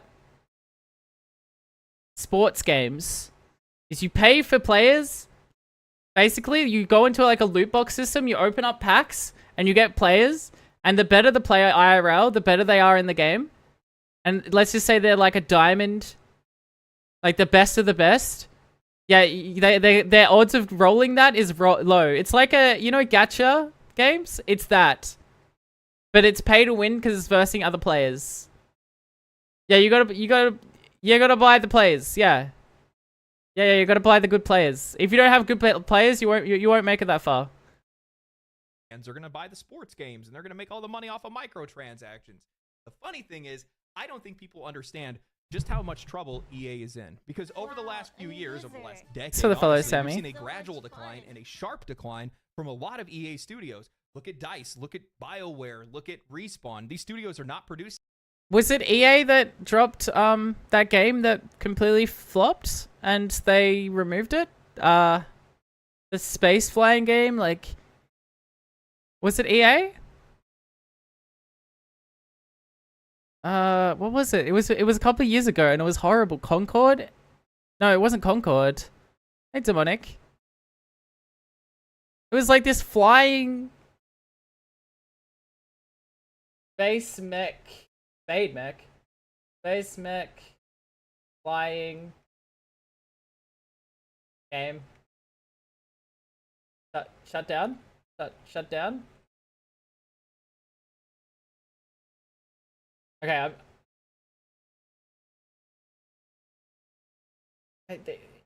what is it? It's not Anthem. Oh, it was Anthem. Yes, it was. Yes, it was. It was Anthem. This game. Who made this? It was EA. Oh my god, I knew it. Dude.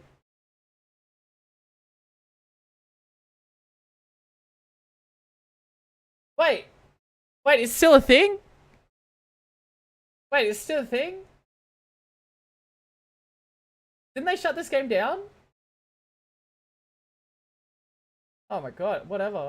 I don't even know anymore. At the same level of quality, and the players are not engaging with any of their products. On top of that, that same rot, that same virus is now seeping into their sports games, and they're suffering as well. So today what I want to do is I want to talk to you guys about one of the biggest publishers No one's in the having industry, and how I Anthem, think true. we have front row seats to one of the greatest downfalls we're ever going to see. But before that, today's sponsor. I don't know if you guys are anything like me, but I'm not an interior decorator. I don't know how to make my home look. I like the 2 hours. Apparently, Luckily for me, like this plate they is they had did my like the back. classic. You have to stay and keep playing our game. You have to keep grinding. You can't progress without grinding our game for 30 hours a day. But it was the same boring levels that never loaded, and it took like 20 minutes to load into the level. Yeah. They've been the way for me to be able to pretend like I have taste, even though it's all anime and video game posters that are on my wall. But today they want me to talk to you guys about their texture designs, and I really like Godfrey, this. my goat. This plate's texture designs take things Godfrey to the an goat. entirely new level with tactile 3D. That guy was really contours and annoying selective when I first got there. gloss finishes. You can feel the details. I think in that it. was my It's first not big just a roadblock in that poster, game. This is a piece of art. If you want to be a truly refined human being, you need to have these on your walls. I recently picked up their licensed Magic the Gathering stained glass mana symbol set, and it looks incredible. And there's so much more to choose from pop culture. Was that game icons where like Star Wars, so and few Marvel, people to played gaming that franchises like Elden Ring and Warhammer. I'm These not posters sure. are unlike anything else. Hey, Lauren. And just like their classic designs, Texture uses that same easy magnet mounting system. No tools, no wall damage. You can swap them in and out whenever you want to. Plus, now they're available in larger sizes, so you can make an even bigger Yeah, I'm not statement sure. on your wall. It might have Starting been. January 25th, you can snag Texture designs at See, discount. all this slop that AAA publishers develop and then like cancel and stuff, it all blends together. It's so hard to remember any of these products because they all never make it past like the first 2 days. Like, because they're all just like not even products. They're just like put together trash. I don't know. So click the link in the description below or go to displate.com and use my code LEGENDARY at checkout to get the best deal. Very This is a redeemable. limited time offer between January 25th and February 3rd, so Really? you don't want to miss the chance to grab these premium designs at an unbeatable price. Whether you're a collector or you just want to level up your walls, Displate Textura is the way to go. So check it out using the link below and use my discount starting on January 25th. Thank you, Displate, for sponsoring this video. If you haven't been keeping up, EA recently faced a major blow when their stock plummeted 15% following an investor. I was showing someone on the stream the other day. I'm like, EA's dying, and they're like, no way, there's no way. And I showed them the stock graph, and I still think they said nah. I was like, Meeting in town hall, wiping out $6 billion Oof. in value and hitting a 5-year low. While some of their franchises, I'm buying still onto him. maintain It's a gotta strong keep dipping. foothold, Don't do the it. company has been reeling from a string of high-profile failures in both their publishing and their development. Battlefield 2042, Wild Hearts, Immortals of Avium, Tales of Kenzera Zhao, and Dragon Age: The Veil. Wait, they have rights to Battlefield, and oh my god, that's right. All the new Battlefields are just absolutely horrid. I think the last Battlefield that was actually okay or decent was Battlefield 1, wasn't it? Was it called Battlefield 1 or Battlefield 5? I don't know. It was the World War 1 Battlefield. Anyway, that was the last good Battlefield that they had. Elgard have all contributed to a declining interest in their portfolio. Even their once dominant sports franchises are starting to show signs of waning interest. Don't you creating a require grim a outlook salt for the and future. Now, EA isn't in the same position as, say, Ubisoft, but they're undeniably on the same path. Years of devaluing their franchises, over monetization, ignoring their audience, losing key talent, and doubling down on misguided investments. They're always are dead finally in 2 starting to weeks. Catch up with them. See, like, why play modern Battlefield when you could just go back and play Battlefield 3, 4, or 1? Why would you ever, like, I never played Battlefield 3 on release, but I was playing Battlefield 3, like, way after release, and the game's still really good. Despite its reputation as one of the most controversial publishers in gaming, EA is also the company that introduced many of us to Hackers? the hobby that we Okay. love today, to some of the genres that we love the most today. To understand where EA is headed, I think it's essential that we look back at where they started and how they became Insanely a cultural good? force in gaming. In 1982, Trip Hawkins, a visionary from Apple, founded Electronic Arts with a mission to revolutionize the gaming industry. His goal was to treat developers as software artists, emphasizing creativity and innovation. This philosophy set EA apart early on, leading to the creation and publication of some of the most... And now, the worst part is, they have all the rights to all the sports games, like the major sports games, like Madden, FIFA, NBA, and they monetize it. I'm pretty sure if, like, no other sports game can use the rights of the players, because I think EA owns the rights of the players or something, so they can't have the actual players that play in real life in those games or something. There's some, like, law or copyright infringement or something that's going on. They have to, like, have the rights to it, and they don't. Option. Thank you. Thank you for the 9 months. Appreciate it. Weird.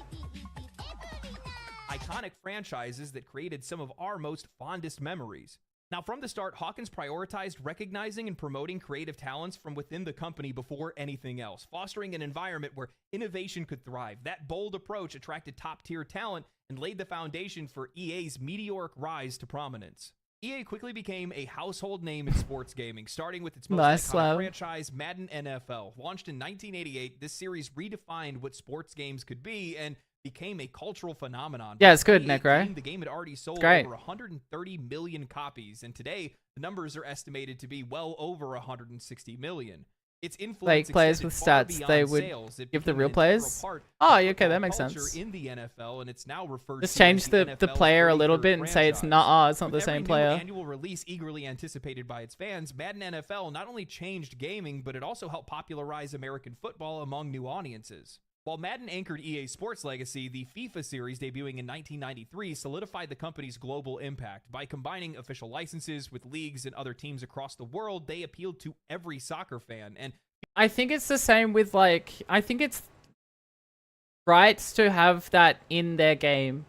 I think EA always buys it out, but I think everything needs, like, you pay a fee for the rights of these things in video games. So like, say you make a Marvel game, then you have to pay for the licensing fee for the rights to have said Marvel game for X years or whatever. The same with music. If you have a video or a movie, you have to outsource. You have to pay the creators of the music. If that makes sense. I just think it's kind of like that, but EA keeps buying them out because they have a lot of money to work with. So like smaller studios can't get the rights. FIFA became one of the best-selling video games of all time. By 2021, Yeah, it true, had already Lauren. sold over Oh. 320. Yeah, we were talking about it before, but the Star Wars, not Star Wars Outlaws, but the Star Wars, the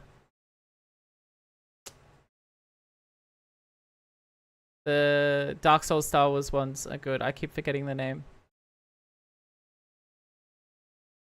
I have them. And I played a fair bit of them. They're fun, but Fallen Order? That's the second one. I think the first one's like Jedi Survivor or something, right? That was Fallen Order, and then yeah, Jedi Survivor. Yeah, those two are really good. Except for the second one doesn't really run at all. The gameplay and the game is are good. 5 million copies, bringing the passion of soccer to millions of players and securing its place as a cornerstone of EA's portfolio. While EA dominated the sports genre, its influence extended far beyond that. The Command & Conquer series, a staple of real-time strategy, set the standard for base building, resource management, and tactical combat. Nice, Nox. The franchise not only inspired countless successors, but it also delivered some of the most memorable I writing never in played gaming history, Command & Conquer, including but I Tim heard Curry's it was a great unforgettable performance franchise. in Red Alert 3. It cemented EA's role as a publisher willing to push boundaries in storytelling and gameplay. I'm escaping to the one place that hasn't been corrupted by capitalism. Space! And EA went on to On that note, capitalism will be, unless the government stopped that, capitalism will run space, and it's kind of a scary thing. Anyway. find massive success with the Sim series, a groundbreaking life simulation game that allowed players to create and manage virtual lives. With its endless replayability and universal appeal, The Sims attracted one of the most diverse audiences of any game potentially ever. Mothers, brothers... Yeah, I love like wanting to play The Sims and then realizing I need like $7,000 for all the DLCs. That's really cool. Sisters, cousins, uncles, everybody was playing this game, mostly because they wanted to put an entire family in a pool and then remove the ladder and then put all the gravestones into the house to then haunt the next family. But beyond that, it became a cultural phenomenon. It still remains one of the best-selling PC games of all time. In 2002, EA launched the Battlefield series and later acquired its developer DICE in 2006. From its debut, Battlefield 1942, the franchise redefined large-scale multiplayer shooters with massive battles, destructible environments, and realism. Battlefield 3 in 2011 and Battlefield 4 in 2013 set a new benchmark for breathtaking visuals and expansive maps, selling over 88 million copies worldwide. Battlefield 4 and was so taking over good. the shooter scene. EA's acquisition of BioWare in I wasn't good at it, but it was 2007 good. opened the door to some of the most iconic RPGs in gaming history. The Mass Effect They made a Mass Effect? That whole franchise is gone and dead. That franchise was good too until after the third, arguably. Andromeda was apparently really bad, no? Well, sufficeable, but not good. Oh no. series quickly became a flagship franchise, combining rich storytelling with player-driven choices that shaped a universe. I can't believe EA made all these good Trilogy released franchises. between and- 2007 and XD. 2012. It captured hearts of millions of players and redefined what RPGs could achieve. Mass Effect 2. Wait, EA has to be Dead Space as well, aren't they? EA is Dead Space, right? What another franchise they absolutely destroyed, apart from the remake. What they have crushed every good IP they've ever had. They have ruined everything. Oh my god. 2 in 2010 with its character-driven narrative and redefined gameplay is still celebrated as one of the greatest RPGs of all Yeah, time. yeah, By it was the EA CEO, wasn't it? And then they moved to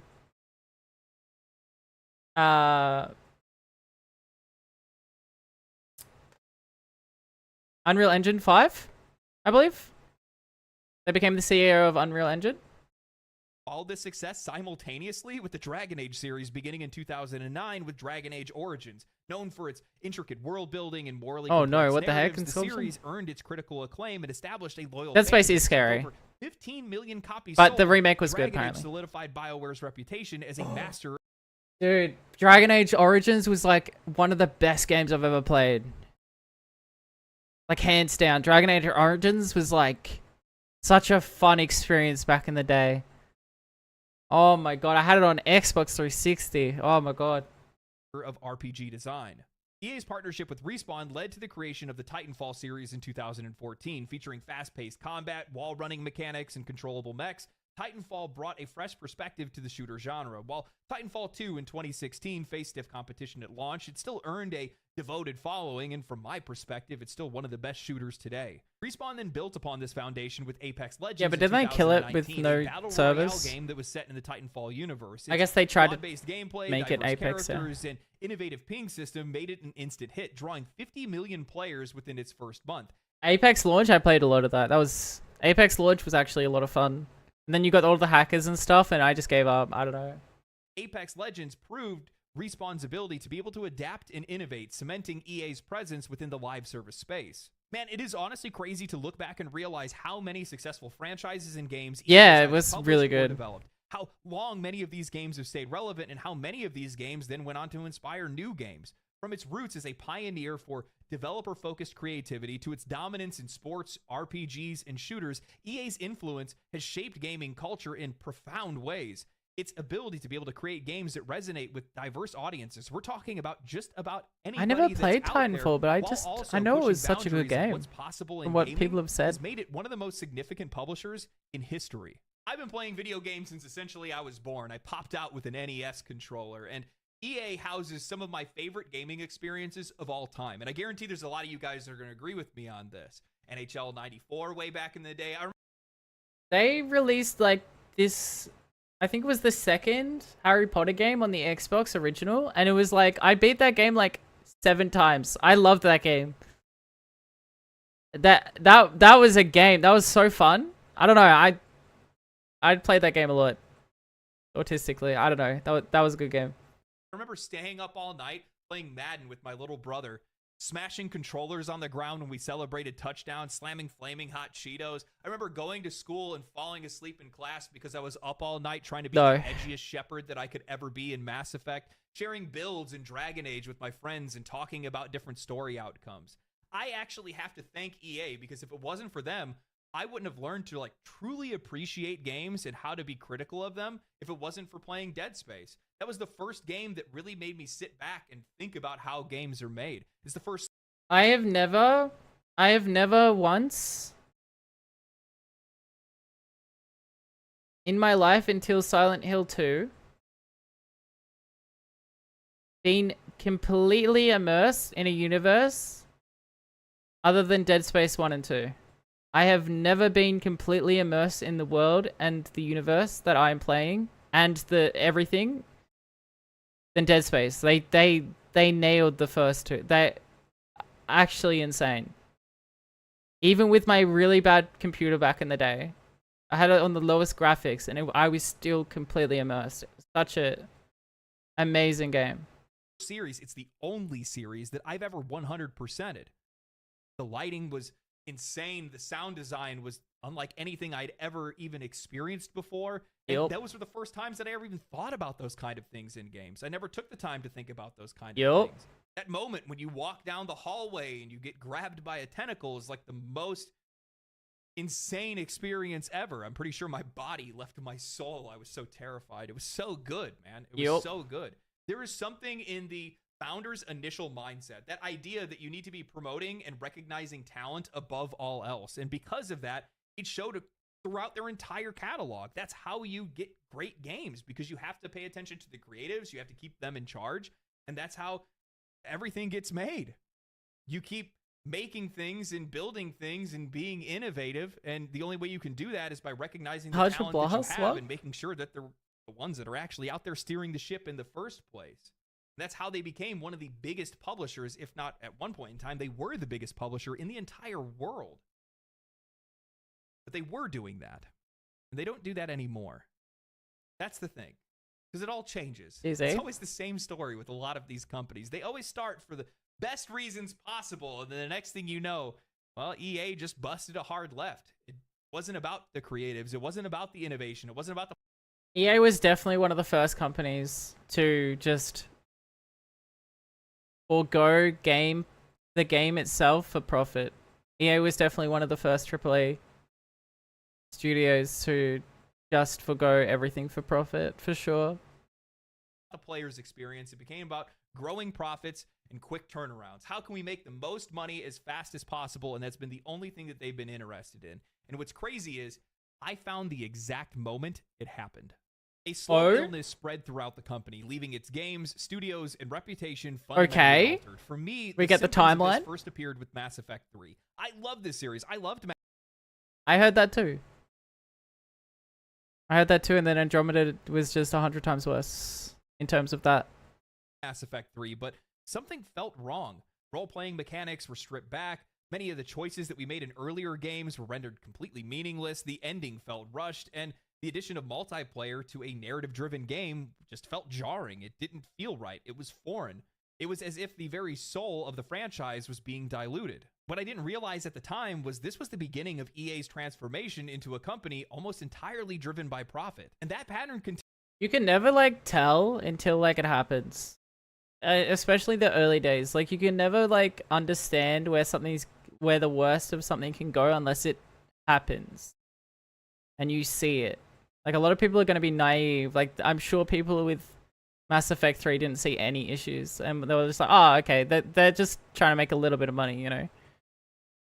And that's the turning point, always. Continued with Dead Space 3. What had once been a harrowing survival horror series became unrecognizable. While I still enjoyed the game, it was just different. While co-op definitely added something unique to the experience, everybody remembers the elevator scene, the multiplayer lowered the stakes of the game, and the addition of a convoluted crafting system that was tied to microtransactions hollowed out the entire experience. The introduction of the resource integration gear rigs system with its drones that I think with the new Mass Effect, there was also pay-to-win elements, I believe. Which is like pay-to-win upgrades, which is... Good job, EA. Hey, Raza. are going out gathering things on a timer that you could be rushing with real money. This is not only intrusive, but it's emblematic of the shift in how EA actually viewed its audience, not as fans to be delighted, but as wallets to be emptied. Back in 2013, this kind of aggressive monetization felt alien, but now it just reads as a harbinger of feels the normal, company's future which is direction. sad. Now, after remembering what it felt like to play these games and how everything just felt different, I ended up doing a bit of research. I cross-analyzed some dates, trying to figure out what happened. Why did things change? And then I realized that there was a key leadership change in 2007 before these games released that fundamentally changed that company and all of the games to be released in the next 5 years, which both includes Mass Effect 3 and Dead Space 3. True, and Nox. that was the return of John Riccitiello. Yeah, they as were good CEO apparently, in dog. 2007. Riccitiello, probably one of the most infamous CEOs in all of gaming, and the one that said that he wanted to charge players $5 or more to reload their guns in first-person shooters. But when he came in, he brought a vision of relentless monetization. Under his leadership, EA adopted a new... Guys, we need to charge the players $5 every time they reload. They're too busy playing the game. They won't even notice it, man. It's such an easy thing to do. Like, we're just gonna make so much money, dude. It's just so smart. Like, I'm such a smart CEO. Like, I'm just like, put me in, chief. Strategy that prioritized immediate financial returns over long-term creative Here's the end. success. This approach was then further solidified in 2011 when Riccatello transitioned EA to the NASDAQ Global Select Market, a move that would demand stringent financial performance. We're talking this is going to place a ton of pressure onto this company to deliver consistent, exponential growth. The result was a relentless push for profits that came at the expense of quality, leading to decisions that would alienate their players and ultimately ruin their games. I think the fallout of this is most evident with EA's treatment of BioWare, a studio that was renowned for its rich storytelling and complex characters. Under EA, BioWare released major hits like the Mass Effect trilogy and Dragon Age Origins, but the cracks soon began to show. Dragon Age 2 was rushed to market with a development cycle that was reportedly as short as 14 to 16 months. The result was a Yep, game that sounds while ambitious nice. with its storytelling, felt repetitive and shallow, with recycled environments and oversimplified mechanics. Fans were left divided, and a once pristine reputation was You need to now buy new tarnished. shoes, yeah. Then came Mass Effect Andromeda, a game that was marred by rushed production, poor management, and lack of polish. What should have been a triumphant return to the series became a cautionary tale of overambition and underdelivery. Yep. This was then followed by Anthem, perhaps the most glaring example of EA's Yeah, this goes through it, dude. On launch, no, I don't even think they fixed it. This game, for Zero, like, even if you had the best SSD in the world, this game would take, like, unironically 5 minutes to load into the game. For Zero, like, it didn't matter how good your computer was. It took, like, 5 minutes to load in. Dude, there was, like, you loading in was longer than you playing the game because the missions were short. And then you go out of the mission in another 5-minute waiting time. Oh my god, man. mismanagement. BioWare, a studio that's built their entire empire off of single-player RPGs, was now tasked with creating a live service game to compete with Destiny and Warframe. The result was disastrous, a game that was plagued by shallow content, a disjointed story, and chaotic development. BioWare's identity and much of its leadership was sacrificed in the pursuit of trends and profit margins, leaving fans disillusioned and the studio's future uncertain. Even franchises of theirs that initially resisted the rot eventually succumbed to it. DICE, the creators of Battlefield, delivered hits like Bad Company 2 and... You guys remember on release Star Wars Battlefront, like the modern one, where to get all the characters, I think you have to play like 40,000 hours to unlock passively all the characters over time, because they were in loot crate systems where you had to pay to unlock the characters. But if you did it passively, you just 40k hours, guys. Nice. Battlefield 4, games that cemented themselves as a serious competitor to Call of Duty, but as EA's obsession grew with monetization, so did their interference. By the time Battlefield 1 arrived, microtransactions and loot boxes had already crept into the experience, signaling the beginning of the franchise's decline. It hurts, I think man. This all really came to a head with Dog, Star it Wars hurts. Battlefront It's 2, like... a game whose aggressive pay-to-win mechanics... Dude, Battlefront, the first and second game were probably some of the best gaming I've had as a kid. Ever. And then they come out with Battlefront and just ruin it. And like the fundamental of the game was fine. It was just so sad how like they incorporated all this like pay to win fucking slow down mechanics just so you keep playing and you never stop, you know, like dailies and everything. Oh my god, EA. You were disgusting.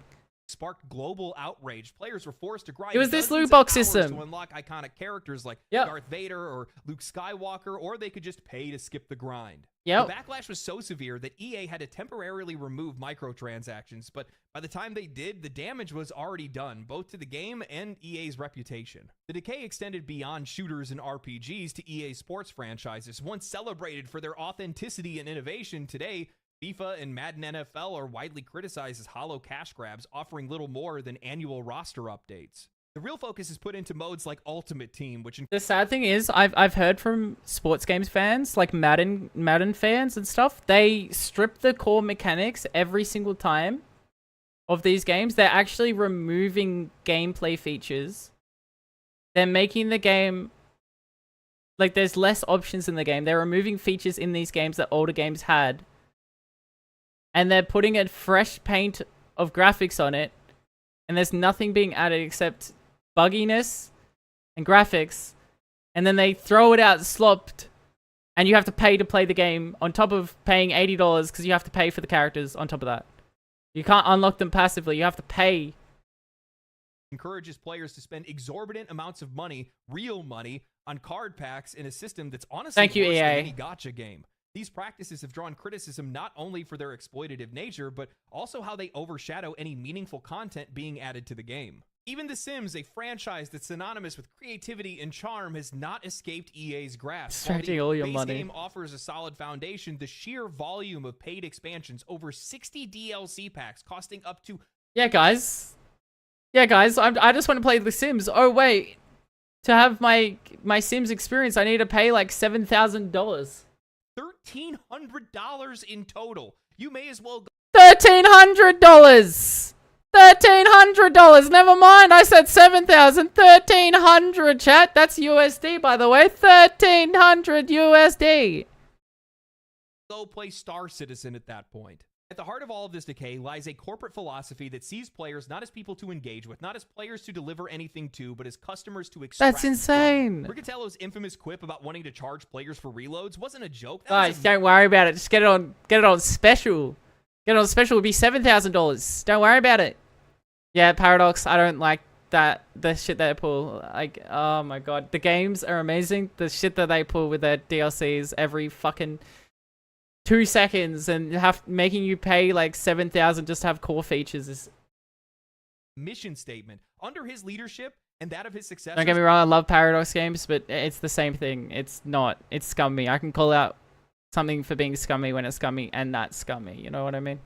EA has normalized exploitative practices, loot boxes, overpriced DLCs, and minimizing what is delivered to the player, setting a precedent for the rest of the industry. This company's relentless pursuit of profit at the expense of... I remember old DLC like Fallout New Vegas. We were talking about this earlier. You'd get hours of content in one $20 DLC. You get so many hours of content, one $20 DLC. Now I feel like a lot of the DLC for these games, they don't add anything, and like you're paying like $50. Like I don't know. Like they don't even add that much. Like it's cosmetics and stuff, which is fine to an extent. I don't know. Quality and creativity didn't just tarnish their reputation, it influenced other publishers to adopt similar predatory tactics. The result is an industry that often prioritizes... Yeah, it's not worth it, Goblin. Stellaris is a great game, it's just not worth it for all the DLCs. EA's shift in priorities, driven by the desire to satisfy their shareholders and short-term financial goals, has left a trail of broken franchises. Really? Disillusioned No fans context. and squandered potential. Now, I realize everybody's going to have their own culprit. They're going to point to Activision or Blizzard or Ubisoft or maybe Bethesda in some cases. Dude, all these companies, I don't care which, they're all shit. You don't point to any of them, just point to them all. They're all fucking trash, man. They make some good products every now and then, but that shouldn't be applauded. That should be like fucking the norm. You know what I mean? Like this should be the norm, man. We shouldn't have to applaud for someone to make a game. EA Oh my god, dude. is the pioneer in some of the most gut-punching, price-gouging, underhanded, exploitative tactics that are used against players today, used against the customers today. Hey, Smack. They do everything they can to take as much as they can without giving anything back. They're the face of greed, of gluttony, of sin. They are the Asmodan of the video game industry. Diablo 3 reference for you guys there.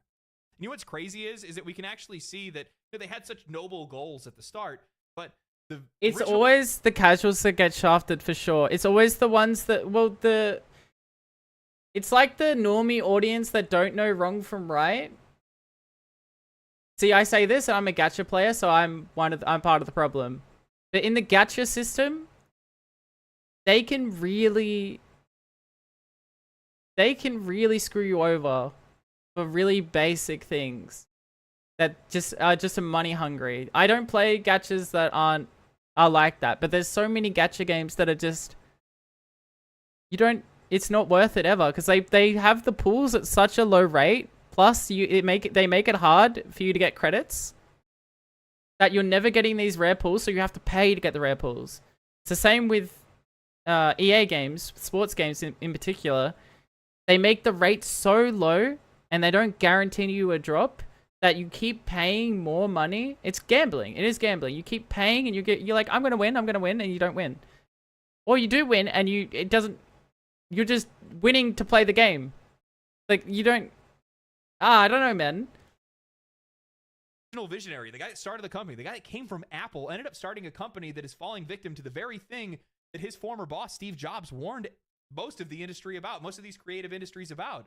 Most people have seen the clips or they've heard the quotes by now about how the minute that you kick out creative minds and you hand over control to career CEOs and marketing. See, I was talking to Riz about this the other day. In other industries, non-creative industries, these CEOs come in, they can make a profit, and then they leave, right? And the business at the end of the day isn't really affected because there's not much to toy with. It's not, usually the customer satisfaction isn't messed around with as much.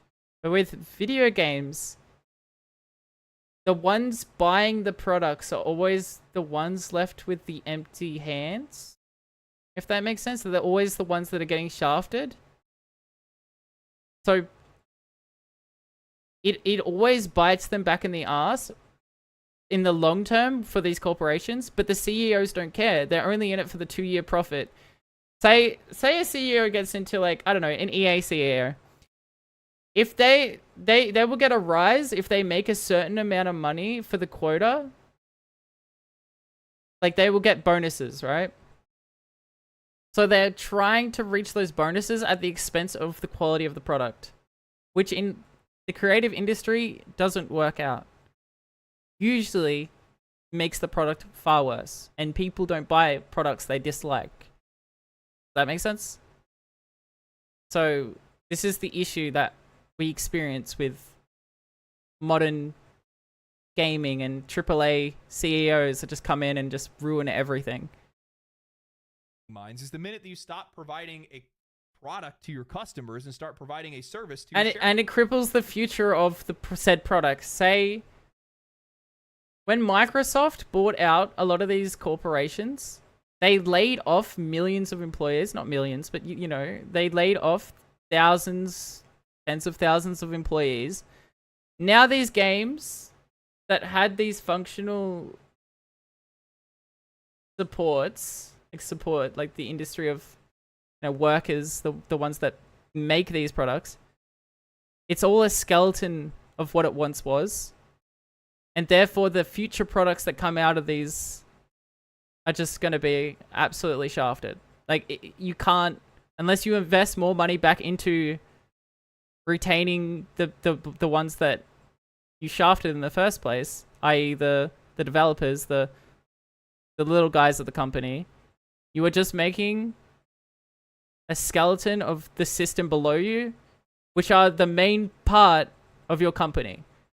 The CEO does, I'm sure the CEO does a little bit, but in terms of like developing a game, the CEO does nothing. The CEO just sits in his chair and just cares about profit, right?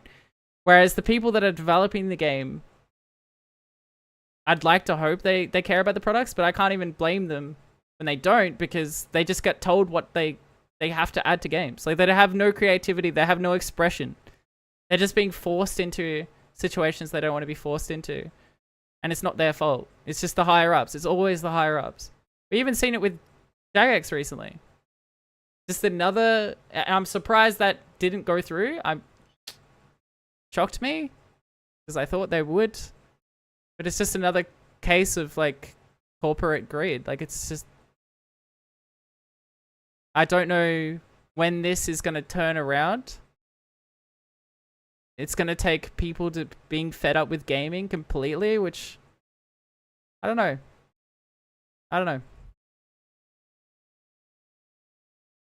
Record profits every year after year, but still fires half the devs.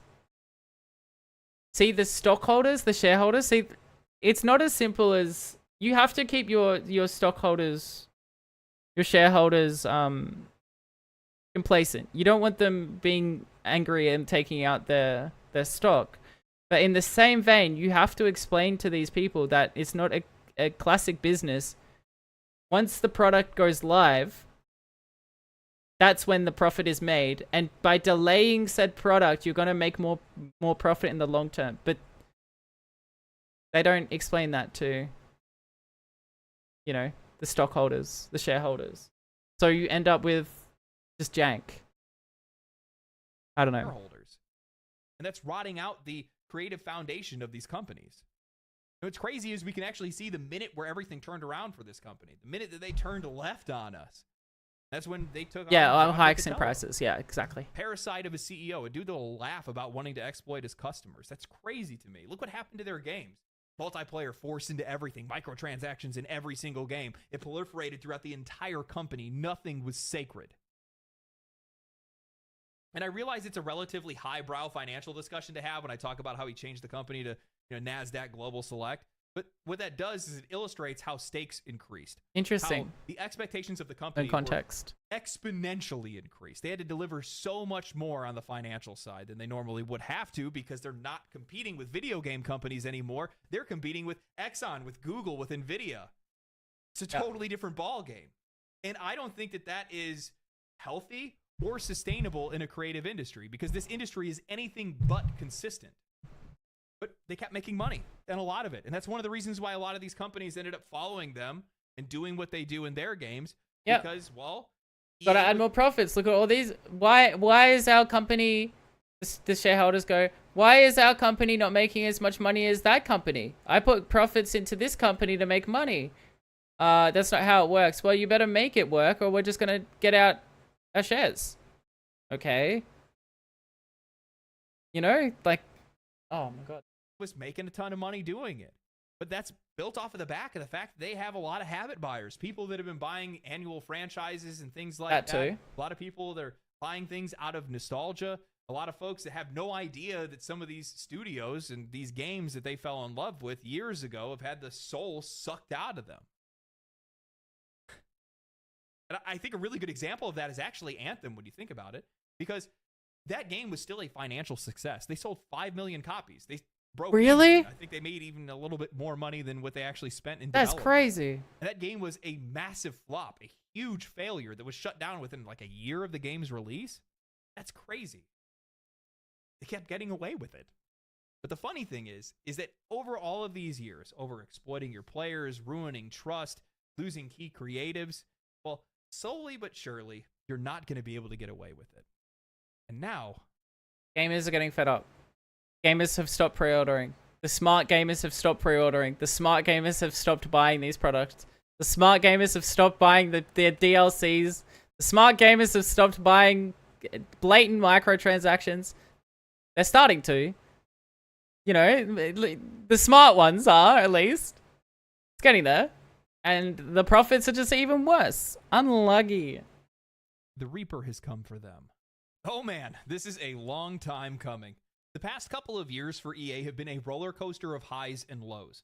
They have had some incredible releases that reminded players of what EA is capable of when it focuses on quality, but these have been overshadowed by monumental failures, mismanagement, and dwindling player trust. EA had a rare win with the Dead Space remake in 2023. It nailed the atmosphere, the tension, and the horror, all while upgrading everything to modern graphics and refined mechanics. As a fan of the original, I was genuinely surprised. It's a proper remake that didn't... Yeah, I didn't buy it, but I was surprised that they actually made this product with love and care like the first one. They made it in the vision of the first one, which I'm very surprised. Maybe they're like, shit, we're losing money. We need to stop this. I doubt it. But I don't know. The new Dead Space remake was good. Didn't cut any corners. Then there was Star Wars Jedi Survivor, a solid follow-up to Fallen Order with great gameplay and engaging story, and players loved it, but the launch was a bit on the rough side with some serious performance issues on PC and on consoles. Still not fixed, by the way. Still pretty bad. Still an issue, I believe.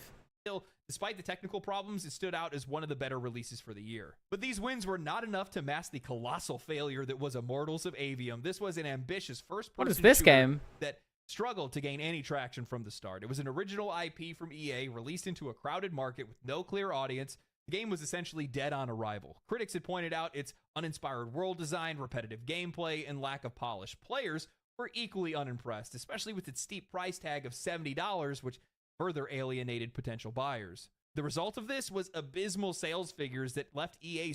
I didn't even hear this game, guys. I genuinely, maybe because I'm getting more out of touch and disillusioned, so I don't really care about any new products that come out. But I swear, half of the new games that these AAA developers create, I've never heard of them.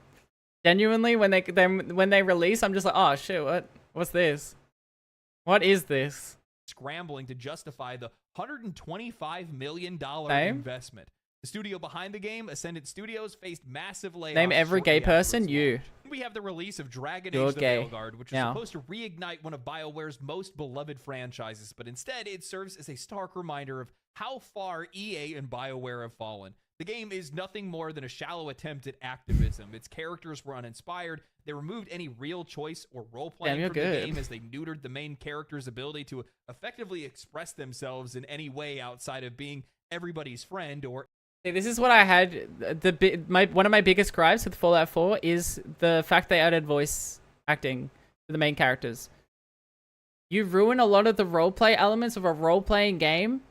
You cut out half of your role... Like, it disillusions... It breaks immersion. Let's just say that. It breaks the immersion of you as a player making an evil character, and your voice actor isn't acting evil at all. Like, you know? Like, you just slaughtered, like, a family. And then, like... Wow, that was intense. You know, that your character's like, oh, wow, that's crazy. What? What do you mean? Everyone slightly more stern friend. Now, mind you, this Screw the game role, was supposed just to make be it a playing live game. service game during its initial stages of development, and halfway through, EA and BioWare ended up pivoting, changing leadership, and bringing on Corinne Bush as the director. Now, many have noted that this is the reason why the gameplay is so simple and repetitive, and why the level design is so linear, and it's because, well, it's the old foundation that was left behind. Now, while Okay, look. There's nothing wrong with a linear game. Honestly, I'm more excited for a linear game than an open world game with nothing there. There's so many times when you play an open world game. The last one I can remember is Elden Ring. That was actually good. The last, like, dude, you play an open world game, there's like 3 people there. There's nothing in the world. Like, no interaction whatsoever. It's just all bland. There's nothing. You have to put in so much more effort to make an open world game, which developers aren't going to do. They don't care. Like, not the developers, but the corporations. They don't, the corporate side of gaming, they don't care. They just like, we need bigger. And it all goes back to like a skeleton system. They fire the people. They make a game that's so one-dimensional, you know? And there's nothing there. It's Starfield. There is nothing in the world. There is nothing happening in the world. There is nothing there. You're exploring worlds of nothing. I don't know. Many in games media would have liked to mislead players. See, it didn't ruin the world. It didn't ruin the game for me because there was enough in the open world that they added a lot to the game. The problem with open world games is there's usually not enough in the open world to satisfy the player's immersion. So they get dragged out of the immersion, and there's nothing to bring them back. Elden Ring had a lot of content outside the main bosses in that open world, which was good, and also the open world helped new players, I think, which is also good.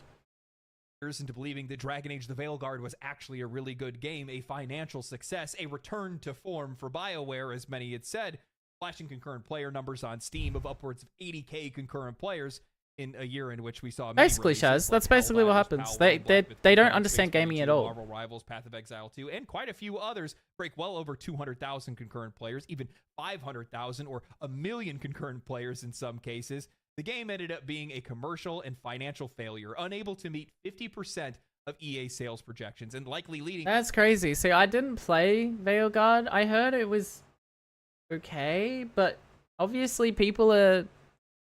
Right, Ben, thanks for the follow. People aren't... They're skeptical now of EA. ...to the firing of Corinne Bush and the... They don't trust EA, which why would people trust EA? They keep ruining everything. Why would anyone trust EA? It's good that this game had less sales. In the short term, it sucks for BioWare, the developers, right? But in the long term, hopefully this kicks them into gear. Who knows if it Wow, will? user. We're gonna have so much fun. It was BioWare, right? Coconuts, thanks for the follow. A lot of people hate on Veilguard claiming it failed because... Oh, yeah, I heard that too, Callie. I can't comment. I've heard that it wasn't that bad. Personally, I heard that it wasn't that bad, but then other people have said it's bad, and I haven't played it. I can't comment on that. Regardless of that, I think they failed in a lot of other areas because they were forced. Thanks, Coconut. They were forced to like bring out a product without cooking it enough. You know what I mean? Looming layoffs or potential closure of the Yeah, maybe studio if Veilguard was Mass just a Effect bad 5 game. can't Maybe. I don't know. But yeah. deliver. Now, I brought this up in a previous video, but if they spent $125 million on Immortals of Avium, it's safe to assume that Veilguard likely cost twice that, if not triple that, since the game was in development for almost a decade and had considerably more marketing behind it. And I can already hear it now, but those are single-player games, LD. EA makes all of their money on live service games and sports games. A few losses in AAA is meaningless in the face of billions of dollars in microtransactions, right? Well, that would be the case if those games were healthy, but the cancer has spread throughout the entire publisher. He said the candy Apex word. Legends, one of EA's crown jewels, has been quietly bleeding players and relevance over the past couple of years. After its peak in 2023 with an impressive 624,000 concurrent Oh players my on god, that's Steam, rough. the game has seen a steep decline, losing 70% A lot of the its time, from what I've seen, with DEI in games, it's not the DEI, it's the fact that the games are bland, uninspired, and boring a lot of the time, from what I've seen. Now, that being said, DEI can definitely influence a game, but players won't care if the game's good. No one apart from like that radical group of people care about gay people kissing in a video game, unless the game's good. You know? Like, no one cares about gay people kissing. If the game's good, they only care about the game. You know what I mean? And I think, yeah, it's not the DEI necessarily. It's the bland, uninspired games. Always. players in 2024. Now just hovering above 100,000 players, essentially returning to their launch numbers. So true, The frying minute pan. Apex reached its peak, EA sought to ramp up the game's monetization with costly new battle passes that remove the ability for Now, I'm all for inclusivity, but it feels... Okay, so this is where the detached thing from corporate companies comes in. When a character gets released, and they just, on top of, like, the character... Like, what, J.K. Rowling did. Oh, yeah, Dumbledore's gay. Now, that's not being... That's just being supportive in the worst possible way. That's not helping at all. It's just like, yes, give me my inclusion points. You know what I mean? No. No. You can't just say someone's gay in a game. Like, like there's the, oh my god. Just, we have to, you know what? We need to get our inclusion points. We need to add gay characters. No, you can add LGBT characters and flesh them out really well. Like, I have not seen one person who has watched Squid Game Season 2 complain about the trans character. I have not seen one person complain about the trans character because she was a fleshed out character that was really good. Because people like fleshed out things. And, if anything, it helped a lot because it was such a fleshed out character that it helped with the trans experience, right? But these characters being released with these AAA games, it's just like, yeah, we're going to release a trans character. Doesn't relate anything to the experience of being trans. They just, yeah, we release a trans character. Okay. What? I don't know. It feels like really off. Like, they're clearly doing it just for like, you see it a lot with like, yes, we support the LGBTQI+,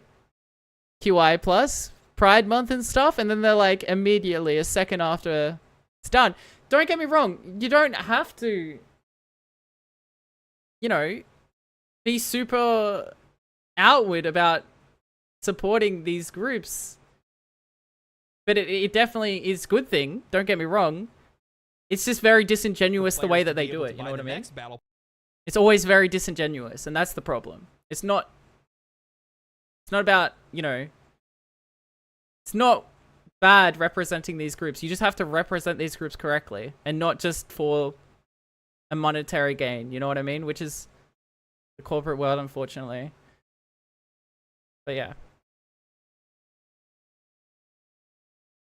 Can't press Hope Worlds. No! Just add characters and not make a scene. Well, no, this is what I mean. It's not the fact that the character is X.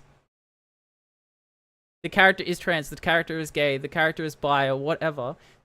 No one cares about that.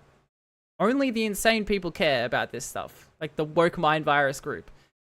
If a character is enjoyable and good and you can understand their struggle, you're going to like a character regardless of all this stuff.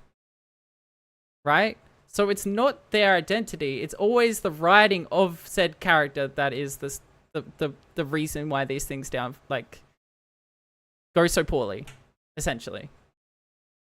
It's never like the DEI, it's always like poorly written characters. Are ads running right now?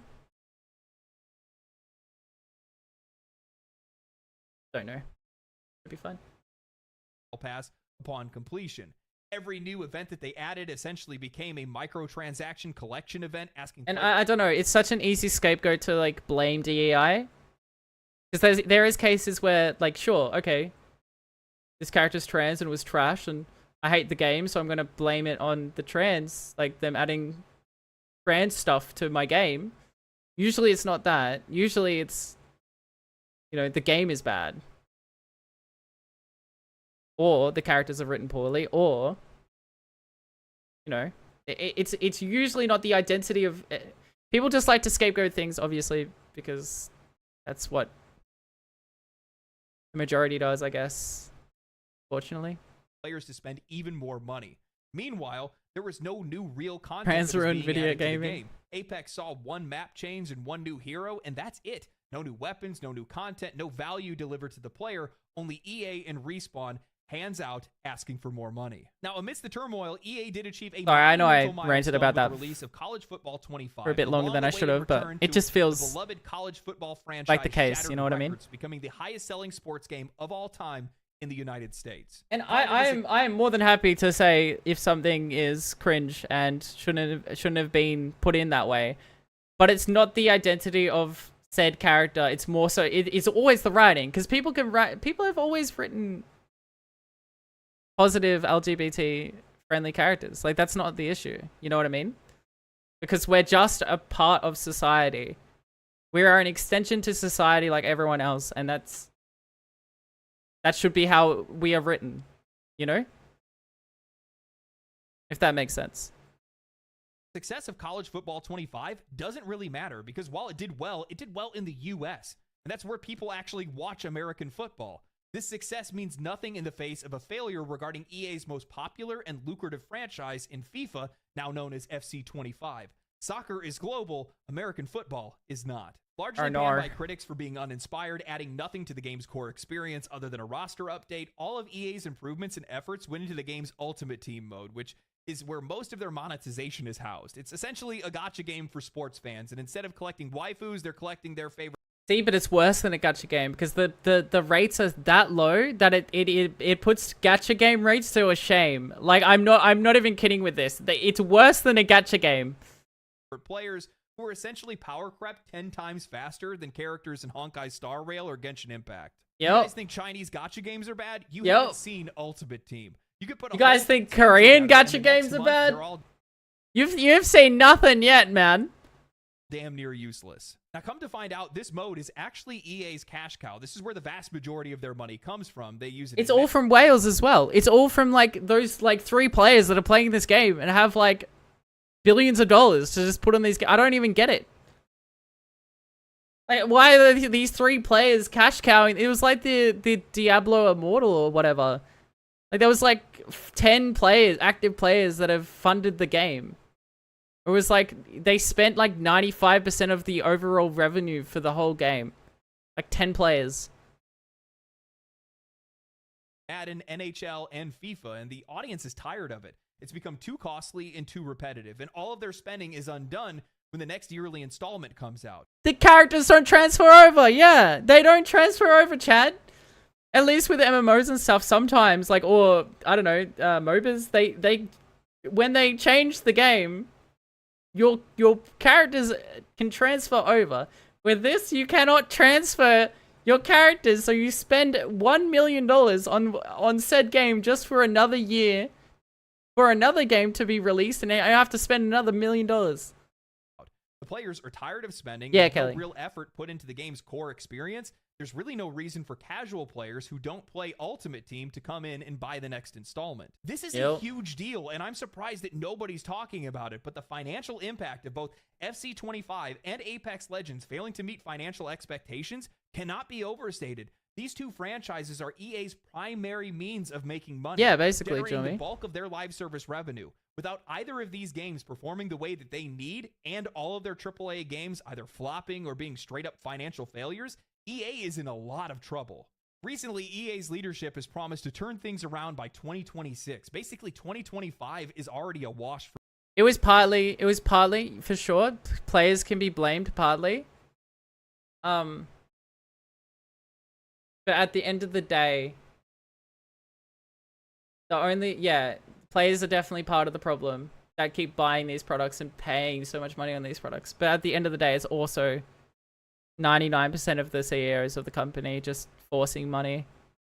You know what I mean? Like, most of the blame should go to said corporation as opposed to like the player. Because sometimes, like, imagine if the only game you are interested in ever is FIFA. Imagine if that's the only game you ever like. What the hell do? Do you just, I guess you stop gaming. Like, some people wouldn't want to stop gaming, so I don't know. It's a hard thing For them. But how do you rebuild trust with an audience that you've spent years exploiting? How do you reignite the passion of the players who have watched their favorite franchises erode under the weight of corporate greed? You don't. Yep. And I don't think they can. You now have a company that has spent years destroying its own reputation and the reputation of beloved studios and franchises that has created an environment in which even habit buyers don't have a reason to return because they've ignored the core experience of their games. And their increase in monetization and commoditization of their games has priced so many customers out of even buying their games in the first place. A company that laid the foundation of the industry is now going to collapse under the weight of their own greed and investor expectations. They have lost their financial foothold. Both FC25 and Apex Legends make up the vast majority of their microtransaction income. I am so surprised that they only fell by 15%. And I think the only reason they have is because their investors don't understand the full picture of what's going on or how much money they're going to be hemorrhaging very soon. Because this is not something that you're going to be able to dig yourself out of very quickly. That's the reason why he said, oh, we'll fix it next year, because they're thinking about annual releases. And people are going to sit back and say, well, LD, sports players, sports games, these guys, they're going to go buy the annual releases. And that might be true unless 2K gets the license for FIFA. That would smoke them. Most sports fans or sports game fans, they enjoy the 2K games far more. I know I did. You bring back NHL 2K, you got me as a customer, baby. They'll be cooked. I don't think that their investors have any idea how much trouble this company is going to be in if they can't turn it around. And to be honest with you, I don't think they can. I genuinely don't. I am so surprised that I'm the only one that's reporting on this, because this is such a massive deal. Years of watering down, under-delivering, rush development, over-monetization, You are not the only one reporting on this. It's just, the Actman. Actman has been a big... he is like the biggest hater for EA. I swear, no one hates EA more than the Actman. He makes his voice heard. Same as Angry Joe and stuff. It's just it's taken a long time for this to happen, I guess. Exploitation of your players, and well, also on top of that, they have licensed monopolies for years. Basically, every underhanded tactic in the book have put them in the corner. They don't have trust. They don't have people that are rooting for them anymore. You'd be hard pressed to find anybody that doesn't think that EA isn't a parasite in this industry. I've said it once, I'll say it again. You can only push your developers, your players, your customers, your franchises so far. You can only take so much until you've taken too much, and EA has taken the lion's share for far too long. Oh, yo. I do not. I feel like this is all coming from his heart, and I completely agree, man. Like, you can just hear it. You can just hear how sad he is, man. I feel it, man. Something that you love just dies, and you can't do anything about it except just watching until they change. Like, franchises you love, understand how they thought Ultimate Team was going to be a sustainable business model. I know I have gacha players in my audience. Think about if you played Genshin and every year they just cut it off. They just stop developing. They stop supporting the game. All the money you spend, all the waifus you got, gone in an instant. It's time to play Genshin 2025. Holy pog. New game, new waifus. Start over from scratch. Holy pog. You're not building any loyalty. You're not building anything. That's crazy. Not my waifus. They can't take my waifus away. Feel invested in those games, and if that investment is not respected, and those players do not stick around. Maybe I can play the new Star Wars. I can play Star Wars Jedi Fallen Order and Survivor when I get my new PC. Sorry, I just thought about that. I couldn't stream it before. So if you are, by the way, I want you guys to keep in mind the pricing is like the exact same as gacha, if not more expensive in these. I love the Star Wars universe, man. And the characters are power crept 20 times faster. It's crazy. If any of you guys have played it or seen it, it is wild how that was so cool. Grew up on it. That's not sustainable because you're just going to bleed your customers dry too quickly.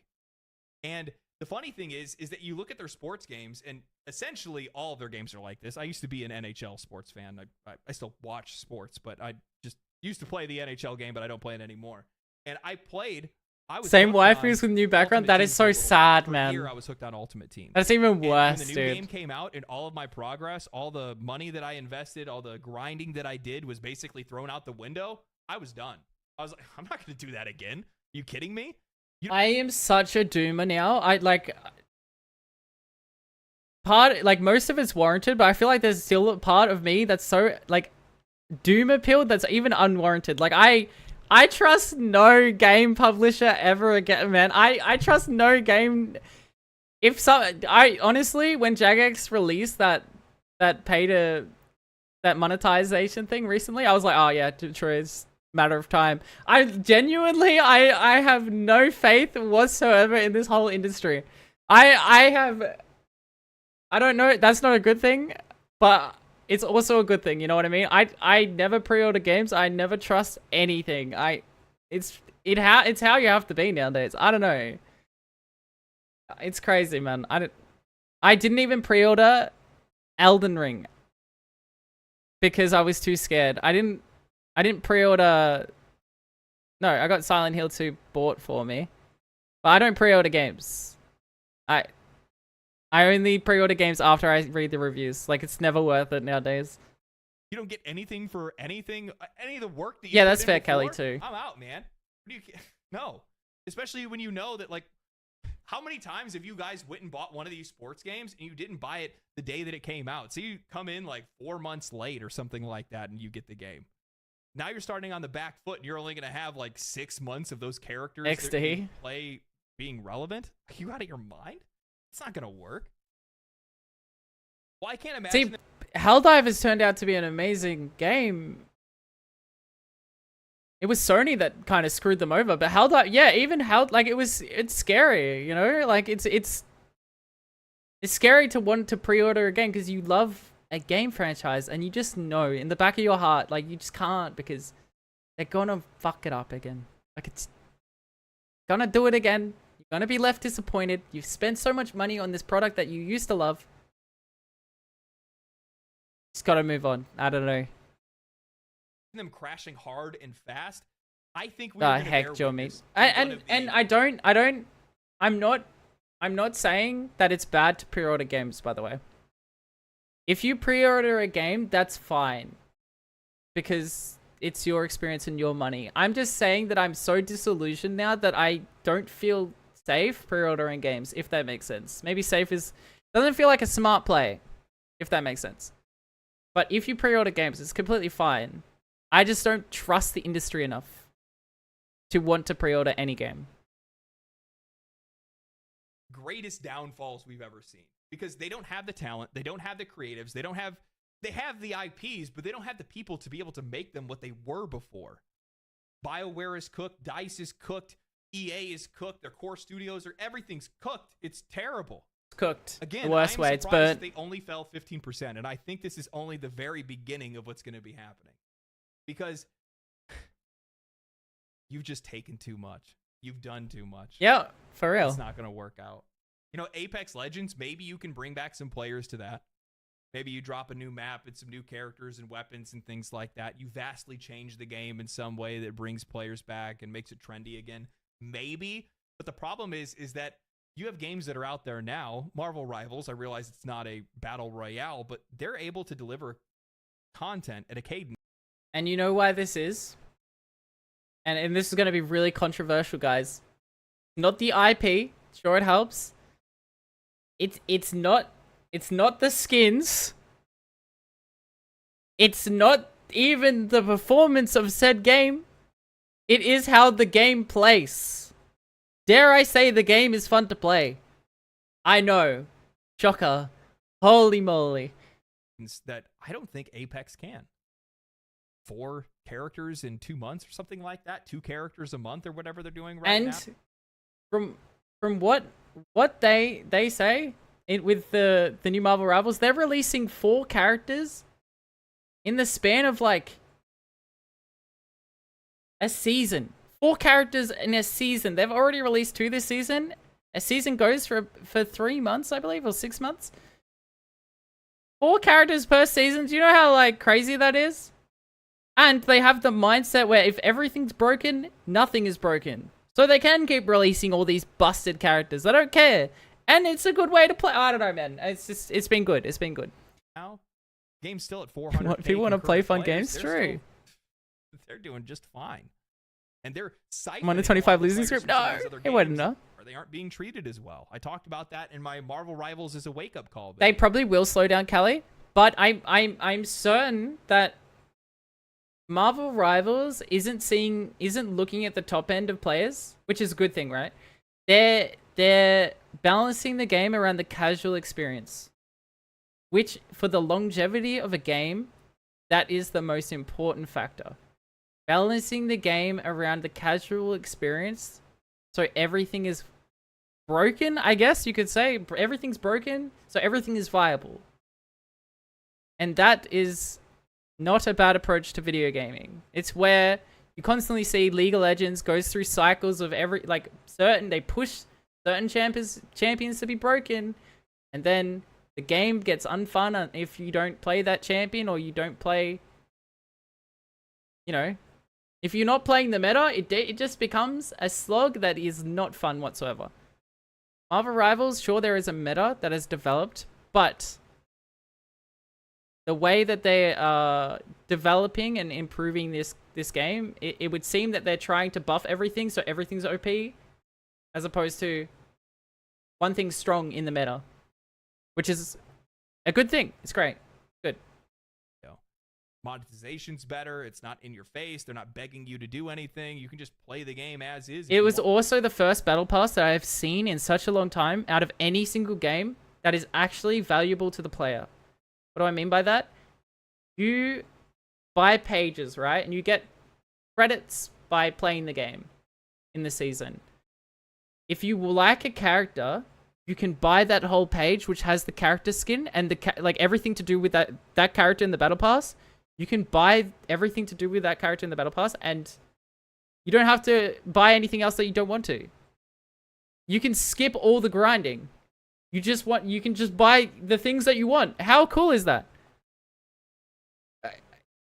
Oh my god, battle passes seem like such a scam in the sense that you have to constantly do your dailies, constantly have to go back playing the game just to get to the last tier of a skin that you really liked. Like that, it seems so disillusioned. They just want people coming back, and it's just like, dude, if the gameplay was fun, they would come back. You know what I mean?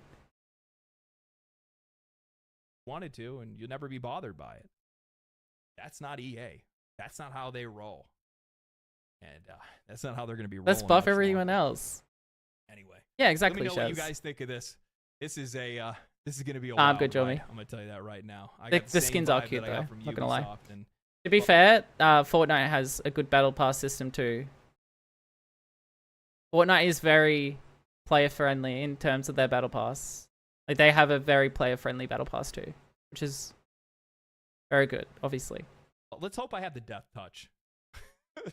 Let's see if it can happen again. Let's see if I make another video about a company potentially falling into ruin, and see if that gets accelerated by me making a video. Wouldn't that be great? Yeah, I feel like good video. I feel like I ranted about this video a whole lot, but I feel like it was warranted. I feel like EA is one of those companies that, I don't know, the IPs I used to love, and it's just one of those companies that just turn down corporate greed, you know what I mean? So obviously I am very passionate about it. You just see it time and time again, like all these companies, Bethesda, Activision Blizzard, EA, Ubisoft, like they're ruining our games. Anyway, welcome chat. Thanks for listening to my slop. It's time to go back.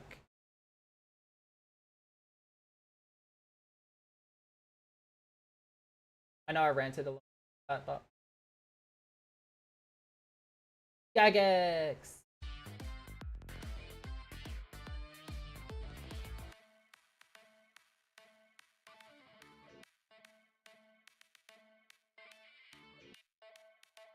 No, don't think they should come together. No, no.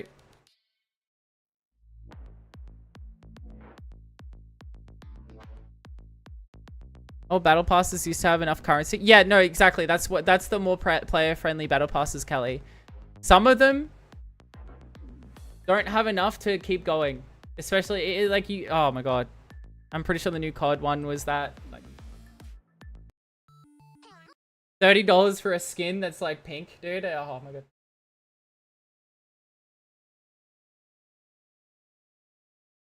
Hold on, let me...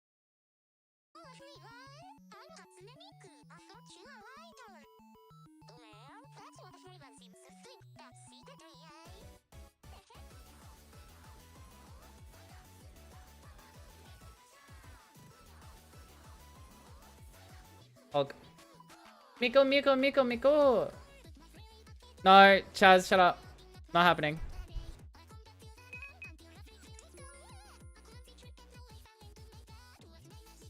Pink skins is... Yeah, no, they make me buy the skins. The e-girl in me.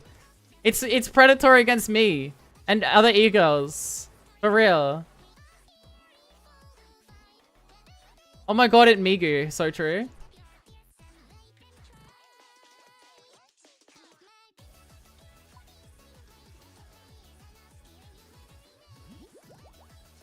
I think I sent Jormy a short the other day. Like, people were playing a Fortnite horror map, and every time they got scared, they were just doing the Miku loud dance song, and it wasn't scary anymore. It was so funny to me.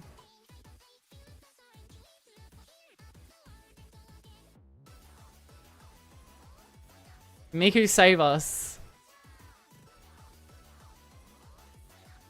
Let me change the game. And now.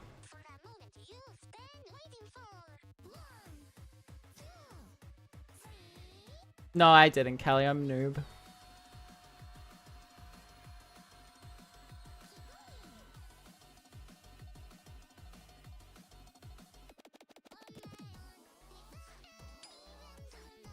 Uh oh.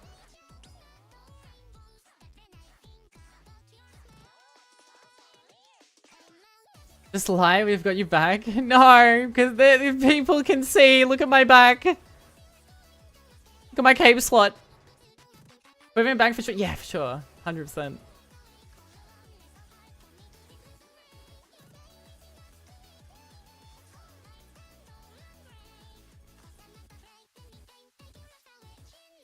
No frying pan.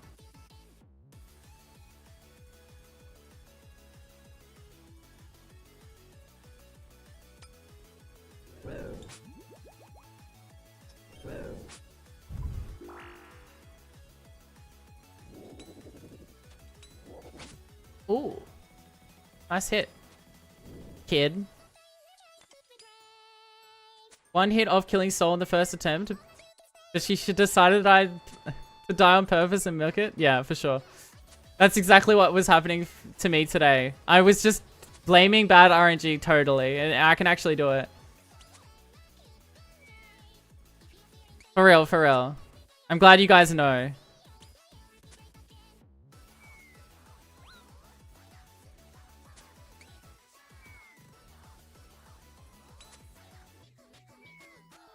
Mickle, mickle. Oh, I like the beam part of that song.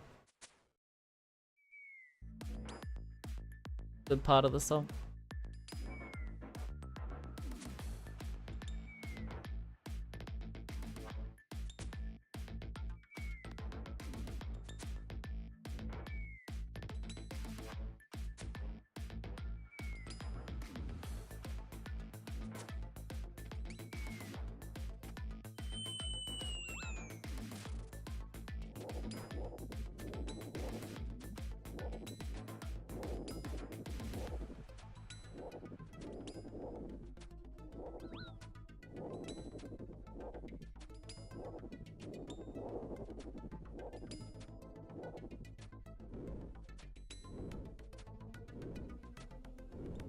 We wear cape for aesthetic? True. Very true, very true.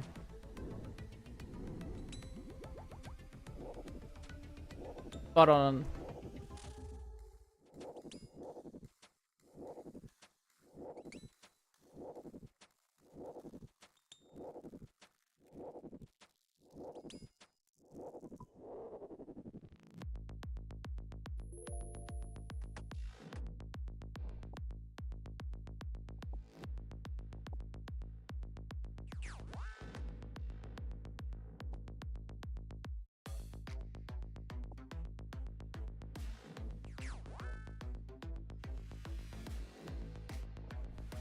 My pouch? Yeah. Holds 4 runes. My divine rune pouch. Upgrade it through doing the raid TOA. 3rd raid.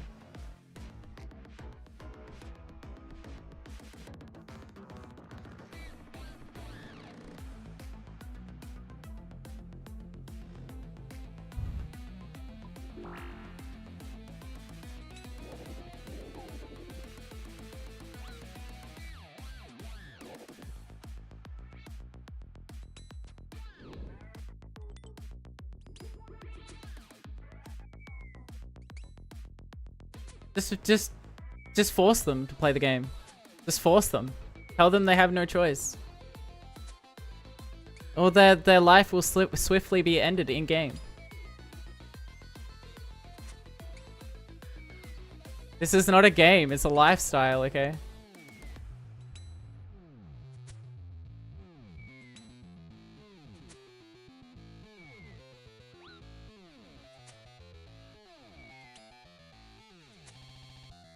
Your lifestyle? No, you. No, you. Whoa.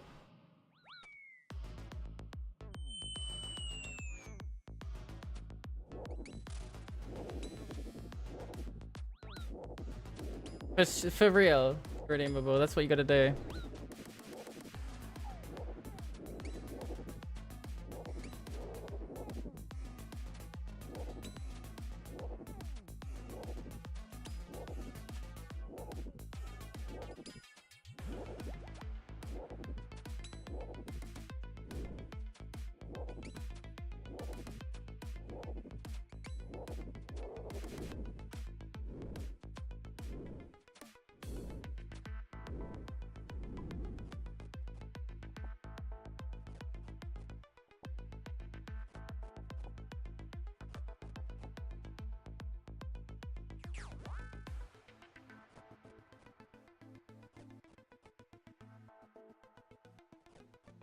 My what? My what? You what now?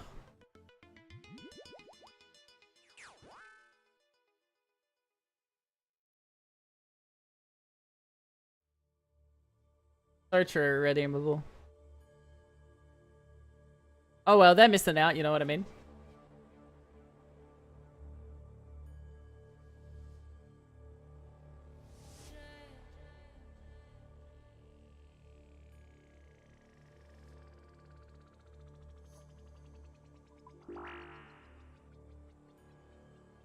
Oh. Okay, I missed him twice. That's very good. That's very nice. Thank you, Jagex. I dodged that with my finesse and skill, of course. Not once, but twice.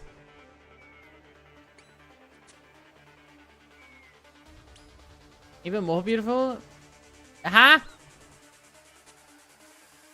What the heck? Thank you, I appreciate that.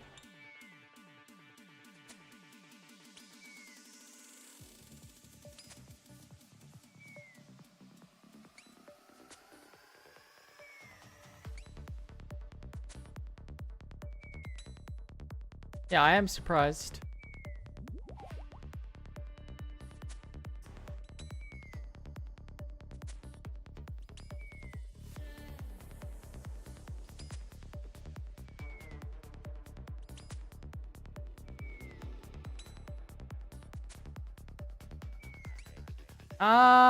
Life's on the up. So that's good. Hopefully. Hopefully it keeps going up. But it's been okay lately.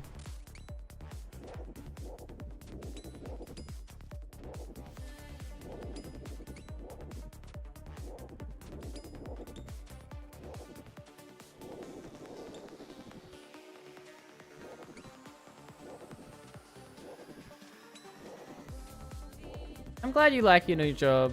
Heck yeah, that's all you can ask for.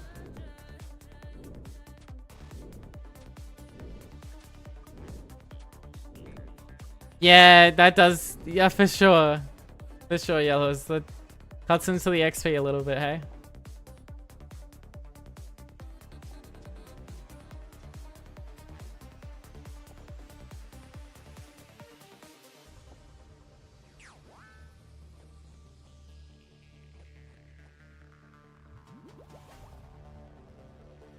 Also, your RuneScape at work, Pog?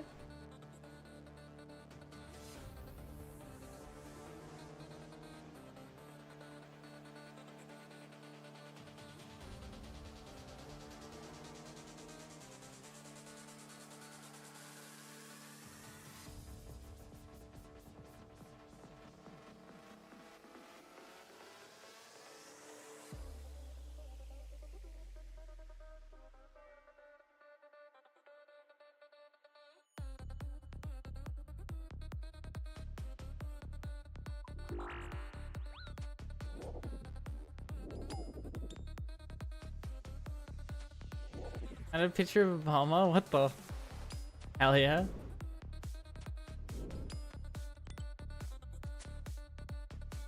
Oh, hell yeah.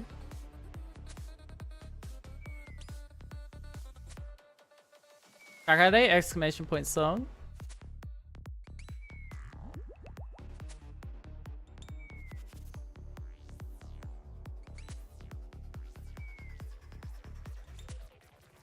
Thank you, Norris.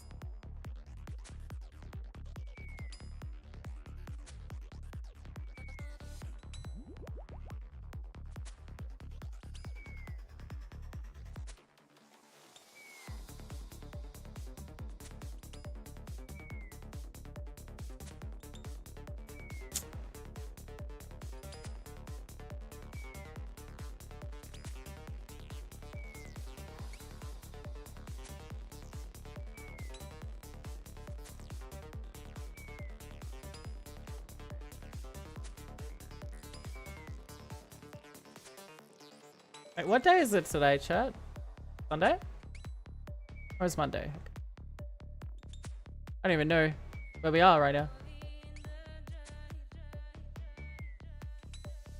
So weird. Owned. KFT's hard. That game's hard. Game's challenging.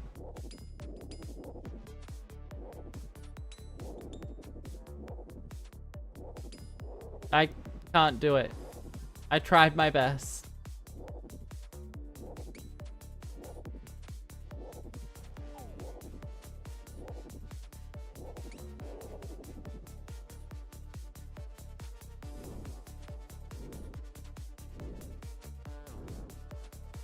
And go in the ads meta.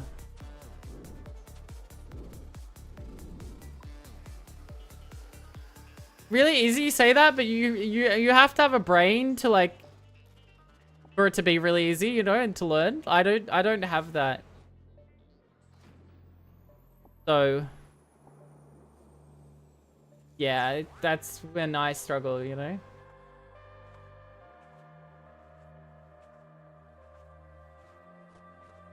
Oh no, I'm talking on experience, you know what I mean?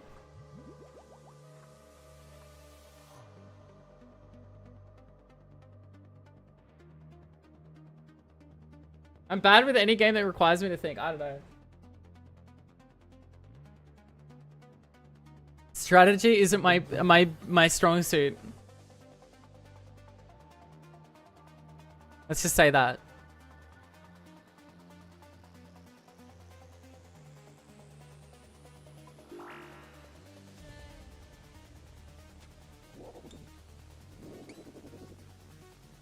I click. See, but not true. Hell yeah. Had a stroke in my head. Don't worry.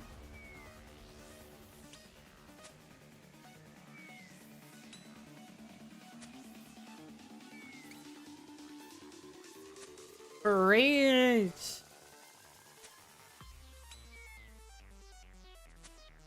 I don't know who I am. I don't know why I'm here, but I know I must click. Well, I appreciate that. That's also a good thing. It seems Twitch is pushing me, which is always nice. Always nice to see that. Sometimes people end up here and they don't even watch RuneScape, and I'm like, oh, heck yeah.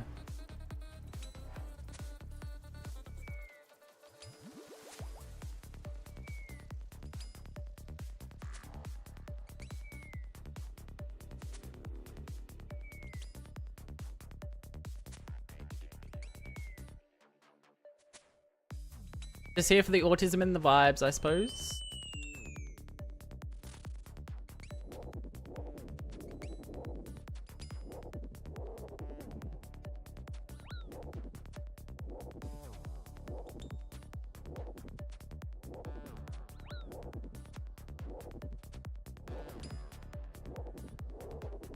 Sora's wilderness as a boss will be demonstrated. Oh, that's fair.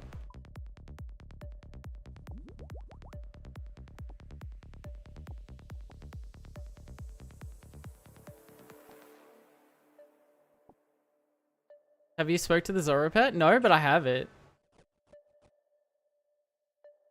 I should speak to that pet. I have the pet. No, I'm not neglecting pet. I like speaking to Duke because it says it's gonna eat everything that I've ever loved, and that's funny to me.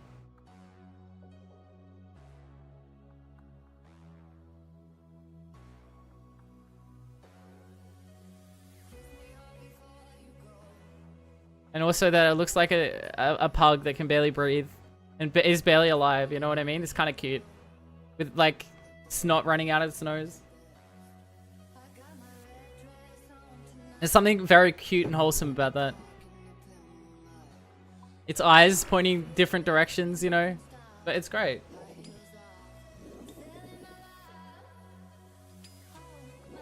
It's got the con pet, now clap. There's a con pet.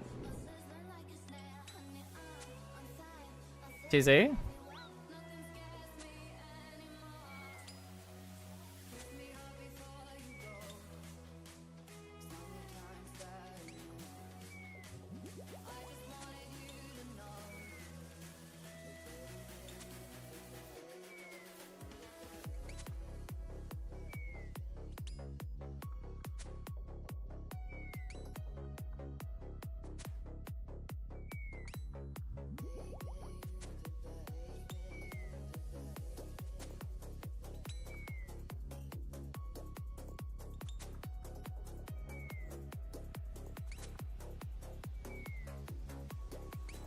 Yeah, it's crazy how that happens.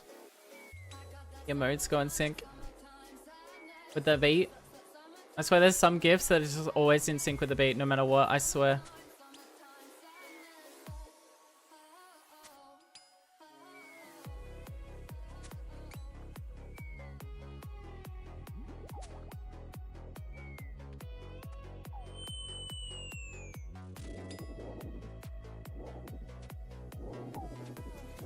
No micro that nah. That's Jagex's cash cow. Sorry, that must continue. For old school RuneScape's sake.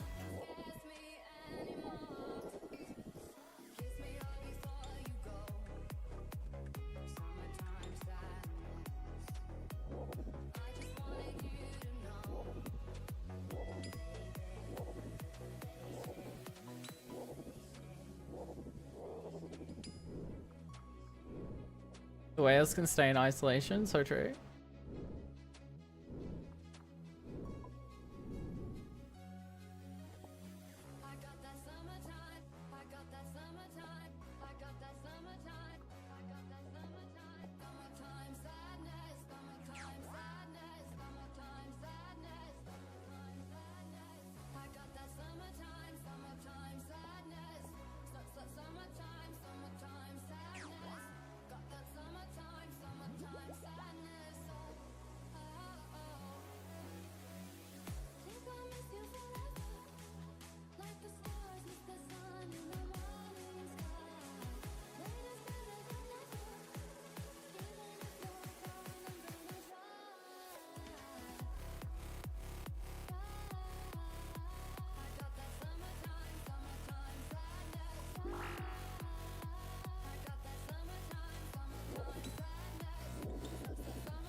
Can you dedicate a whole stream to it? No, because I'm gonna have to talk over it. And that's gonna take 6 days. Do you know how long I just spent on a 25-minute video? I just spent like an hour and 20 minutes. That's the whole fucking stream.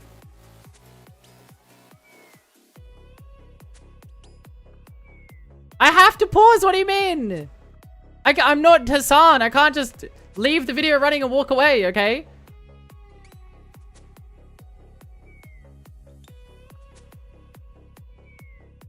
I can't do that. I'm not that good.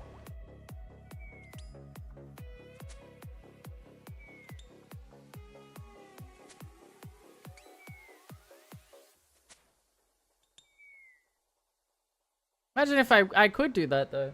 I mean I can, but it doesn't feel morally right. Feels like I'm a morally bad person. I don't like feeling like I'm a morally bad person. For what I can. You know what I mean?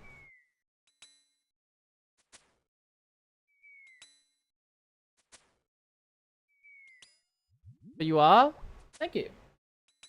Try my best to be a morally bad person.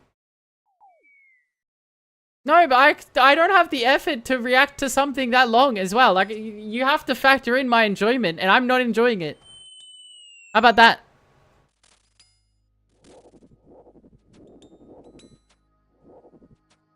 It's why I haven't reacted to long-form video essays, because I just literally CBA.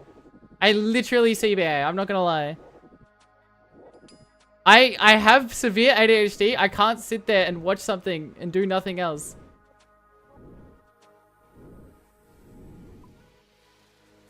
Yes, I have bad ADHD, chat. I maxed out my ADHD and I'm on ADHD meds. Go figure that I have severe ADHD. I don't know. I maxed out my ADHD score somehow, and I don't know how the fuck I did it, but I did it. Right? Yes, of course I have bad ADHD issues. Yeah, I got the highest tier package, sure, why not? That's hot. How is that? Everyone laughs at me. Oh, Autumn, you can't even sit there. Unless I'm on like 50 fucking pills of dexamphetamine. I can't just sit there and just, dude, my brain's... I'm thinking about shit. Boring, man. Also, if there's someone's talking about a topic I really couldn't care about, I'm just switched off instantly. I could not care less. I'm not sitting through that.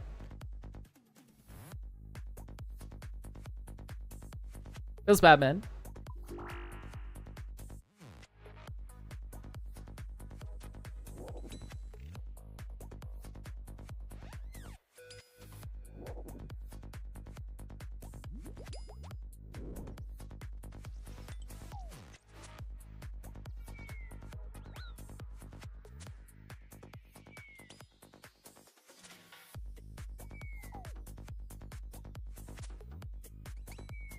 I don't know if you guys have ever had like an ADHD ever, but like I sit there watching a movie and I feel the need to stim relentlessly, man. I can't sit through Lord of the Rings extended cut. I'm actually sleeping halfway through it. Not actually, I can't sleep during movies, but my brain is so clocked out.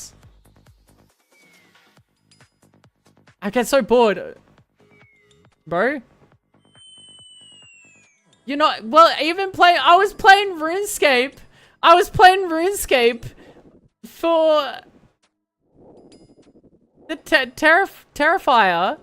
But the thing is, I'm addicted to Marvel Rivals at the time. So I just wanted to play Marvel Rivals. That's all I wanted to do, so I couldn't do that. You know?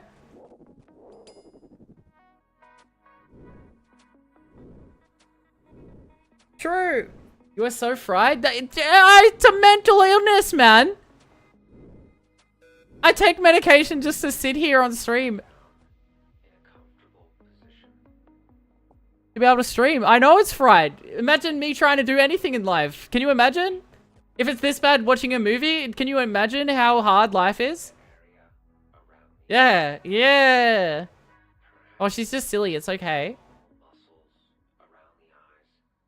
Dude, I can't even fucking make my bed. Do washing. I am that lazy. It's not even laziness. I am that bored making food that I'd rather not make food. ADHD. It's so shit. I would rather not even go the effort through making food. And I'd rather just not eat than make food. This is genuine. It sucks, man. How is ADHD not a mental illness?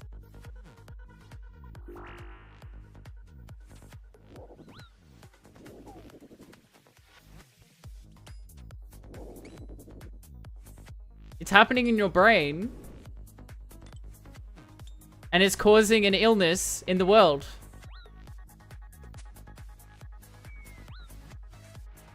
Way people were born? So, are you saying? Okay. I get what you mean. What happens if someone has severe autism and can't handle loud noises? Would you call that? What would you call that? They're born with it, right? Mental illnesses you can be born with.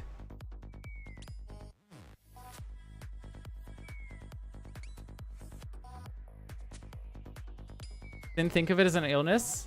If it wasn't an illness, it wouldn't be crippling. Same as depression, same as any other illness, mental illness.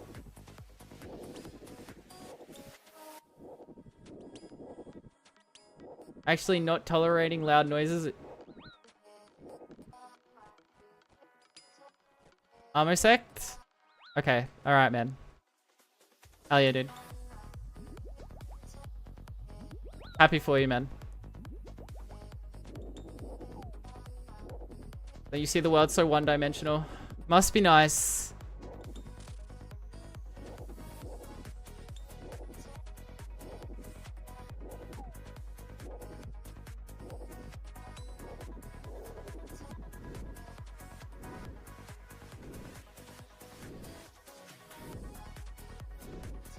Mental disorders, mental illness, they're all the same. They affect your ability to interact with the world. No?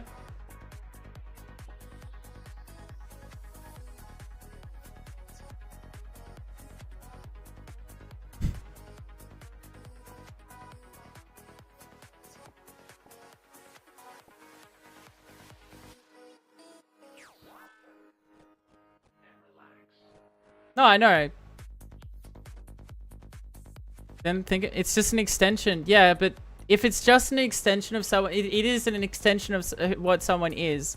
But if it was just an extension of what someone is, it wouldn't cause crippling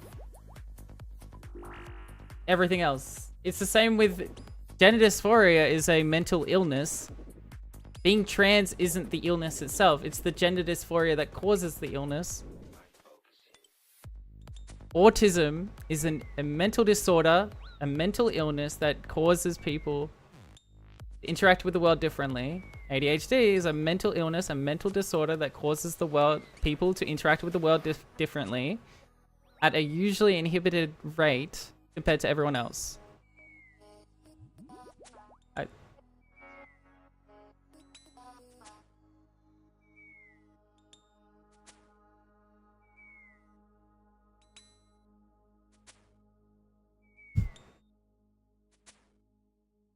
You know? It is most definitely... if it's not an illness, then why would you ever want to cure it? Or treat it, sorry. Not cure it, you can't cure these things. Why would you ever want to treat it if it's not an illness? Does that make sense?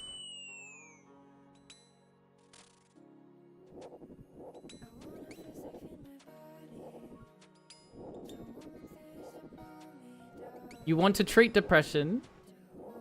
You want to treat the symptoms of autism. You want to treat the symptoms of ADHD. Bales, thanks for the follow. So much fun. The mental illness because you want to treat it.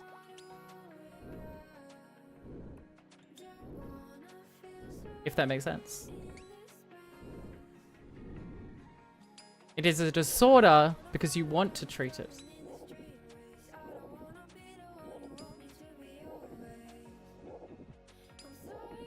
If you don't want to treat it, then it wouldn't be an issue. But because it is an issue, you want to treat it. Therefore, it's a mental disorder.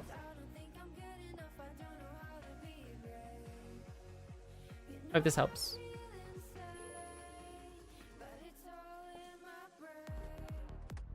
People can live with these issues as well without treating it. But when it's to the extent that you have to treat it and it's affecting your ability to live, it's not just you get sad. This is why depression is a mental illness. It's not you get sad one day and then you'll find the next. Depression is a mental illness where you are sad most of the time. Or you go through bouts of mania, depression. It's something that is continual, that has to be treated.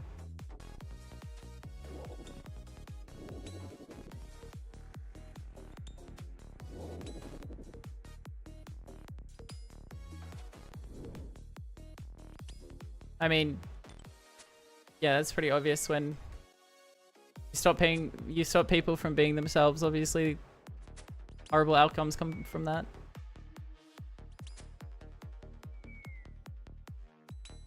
It depends on what you call live, true. Hey, Grim. Sorry, I'm just trying to explain it. I always like, because obviously ADHD and autism have affected my life greatly. When people just say ADHD and autism is quirky, it's a quirky trait, I swear to God, that's just a very misinterpreted way of seeing it. You know what I mean? Like, I wish I didn't have it, but I do, and we have to live with it, you know? It's an extension of myself in which I wish I didn't have to, but you know, that is what I am. There's nothing quirky about ADHD or autism, I'll tell you what.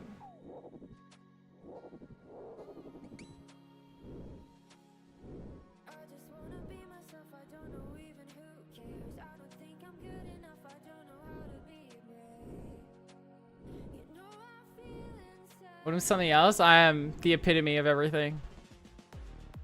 I am autism incarnate. That's not true. I didn't max out my autism score.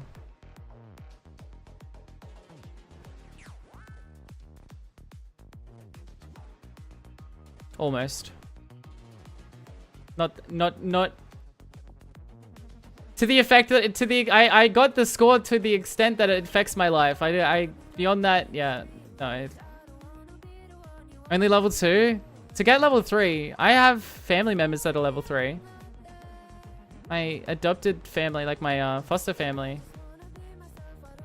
My cousin's children, all 3 of them have level 3 autism. And they're fine if they get the help that they need. Like, it's not as bad as this, yeah.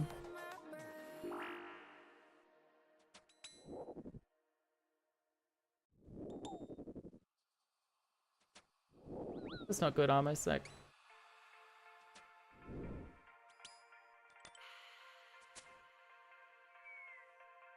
It turns out, chat. Now this is obviously it's not as one-dimensional as everything, but turns out people with developmental conditions, if they have a good childhood, then they usually have a good. If they have a good upbringing, then their quality of life at adulthood is a lot better. That's crazy, isn't it?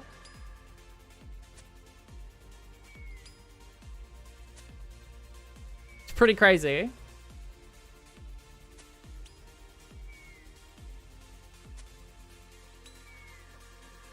Having someone there to support a child through the developmental disorders. That's nice.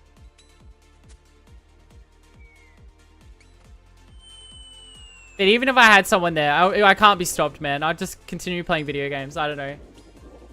I don't know if I believe that.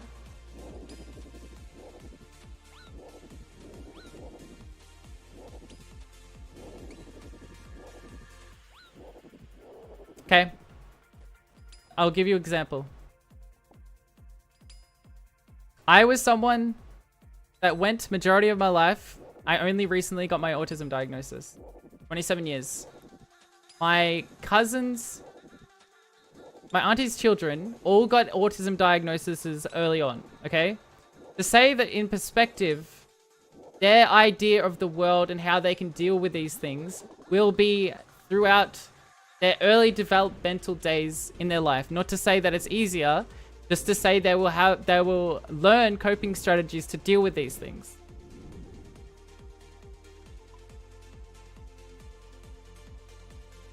Not necessarily, Raza. I'm just saying on these mental. Don't worry.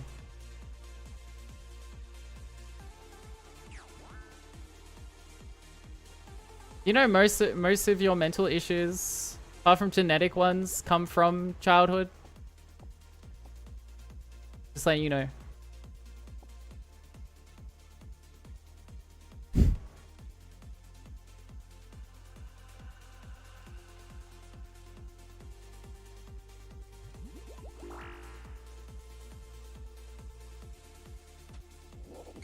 Why did you choose to get diagnosed? I wanted to know.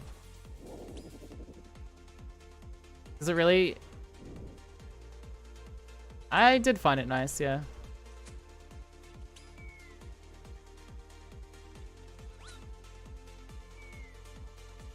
Now that I know, I can start working on fixing these issues that I've always had. I never had a name for them, but now I do. You know what I mean? That's the main thing.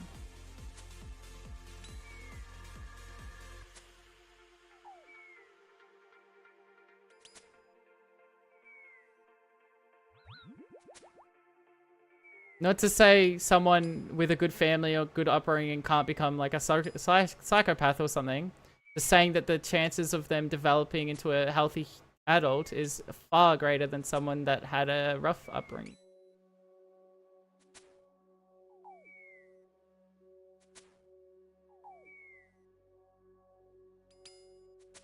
Yeah, basically, I'm a six.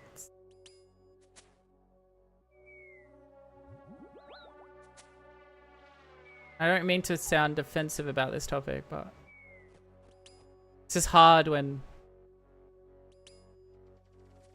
you know, this stuff gets a bad rap and you've been dealing with it your whole life and you're just like, damn.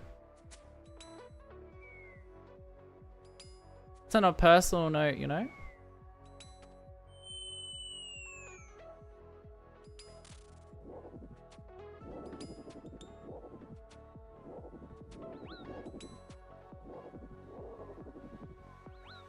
But in saying that, I now know everything basically.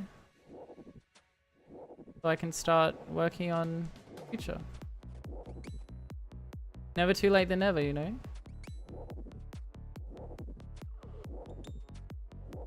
And that is the most important part. Whether getting it diagnosed as a child or in your adulthood, you can always work towards improving these things. It just takes time.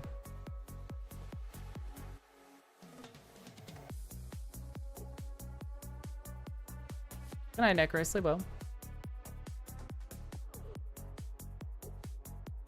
Oh no, I'm just ranting, sorry. Sorry. Like, I've had a lot of people outside of streaming. I don't interact with a lot of people, but I mask a lot. I've had a lot of people say I'm not autistic at all, straight to my face, numerous times, and now I've got my autism diagnosis. It's kind of like, rah, like, oh yeah, then what am I? Like what am I then, huh? How can people know everything about someone that's happening inside their head? Like, it's just so cringe.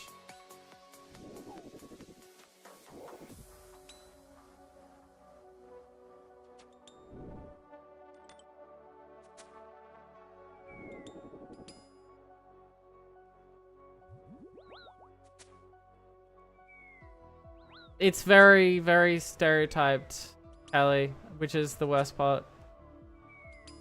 It's people don't see it as a spectrum; they just see it as the end goal, the end point, or the not having it, which is the worst thing about it.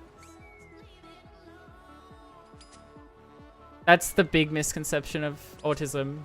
It comes in, like, as cringe as it sounds, it comes in many different forms, and I don't know.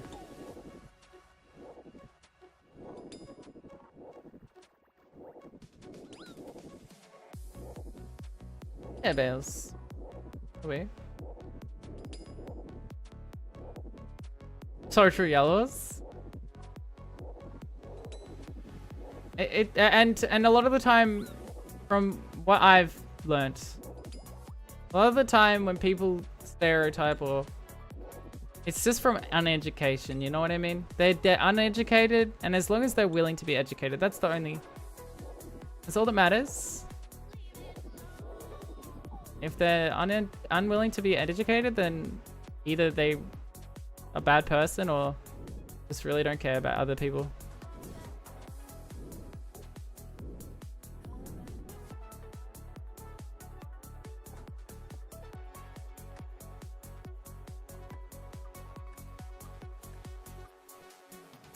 From what I've learned is if you ask the bare minimum from someone and they don't give that to you, then they're not going to give you anything good.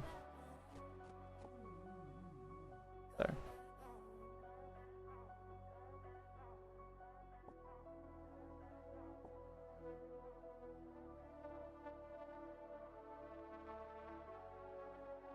I know evil yellows. Where?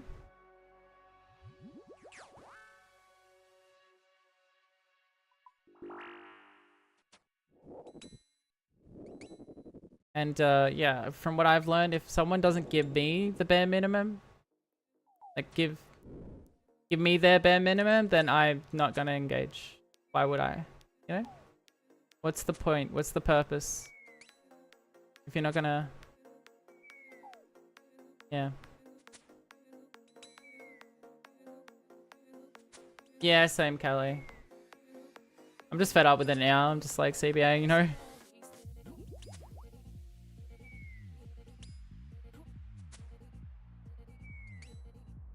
No point to be made? True. It's just like you put in too much effort and then like they don't give anything in return, and then they're always asking something of you, and it's just like, bro, but what about when I needed the help, you know?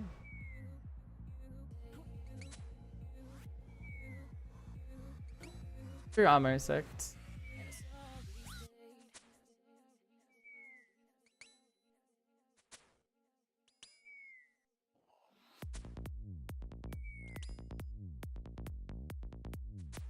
Huge. And not to like look down on, I don't know, it's hard. Like things. they are an extension of someone. It's just, it takes also a lot of effort to fix these things in one's own life.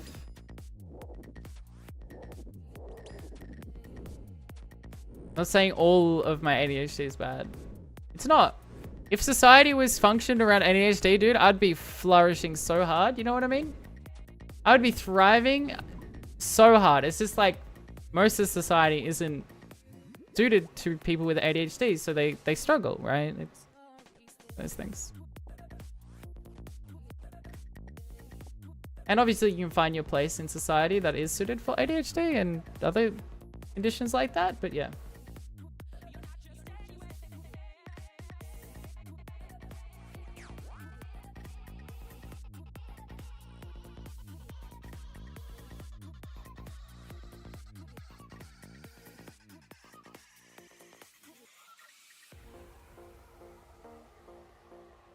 Need to laugh? What the heck? We don't laugh here?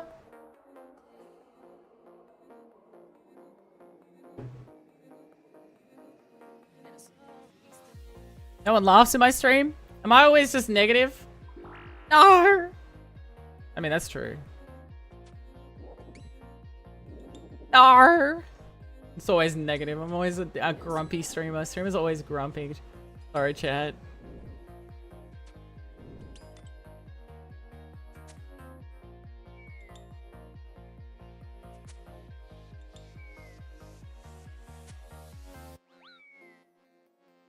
Joke is a choice, and one of the worst coping mechanisms a person can have. Yeah, true.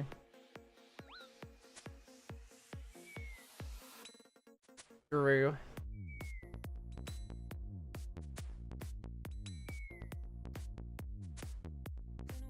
Oh no, I'm just yapping about autism and ADHD, nothing.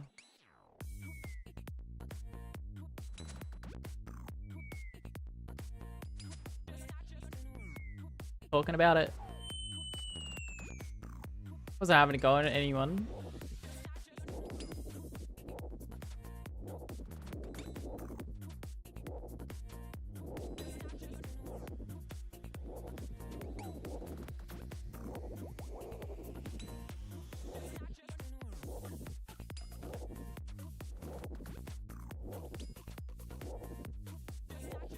Morning, Mazza. What's good?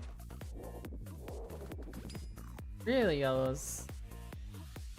Well, the way I see like medication, for example, is the positives always outweigh the negatives.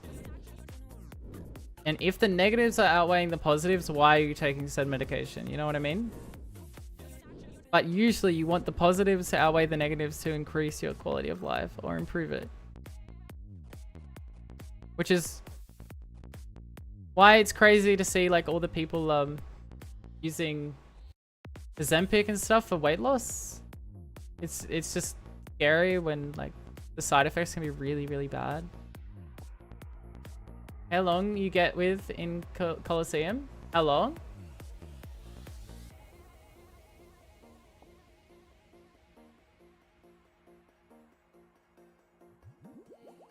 I got up to Seoul a couple of times.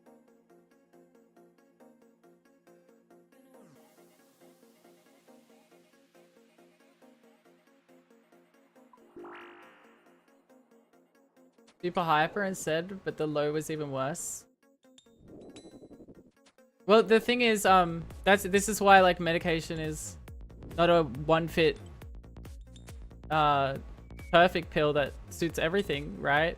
There's medication for people with bipolar that they have to take it in periods, like seasons and stuff, because their bipolar triggers really bad during certain times of the year. And then when they take the medication, they go out of whack as soon as everything, all the balances change again. So sometimes people with bipolar or something have to, you know, it's a learning process, but yeah, when you figure all that stuff out, I assume the quality of life for you and everyone around you is improved greatly, right? That's Still not perfect, but it helps.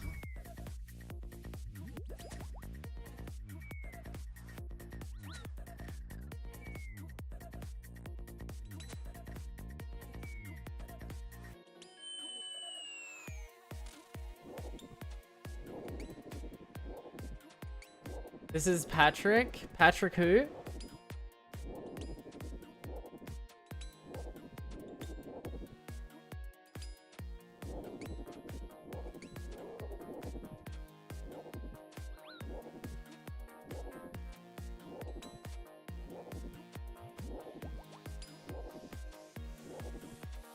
Having experienced a total breakdown. Yeah, you learn, like, this is the part of learning yourself, right? It takes a while. You're always learning something about yourself, which is good, right? You should be, but takes longer for some than others, and that's just how it be.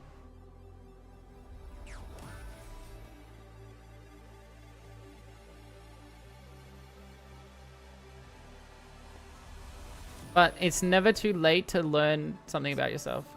That makes sense too. There's always time to improve yourself in your life and all this other stuff.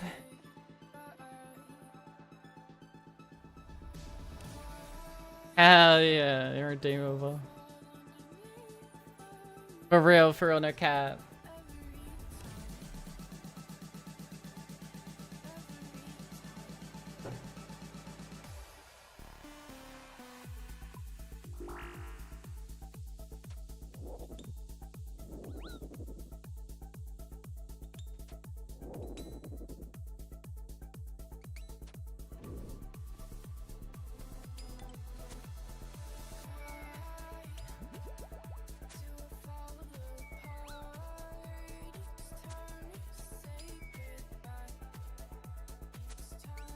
Yeah, I'll be sect.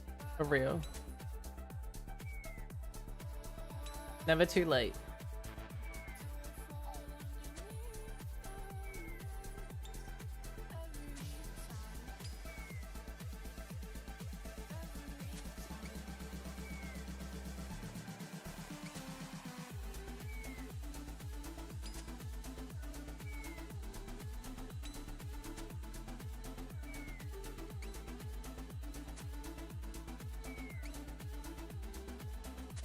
Huge hits.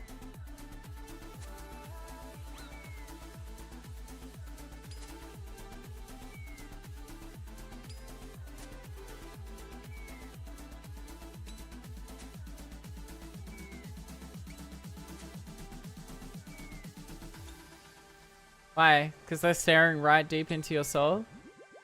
You can't stop them from staring into your soul and stealing your soul and eating it and having it for dinner? So you're trapped in an eternity of nothingness, in the abyss and the void. What's wrong about that?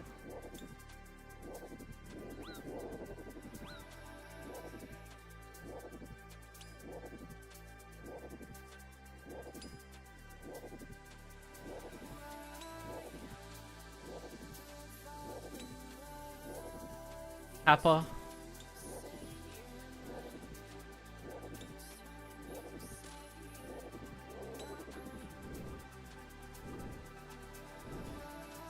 Kapachungus.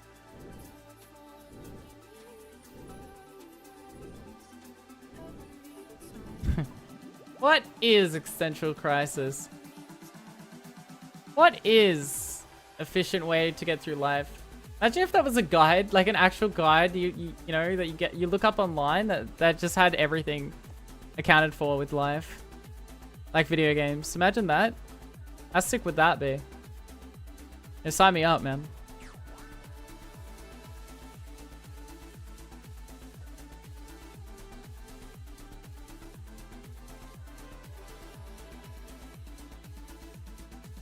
WikiHow probably has it. So true.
Yeah.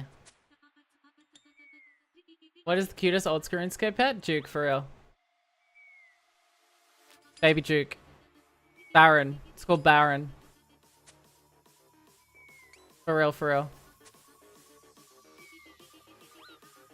It's barely alive, I tell you what. It's so cute. Just googled it? Yeah, how cute is it? What am I looking at? Baron. So cute.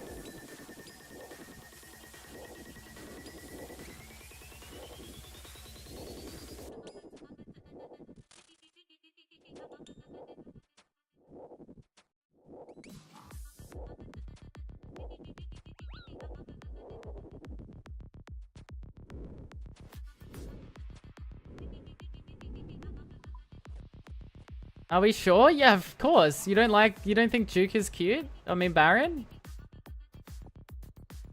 Are you looking at it correctly? It's adorable, man.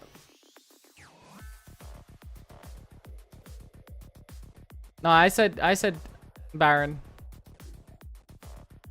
No.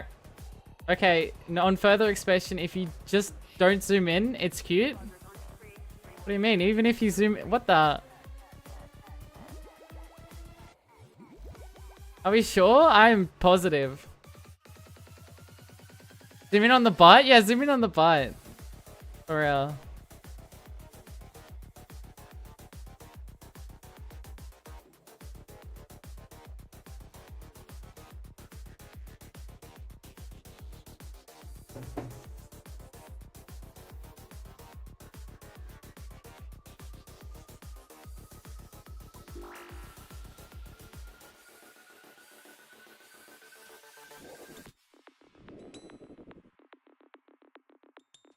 Crazy? Yeah, it's cute. Cute in the crazy way. Cute in the cute way, I mean. Sorry. Not the crazy way. It's very cute, crazy. Crazy how cute it is. Yeah, for real. I agree. Couldn't have said it better myself. 140 mil fire making. XP, still no Phoenix pet? You're going to 200. I'm sorry, bro. Have a good one, Kelly. Thanks for tuning in. Ooh. What is gaslighting? That doesn't exist. What do you mean? I made peace with it? No.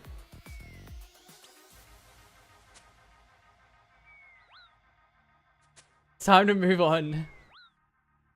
For real, I couldn't have said it better myself, honestly. Or don't.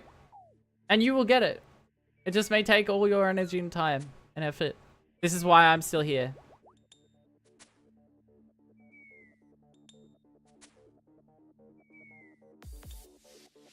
Ow, my face. That's not a good way to use it.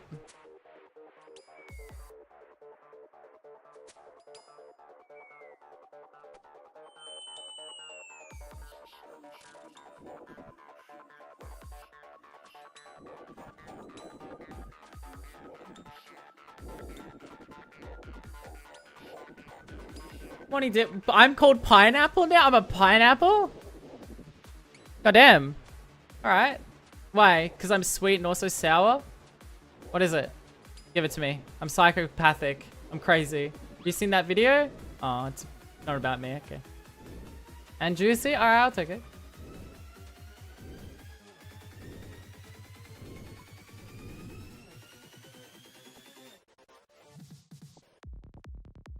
Looking very good, very nice.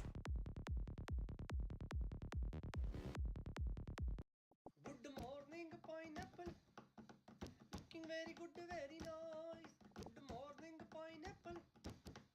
Looking very good, very nice.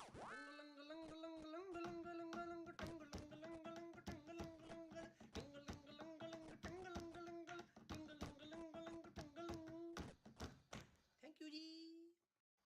That's so lovely. I wish I heard that every morning.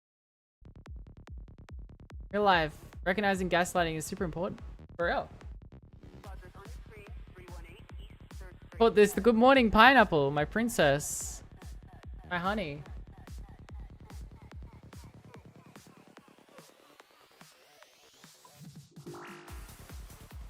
God. Something else Britain attempted to ruin. They've gone too far, haven't they? Oi? I'm part Britain. I wish I wasn't. They ruined my life. Kidding. They went too far a couple hundred years ago. I agree. British people are okay. Just make sure never to return everything in the. Just make sure to never return anything in the museum, and I'm sure. What's wrong with being Britain? Nothing. Love that place.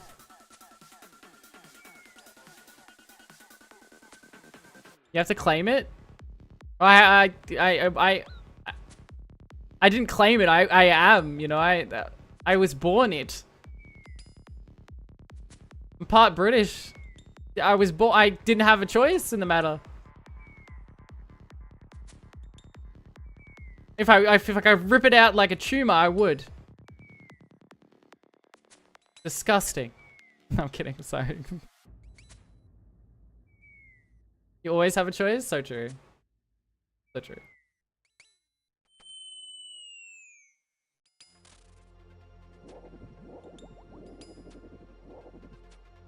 Well, British, so this is literally anti-me conversation. I'm not anti-British. I love British people. I like British people more than I like Americans. Let's just say, no, I'm kidding. I'm sorry.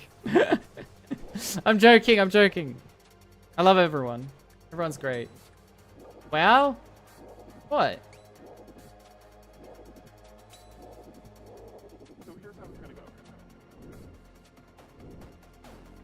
I love everyone. You can't say I don't.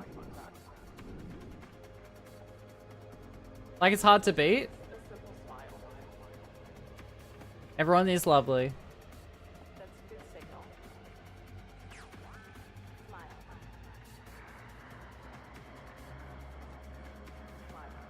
We are all beautiful in our unique and individual way. Except for British, but no, I'm sorry. Okay, I'm kidding.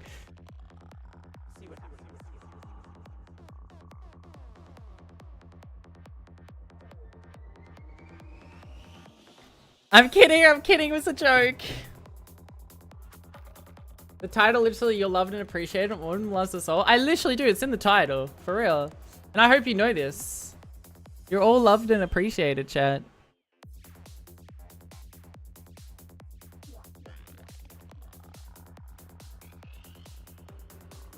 Thatched house and fish and chips. Hey, man.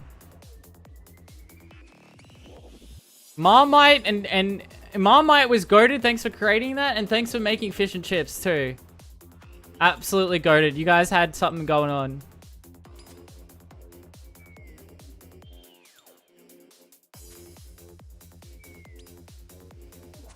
Now we created the more superior version of Marmite, of course, Australians, but you started out somewhere, and I appreciate you starting the progress of the product that we create today.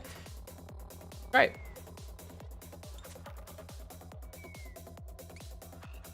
You ever had it with an egg? Yeah, I have actually. Vegemite, you mean? Because Vegemite is superior to Marmite in every single way. But yeah, I have actually.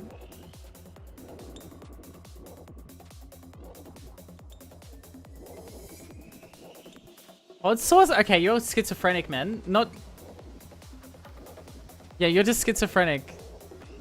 Shout out to my schizophrenic homies. I love you all.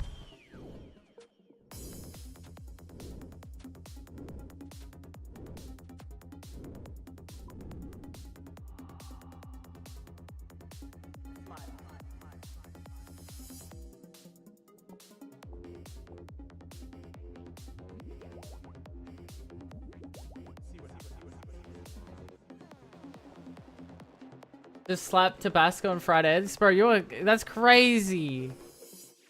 Why are people like, you know what? You know what's great? Really hot, spicy food. It really brings the life out of you. Literally killing you.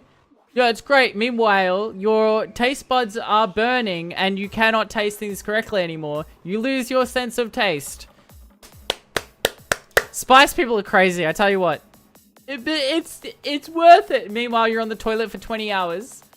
Shitting out your liquid diarrhea because you ate something spicy. Wow. That... Amazing, guys. Keep it up. Keep up the process. Never had the spicy shits? Valid.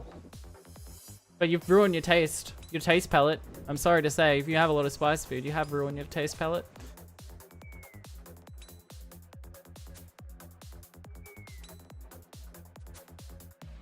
Hey, Crime.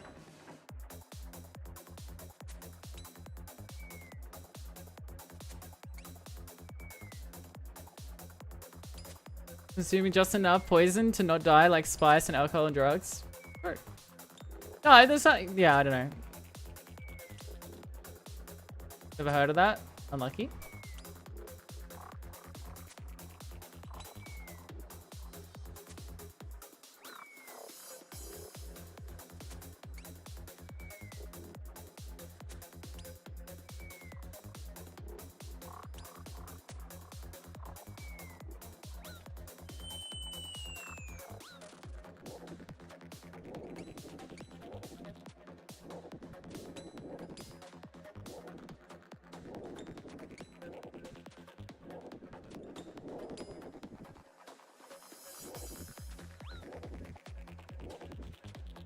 That's scary, Crime. What the heck? Well, so what a weird dream to have if you... I respect it. Sometimes you just have those dreams though, you know? Like you're...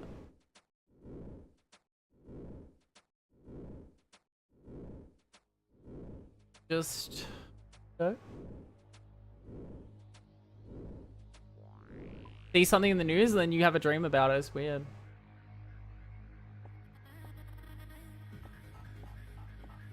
Play too much Diablo 4? No.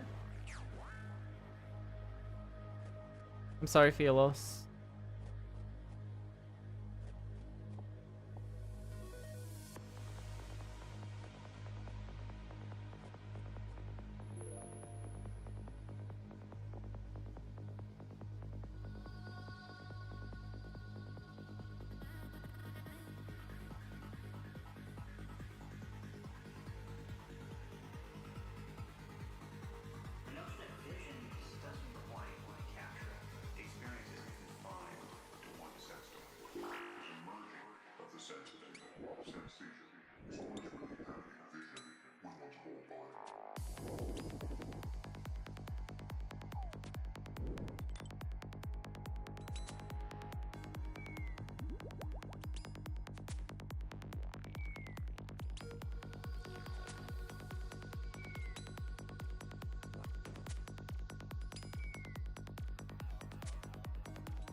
Meow.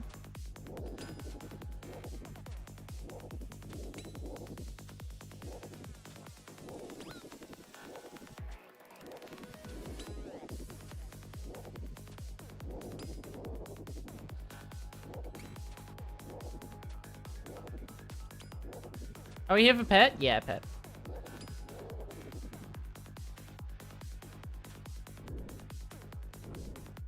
Meow.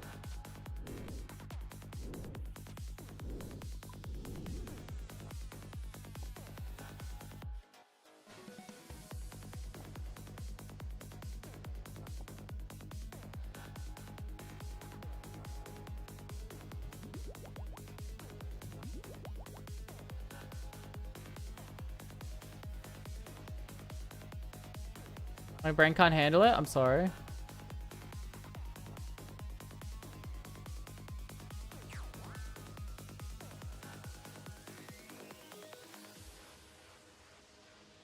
Yep, get meowed.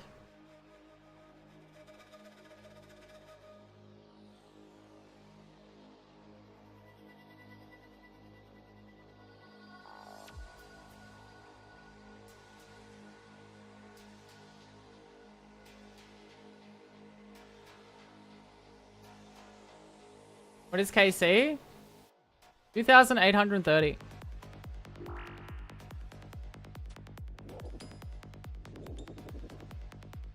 Takes us to $3. Solid.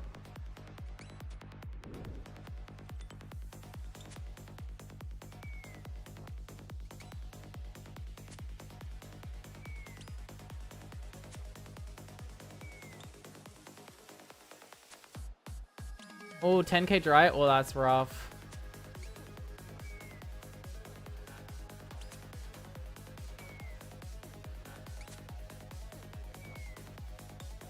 Do we land? Very hot.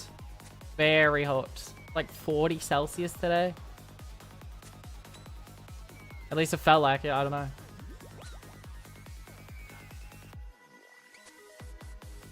It was definitely 35 plus, I tell you what. I had to turn my aircon on early today. -5. Nice.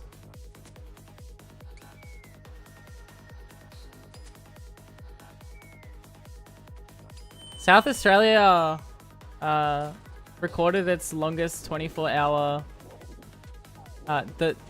the longest heat it broke a record for the hottest place in the world for 24 hours the other day. South Australia did, the state that I'm in.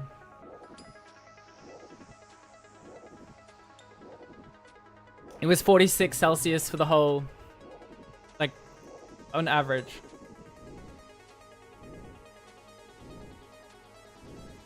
We don't have an ozone layer here. Literally thinner here for some reason. I'm pretty sure. That's why it gets so fucking hot. And we have like a really high rates of skin cancer and stuff. Crazy, it's great.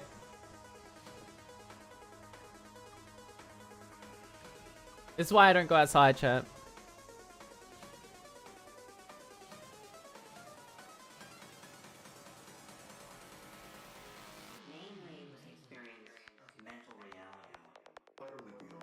Yeah, it gets hot here.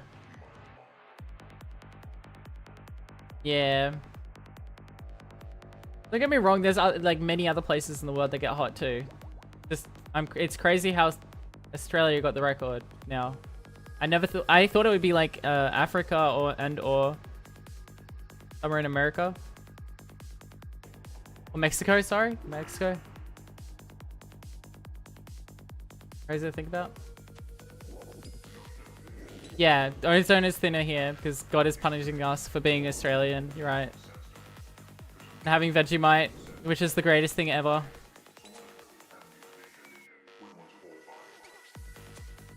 Yeah, I got bitten like 4 months ago and I'm still healing from the wound of the spider bite. It's been great. I still have an open wound from a spider bite. Hell yeah, brother! Come to Australia! It's still open. But I think it's healing? I don't know. Who knows? It might still be infected. Who the fuck knows? I've just been going to the hospital and the doctors a lot. Great.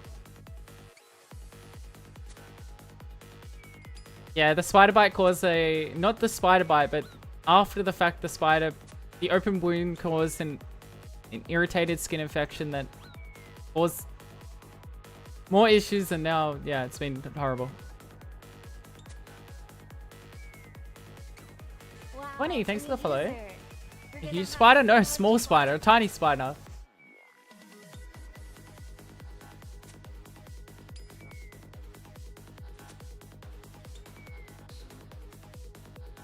A very small spider. And they're in the house all over the place. Wow, a new user. They usually hunt other spiders. They're very aggressive. Fun. Got a name? Alms Ballsack. Thanks for the follow.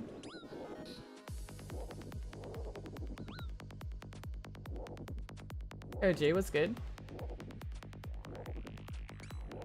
Ton? Run? What do you mean? You spelled it out for me. Got the aggressive spider power? Yeah. Spell it out. This is a true question. I'm not going to.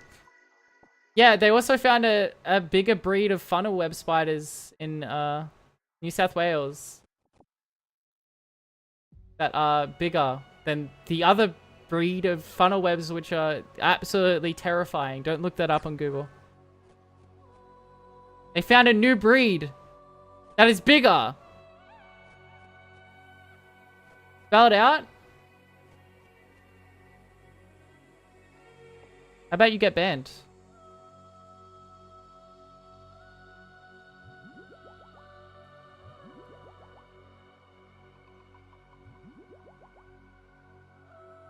Bro's sitting in Discord with his friends. Lol, I'm gonna be really annoying to this Twitch streamer. Wow, he's trying to bait me to say the N-word. Wow, that's so funny, guys.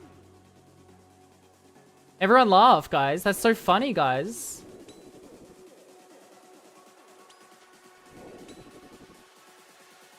Bro never learned to grow up from school.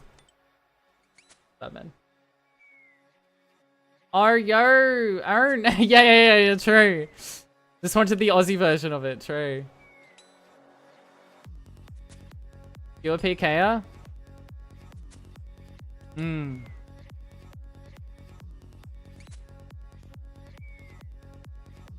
Dead ass. Most PKers do. They don't ever get past the age of 13. Don't worry about it.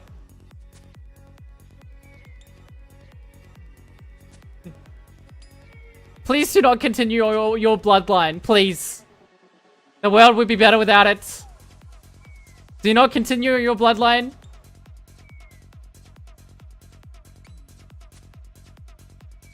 For everyone else, I would say yes. For you, no. You're the exception. Please do not continue your bloodline. I don't think they can. Oh my god. Nice.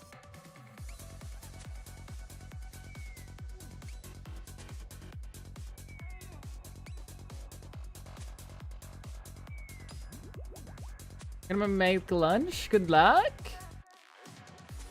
See, I normally don't like throwing shade at people, but for those people, that's the funniest. The funniest and the funniest. Sometimes I just feel the need. You know what I mean?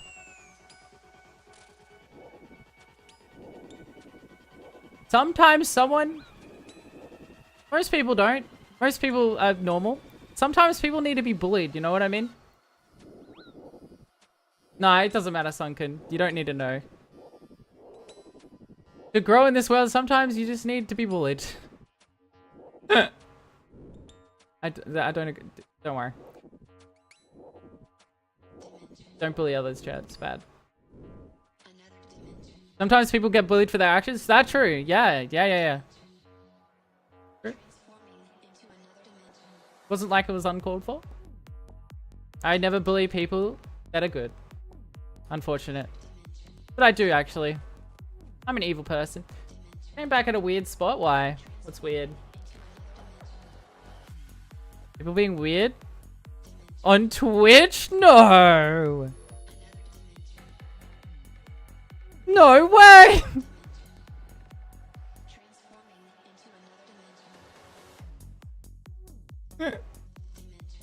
That's society for us. We live in a society, Twitch chat.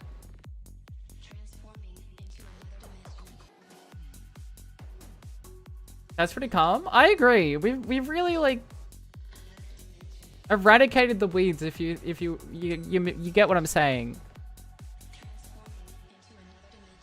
We've really like the hedge is like really nice now. It's like a nice hedge.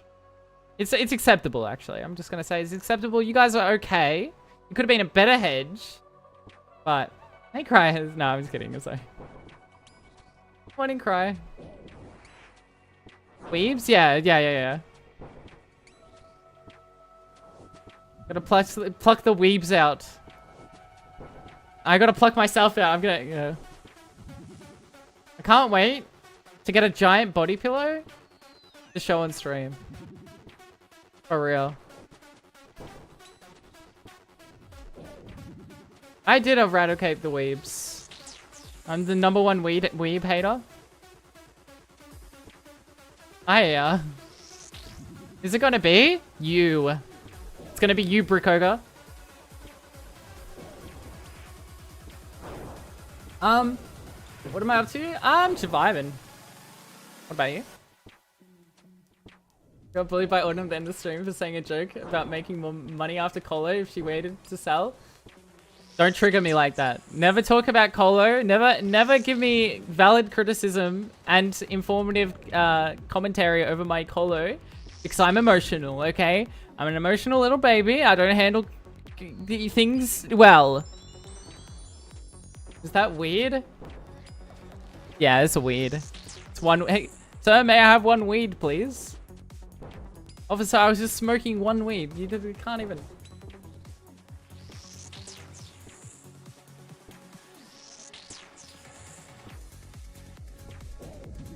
Don't mess with me when I'm emotional, chat, okay? Don't do it. I become evil, Autumn. You don't want evil, Autumn.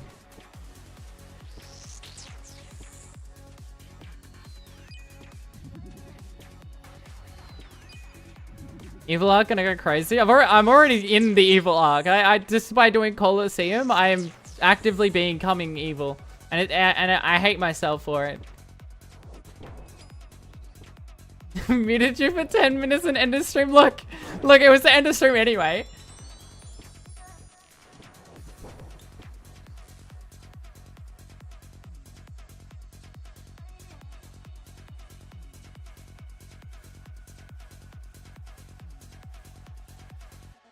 Ow, your friend from the other Discord came in.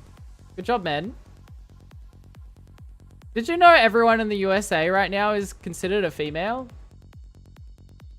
Because you are in conception in the womb. Everyone's a female first. How's it going, Alien? Miss Alien? Hope you're well.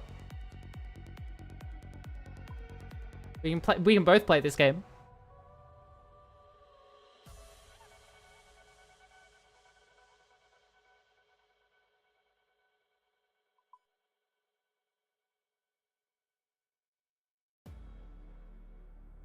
Okay, sorry. I get what you mean.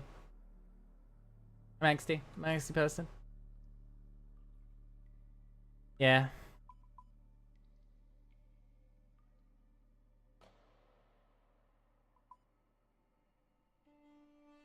Sorry, Marky Ailey. Crack my comments. I don't mind being a woman. Based? Me too, man. Me too. I don't know, it's really stupid, all that stuff. I feel bad for the people that have to live through it. Very bad, like...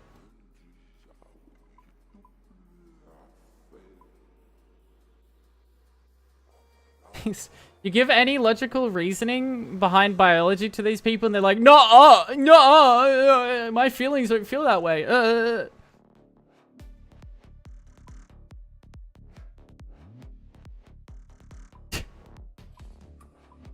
For people that seem to criticize others for how they feel, they certainly feel a lot or get emotional a lot, you know what I mean?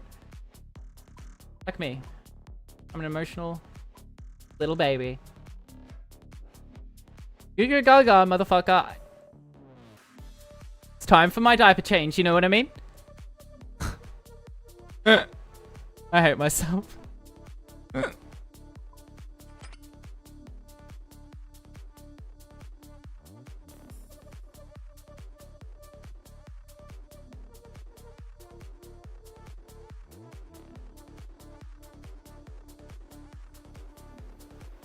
I don't know. That whole stuff in America right now is just... Yeah. Yep. Yeah. Yep. Marky. Yep. Yep. Yep. Yep. Yep. I was watching... I keep getting shorts for like the what is it? It's like a movie. It's like a 2-part movie. Like the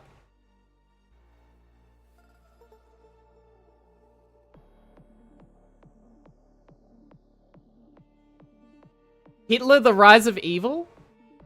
I keep getting these shorts in my YouTube feed, and for some reason I just think, of someone else that is living right now.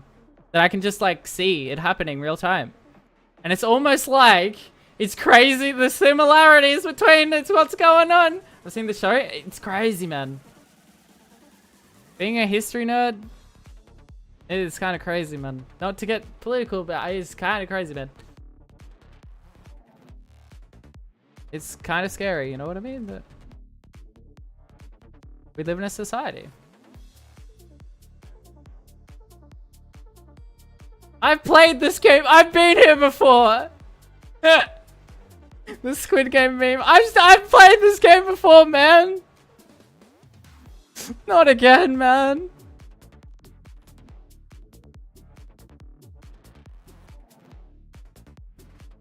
Yeah. Well, I'll save America myself. True story. I'll do it. I don't know how I'm doing it, but I will do it. I'll get superpowers and I'll become the savior of the world.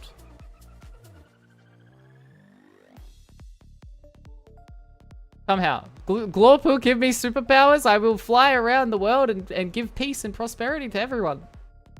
That's how simple it will be. It's going to be crazy, chat. Everyone's going to clap and I'm going to be like, yeah, that was me. And then I'm going to go in isolation for the rest of my eternity. No one will ever see me ever again. And I will smile upon my wonder of the world that I have created. A peaceful world without pain and suffering. Yep.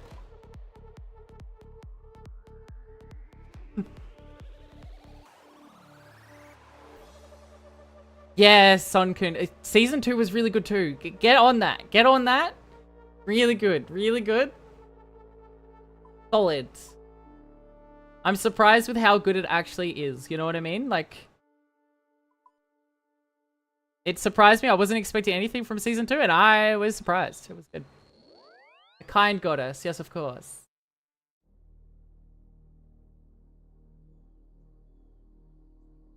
Princeton? That sounds like a... You from Britain? Sounds like a British name. I would know. I'm not from Britain, but I've seen the British names because they named everything here after British.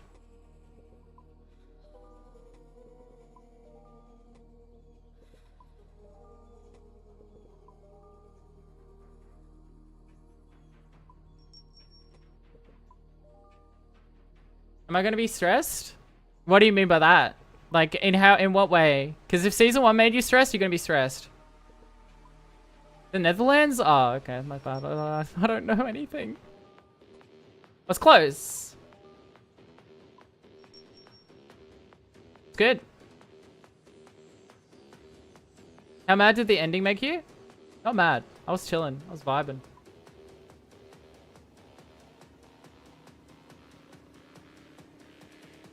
Really? Yeah, I'm excited for the next season. I mean, not the next season. That's not going to happen because it's definitely not happening. Don't watch it, Brick. I mean, it's good. It's a good watch. It's good to turn off your brain sometimes and just watch something. You know what I mean? Nerdaland. Nerdaland. You speak with a funny accent? Speak with a funny accent? Hey chat, I've been streaming for 7 hours. I need to go eat food. I haven't eaten food today. It's 9 PM. Oopsie. I can't do it. I can't do it. You guys have a special way with words. I can't do it. I can't do the accent. You guys, Northern Europe and I guess all of Europe. All of Europe has special way with words. Can't do it. Very phlegmy. I can't do it. French is very phlegmy. I can't do that. I can't do anything. Yo, Brick! You guys like the new sub alert? It's pretty good. I love that sub alert. Anyway. Hi, Brick. Bye, Brick. I gotta go. I gotta yeah, eat food. I'm gonna eat food. I'm gonna shove some food right in my hole. In my face. In my mouth. Not the other way. Anyway. I'm gonna enjoy that hole. Food, I mean.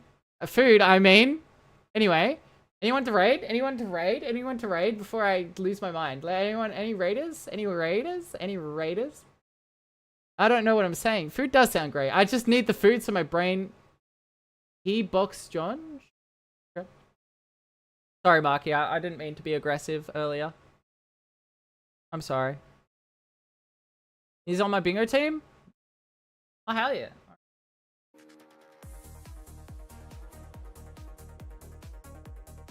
I'm stupid and I'm illiterate and I'm dyslexic and I can't read. Food in what hole? My mouth.